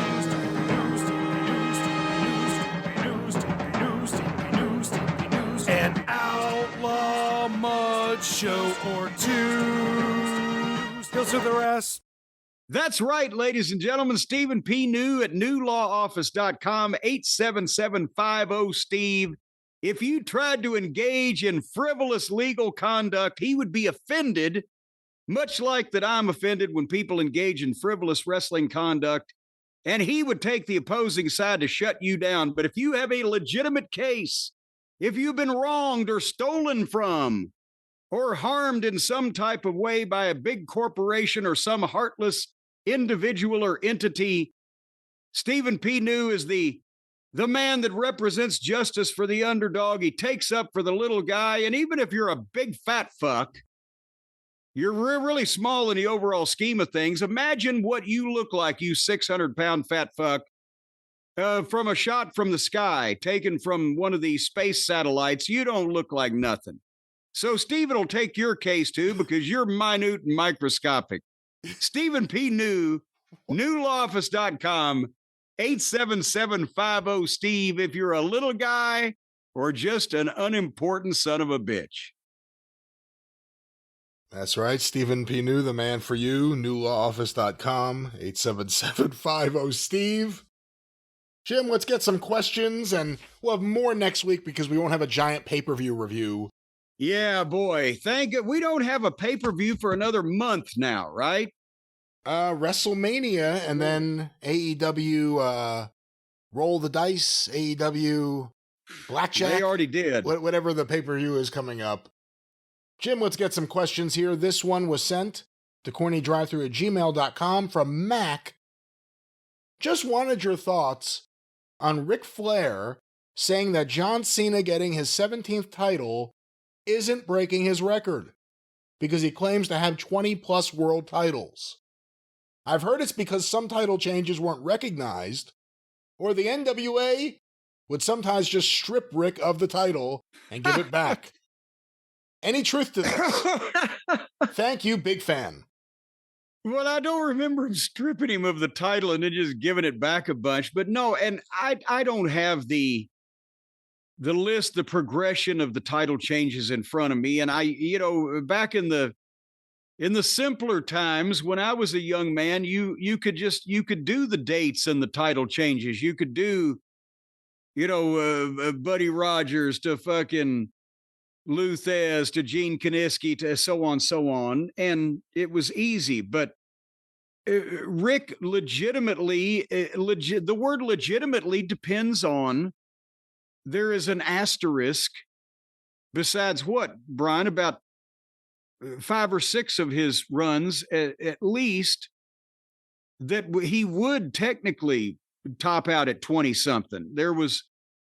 He dropped it to Jack Veneno in the Dominican Republic when he thought that if he lost the match or if he won the match, he would be shot by the militia or killed by the rioting fans. So he dropped the world title to Veneno, and then the guy gave the belt back in the locker room and they went back to the United States.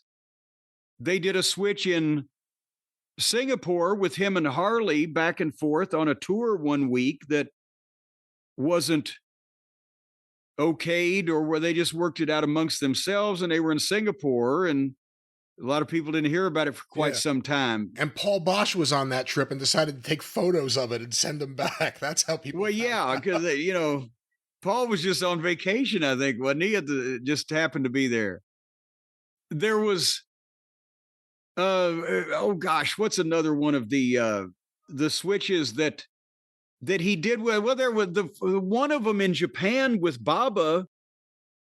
Was that when Harley took the Baba's offering and just switched it for a week, or was that Briscoe, or was it both? But did the NWA know about those? I think Baba and Harley definitely had their deal. Briscoe, maybe the same thing, but I'm not sure. I was going to say, what about the other way? He brought up stripping Ric Flair of the title. What about when, like, the Midnight Rider won the world title from Ric Flair, and then because he wouldn't take off his mask, it was returned to Ric Flair? I don't even think those are on the unofficial list. It was never, I don't think it was intended, that to ever be that way. Obviously, it was just the angle for Dusty to get a win, but not be able to, take the title so that they could keep it on Flair. But I think these are other nebulous title changes that don't even involve that one. But that's the thing, is you get to, with 5 or 6 of those deals where dropped it to avoid a riot, or made a deal in a foreign country between himself and the promoter or his opponent for a few days on a week's tour or whatever, you get to 22 or 23, something like that. So it's not Rick bragging and inflating things. It's just the information he's given. Yeah, but the official WWE story has been 16, so that if somebody got 17, then they would break it. Yeah, to be fair to Flair, I think Rick may be right, technically. here.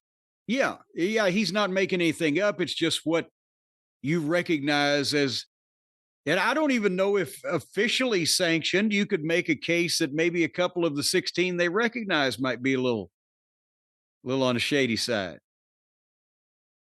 But it's the same point. He had runs of lengthy periods. So it's not like that he just had it 16 times for a total of, 142 days or whatever. He was champion for years and years over that run. Jim, our next question was sent to CornyDriveThru@gmail.com from Z.A. Garcia. I'd like to know Jim's thoughts on how today it seems that no babyface would tap out to a submission anymore. I came to this realization after seeing Tozawa versus Gunther, and what most thought should have been a squash match turned into a competitive match. Oh, good Lord, I'm glad I didn't see it. I then got to thinking of the most iconic finishes where there was a huge pop on a submission hold, like Triple H tapping out at WrestleMania 20 and WrestleMania 27. Rey Mysterio on his matches with Kurt Angle. Randy Orton, I guess he meant in his matches. Randy Orton in his Iron Man match with Cena, just to name a few. What does it tell you of the state of modern wrestling that as long as you're a babyface, you don't have to tap out, just pass out? Well, that's the thing, and I have to disagree here because, and there is room for baby faces to tap out. And the one he mentioned, Gunther and Tozawa, that should have been the one, because yes, if you've got a heel that uses some type of submission hold or, a dreaded Cobra clutch or whatever the fuck, to get it over, a bunch of the underneath baby faces have to tap out.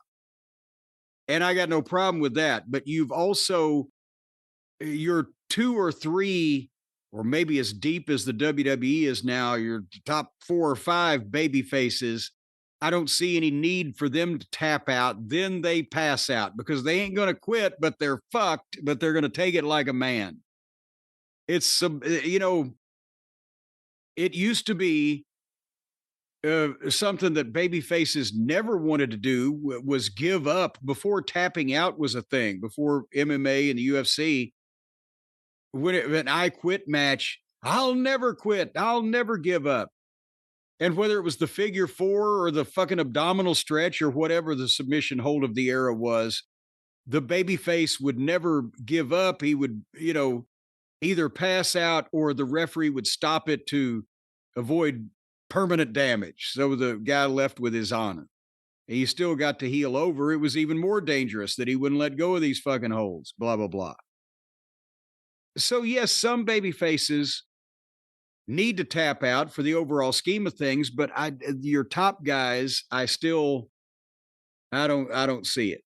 And especially in AEW, once again, when they just do it because the heel just grabbed a fucking hold on him without putting them in the position in the first place by doing something below board or on the shady side, then that just really just makes my butthole quiver.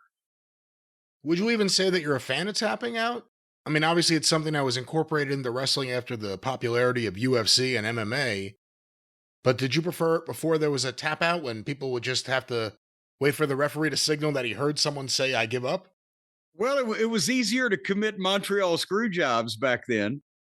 But no, actually now that there is, again, you couldn't hear the guy saying, "I give up" in the old days, unless it was an I quit match with a microphone, but in normal matches, you couldn't hear it. You had to, the guy would nod his head up and down when the referee was asking him, or if he was immobilized and couldn't do that, then you just had to watch for the referee's face to go, "Okay, ring the bell." And then you knew. So this is a visual thing that the people can see and know and understand that indicates the guy gives up. So I think that's an improvement. I just think that they've done it too much just because they think it's cooler than wrestling, the business they're in, that everybody's got to, and then I'll make you tap. Well, you may not be fucking Hoist Gracie, motherfucker. Just come up with a finish. Give the guy some kind of fucking bump he can take, and maybe it'll be exciting to cover up for your bland ass. Not everybody has the charisma where they can have a stationary finish that everybody will be excited about.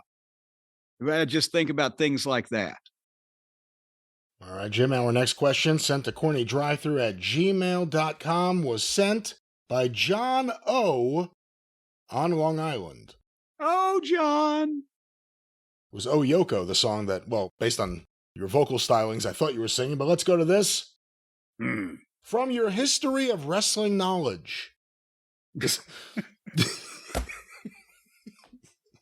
Well, no, instead of my knowledge of wrestling being history, maybe it's my history of wrestling knowledge. Maybe so. From your history of wrestling knowledge, is there any standard or rule, NWA or otherwise, for how fast the 3 count should be? Smart fans know it's usually as fast as it needs to be, but shouldn't there have been a rule written down somewhere? Has a referee ever gotten in trouble, either from a commission or in an angle, for counting fast or slow? Ha, ha, ha. Well, the one that, to answer the second question first, the one that comes to mind is when Nick Patrick on that WCW fiasco got heat for counting normally when he was supposed to count fast. Remember with the Hogan and Sting business? It's always been 3 seconds is what people would say. All it takes is 3 seconds to hold your shoulders to the mat, or the count of 3. It insinuates 3 seconds. I don't know specifically if there was a rule in writing that indicated the exact amount of elapsed time, but I'm sure they probably, for a 3 count, whatever.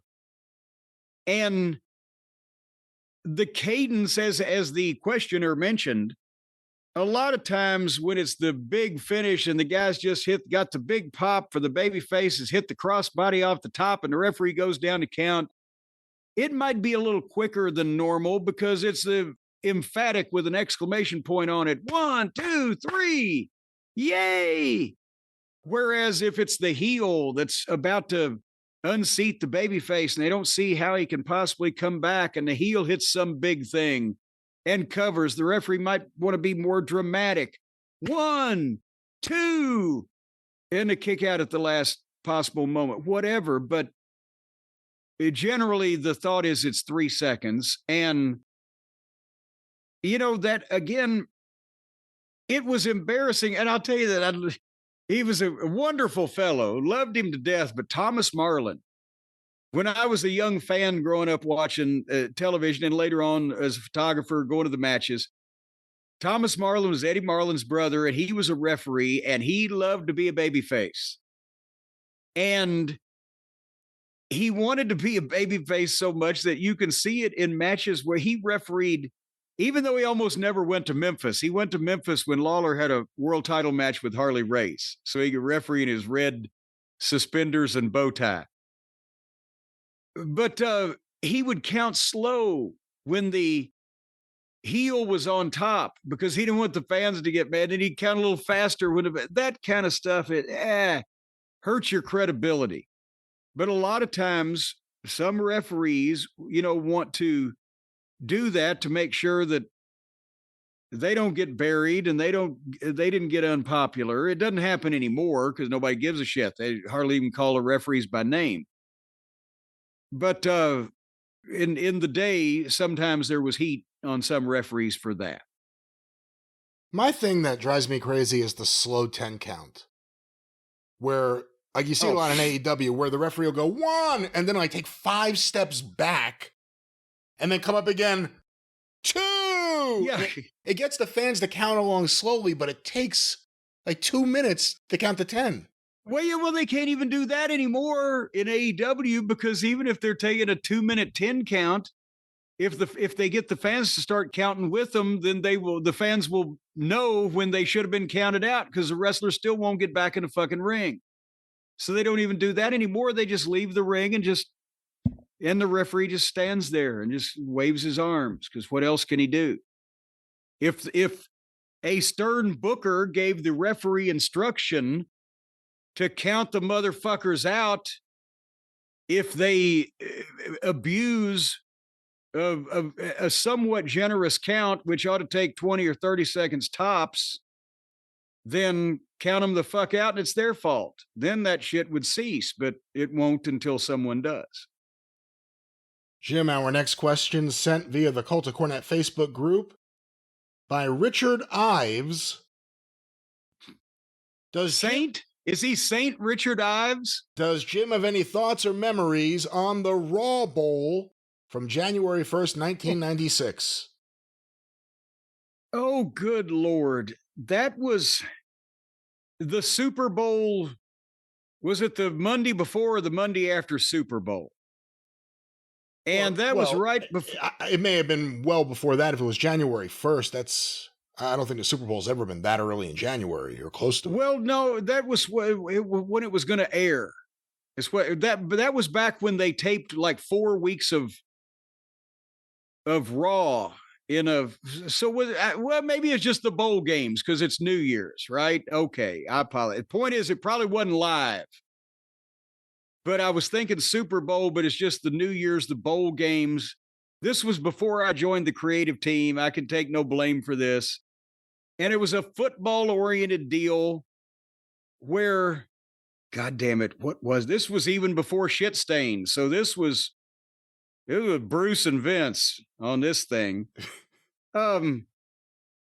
I can't remember to look up the Raw Bowl, and you'll be able to give more details than I could. I think some of my guys were involved in it. You're at ringside, apparently, from the photos I'm seeing. We have Billy and Bart, the Smoking Guns, Owen Hart and Yokozuna, managed by Mr. Fuji and James E. Cornette, Razor Ramon and Savio Vega, and finally... Yeah, they go together so well because they're the Hispanic contingent. And finally, the team of... X-Pac and who? I can't tell. X-Pac and Sid, it looks like. Well, the point is, it was like, I think, a 4-team elimination thing, and yes, with Ted DiBiase, X-Pac and Psycho, or 1, 2, 3 Kid and Psycho Sid. Yes, it was a 4-team elimination thing to take off on the football bowl games, and it was the Raw Bowl, and they had football motifs involved. And they did one time. I don't know if it was this one, where the guys had to wear team jerseys. Are they dressed? They're all wearing normal gear, football uniforms. It appears. So that was the one. Yeah, that was. I can't take any responsibility for that. I wasn't even there on the creative team. That is, I just showed up to work one day and found out I was managing a fucking football bowl game. All right. Well, there was the answer. We hope that satisfied you. I'm glad it made such an impression on you. Well, speaking of impressions, Jim, another question from the Cult of Cornette Facebook group was sent in by Armando Morales. Whatever happened to Landon? He is not one of the individuals that was making noise earlier in the program outside my castle here. No, Landon got fired. And then I've never seen or spoken to Landon again. However, so one of the Cult of Cornette members did send me an email and said he believed he knew who Landon was and he was a real fucking moron. And I wrote the guy back and asked if his last name began with the letter whatever. And I never heard back to see if it could potentially be the same one. But Landon is, he's no longer an occupant of the grounds. All right, Jim, our next question sent. What an ending there. Our next question sent via the Cult of Cornette Facebook group was sent by Jay in West Virginia. I know wrestling at its best is suspension of disbelief, but what is the logic of the crisscross? 2 guys just suddenly start running. Even as a kid, I thought it was silly. Help me understand. Well, back in the pioneer days, when they went across the Great Prairie in the covered wagons, Buddy Rogers is credited with inventing a lot of this stuff. And I think Buddy, when I go back and look at some of the older footage of a lot of people, he was a great accumulator. He accumulated shit that he saw and was able to put it together in in order and in what came to be known in modern fashion as high spots. He called it sequencing, where there was different sequences put together building up to a climactic payoff in the ring. But the crisscrossing and hitting the ropes and etc. has, like everything else does, after a while, when the people in the business and the fans who watch the business, when the novelty of something wears off and it becomes more commonplace, the people who start performing it and the people who start watching it alike tend to start taking it for granted, and they recognize the motion without understanding the underlying reason behind it. So originally, when this all the working idea with the ropes and the television era, some of it was even before that, but when it began, if you ran and hit the ropes and came back at a guy, you were trying to run and get more momentum to really bowl him over with a tackle or some kind of thing. But like in a defensive manner, when you had a headlock on somebody and they threw you into the ropes, you were off balance, and the only thing that stopped you from being thrown further was the ropes. But then those ropes, because of the spring, you would bounce back in the other direction, and the guy was waiting on you with a punch. But then there's the drop down. Let's say that you've got a headlock on the guy, but the guy throws you into the ropes, but because you've had the headlock on him, he's disoriented. And he doesn't realize where he is, and he sees you coming back off the ropes at him, and he drops down to either evade your charge or to try to trip you. But you see that just in the nick of time, and you jump over him so he doesn't trip you. But then you're off balance and you continue running until the ropes stop you. Rogers was an example, the best known, but there were of guys that could do this like they were out of control and it was really happening in real time, where you lurched toward the ropes fast and off balance. And when you bounced back, you could tell by the look and their expression, their body language, they weren't in control of themselves. When the guy dropped down, oh shit, they almost tripped. But later on, as this just became done over time more and more, and by more unqualified performers, it became, let's see how smooth we can hit the ropes and how effortless we can make this look, and how, we'll just start hitting the ropes and running and dropping down and jumping over each other. And it loses an element of the spontaneity that it comes when guys look like they're out of control and they're reacting to the other guy's movement to try to avoid them instead of cooperating with them. Have you ever heard that explanation before, Brian, or am I just droning on at the mouth? What you are saying, it makes perfect sense, but I've never heard anyone explain it because I've never heard anyone really ask that question before. Well, that's what it's like everything else. The stuff that started out in wrestling looking primitive and like it was done very spontaneously on a spur of the moment, the guy just had the idea. As it's been more polished and a lot of these moves made safer, because some of this shit back in the old days, these fucking guys, no wonder they were tough. That shit hurt on those fucking rings and the bumps they were taking. So as everything, it was smoothed out and polished up and etc., it became smoother and more performative. So now fans that don't understand, like the guy that asked this question, don't understand, why are they just hitting the ropes until somebody does something? That's what it theoretically started out to be. All right. Well, Jim, let's go to our next question. Asked and answered there. This was sent to CornyDriveThru@gmail.com from Sudeep, a listener from Nagpur, How deep? India. Sudeep, Sudeep, a listener from Nagpur, India. Oh, so it's not like first name Sue, last name Deep. I would like Balls Deep, Sue Deep. No, it's not like Balls Deep. It's Sudeep, one word. Sue Deep, one word. So Balls Deep could be one word. Do you hyphenate that? Hello over there in India, Sudeep. Let's get to his question.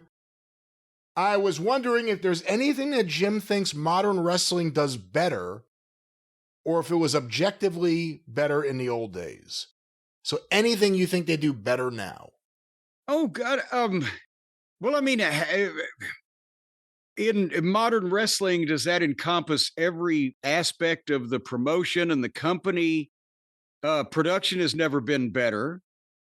The coverage of the shows and the not only the quality of the video with high def and all that stuff, but just the work that's put into it and the advances that have been made. The productions never look better.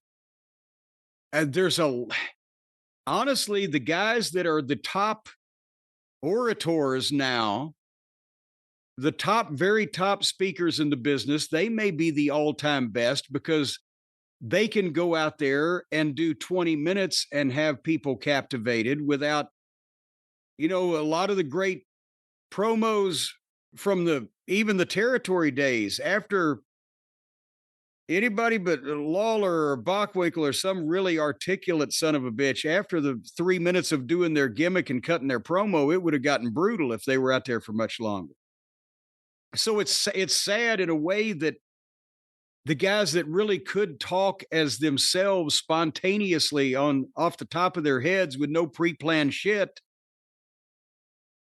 they were more plentiful in the territory days, but the guys that are at the very top now, even if they have to plan a little bit, they still have incredible delivery. And I'm talking the Punks and the Drew McIntyres and etc. The guys now are better athletes without being better workers. They're not, even the guys who are good workers aren't as good a workers as the territory guys were because they don't have the reps, the sheer number of times, the experience against a variety of opponents in different places with different styles, and just being in the ring over and over in front of people and having anything that could possibly happen to you and trying to figure out how to deal with it. So the guys were better workers, not only because of the experience, but also because they had to convince people in them and in their issues, because that's how they got paid. There was no, guaranteed contracts or whatever. So that's why the territory wrestling, I think the guys look more like they meant it, more serious most of the time. There's always shitty wrestling, especially in some places.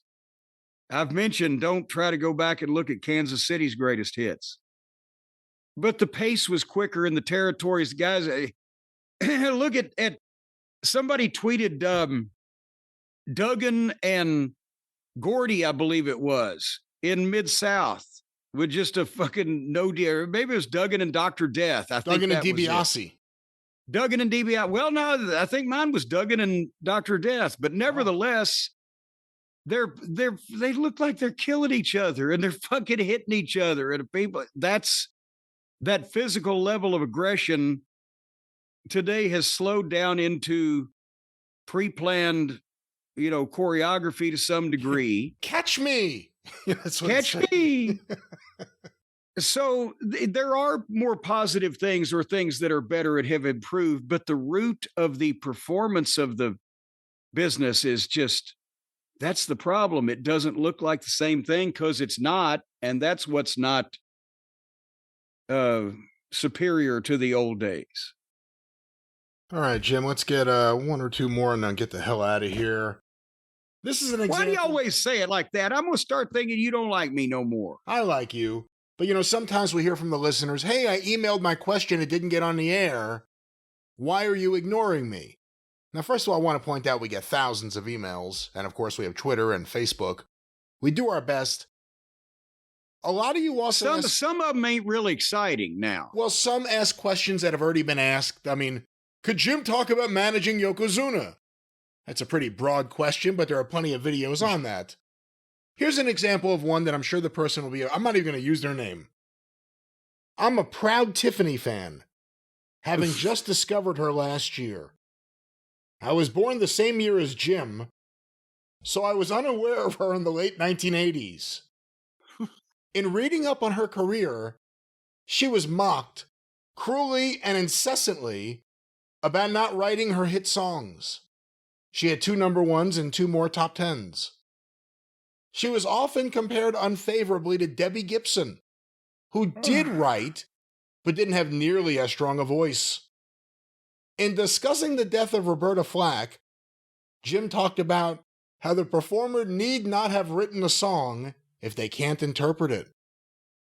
I'm requesting for Jim to I think they even phrased that wrong. I think what the point I was making was if they interpret it properly, they did not need to write it. But nevertheless, I am requesting for Jim to cut a promo as if it was late 1987 and he is Tiffany's manager. And someone asks him why he doesn't write, why she doesn't write, excuse me, and doesn't that detract from her, especially compared to Debbie Gibson? To get a quick idea of just how amazing Tiffany is. By the way, if anybody's wondering why sometimes we don't ask a lot of the viewer questions, check out the first 30 seconds or so of her cover of Otis Redding's classic, These Arms of Mine. Thank you. Good Lord. So someone sent this in. They really wanted you, I thought, like everybody else in a civilized world, when you opened with, I am a Tiffany fan, I thought you meant Tiffany Stratton. So did I when I started reading it. And then, of course, this gentleman, who I'm sure owns a stained raincoat, is talking about the maven of the shopping malls, the queen of the home shopping network, Tiffany, who she launched her career in the 80s as a teen pop sensation by having her management book her to do concerts in shopping malls for little teeny tiny itty bitty bitty girls. Smart idea. And it worked. It was brilliant. Yeah. That's where I got the idea to start booking all the top WWF talent at the sports card shows at the mall. See, we were following the Tiffany model. But, so the question is, did this person that asked this question, did he leave the address that we can report to some state authority? Or is this one of the overseas fans and we don't need to worry about it? Well, again, I'm not going to say his name, and I almost hope he's joking with this email. But we get a lot of these, like, have Jim cut a promo on this person. Or can Jim tell us how he would book 1985 World Class? Like, just all sorts of essay question there. Like, well, when I got the fan mail, some reprinted in the Midnight Express book, where the old woman wrote me and said, I used to think that my Uncle Dan down on Murray Avenue was the worst human being that ever walked the earth, but you got him beat. It means something to them. Well, again, that was an example of some of your viewer mail that we get, and unfortunately we can't get to everyone's questions, but here's our final question here this week, Jim. Do you want breakfast at Tiffany's? Yes, I believe I will lick on her leg. All right, well, let's go to this final question here. This was sent to CornyDriveThru@gmail.com from Kevin in San Jose. Are those not the words? I always thought I sing this out loud whenever they do school plays. What is the breakfast at Tiffany's? What is the difference between what is the difference between a booker and a producer? I've heard these terms over the years and they sound exclusive and used interchangeably. Can you differentiate between the two? I'm trying to figure out way too clearly and concisely, and of course that's shot to hell already. The booker would be the person who is determined that Brian and Jim are going to face each other at WrestleMania. And the booker has determined that Jim is going to defeat Brian, because what other finish could you call? And the booker has written the TV show leading up to promote this, where Jim and Brian are going to have a promo that's going to devolve into a physical angle to set the match up. That's what the booker has done. But then the producer, after the production meeting, the producer either, if it's a match, it's going to be one of the trusted, old wrestling hands, or if it's an interview, it may be one of the younger whippersnappers. But the producer is going to sit down with those guys on that TV show where they're going to have that interview and shoot that angle. And they're going to say, now they've got writers, so everything's written. But traditionally, the producer would kind of go over it with him again. Remember, he did this to you and you did that to him. So you're mad about that. You're going to talk about that. You're going to talk about this. Hey, he'll tell them where the camera is going to be. If there's any props going on, he'll produce that individual segment to make sure there's nothing that's forgotten. Do they need a fucking contract signing table? And then on the physical part of it, or if it's a match, the producer would sit down with them and help them work out a match that makes sense and know where the spots were going to come, where the commercial breaks would go. And then help them work out their finish, knowing that, well, this guy does these couple of moves good, and this guy does these things good, and we could work that together. Just brainstorm with them and put their presentation together. And then either go sit in the truck with the director and the producer, the main producer of the show in the truck, or sit at the gorilla position on IFB so that they can tell the TV truck, hey, coming up here in a minute, he's going to do the big dive on the left-hand side. Don't miss it. That's going to be your break spot. Or he's reminding them that as soon as they say this line in the interview, so-and-so is going to pull a blackjack out of his pocket and fucking bash the other son of a bitch over the head, to make sure that we don't miss the shots and that everybody understands what's going on in the truck that they're shooting. That's what the producer does. That's a simpleton's overview of it. It's a lot more complicated than that. Do you think booker is even a term that could be applied to anything nowadays in terms of how, well, I guess with AEW, there's firmly a booker, but with WWE, is there a booker, or is it more like the Bill Watts, Bill Dundee dynamic, but a lot of Bill Dundees? No. Well, in the WWE, it's more like, I think they've finally got the writers in line where they know the kind of flavor of the product, and Triple H is getting what he wants, but he doesn't have to put every single goddamn word on paper. For instance, if Road Dogg is the head writer of SmackDown, is he a booker? No, well, that's what I'm saying. There's no booker per se, but there is some level of booking structure, but there's no individual booker. Triple H is the overseer of a lot of individuals. With Tony, yes, he calls himself the booker, but he's in a worse position because he's got a bunch of other people doing shit they want to do. It's the talent.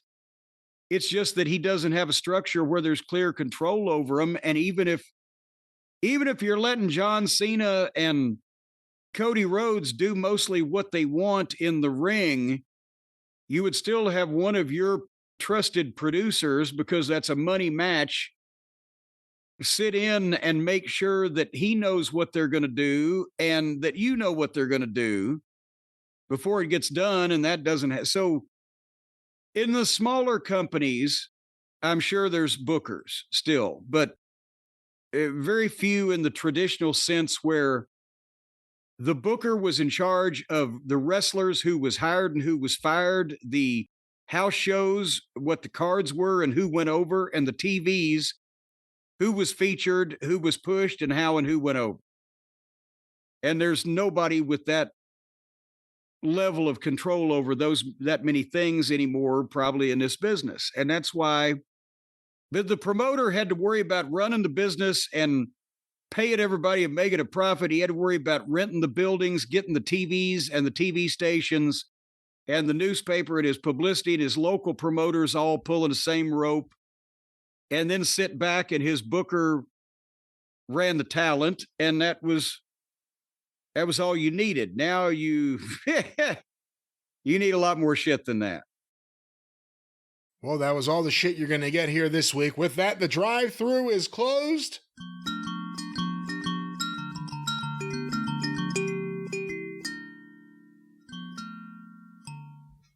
All right, where does this go? That was almost pacifistic. Well, we'll pacify you with more wrestling talk on the Jim Cornette Experience in a few days, wherever you find your favorite podcast, and of course, on the official Jim Cornette YouTube channel, and on the drive-thru next week, wherever you find this fun show. Cornette's Collectibles at JimCornette.com. One more time, what's going on, Jim? Well, Hotchkiss Featherbottom is sending things out as fast as his little fingers will carry him, and you can be involved in that. And the big sale this month, any action figure of any kind that you buy, get a free 2-hour classic wrestling DVD and Behind the Curtain on sale for $19.95, JimCornette.com. And of course, you can go through the archive, patreon.com/Cornette. $5 a month gets you access to the archive going back to 2013. Here are the early days of the show.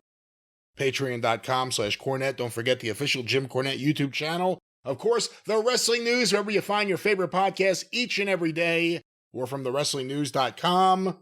And I think we're done. For Jim Cornette, I'm the great Brian Last. Tally-ho!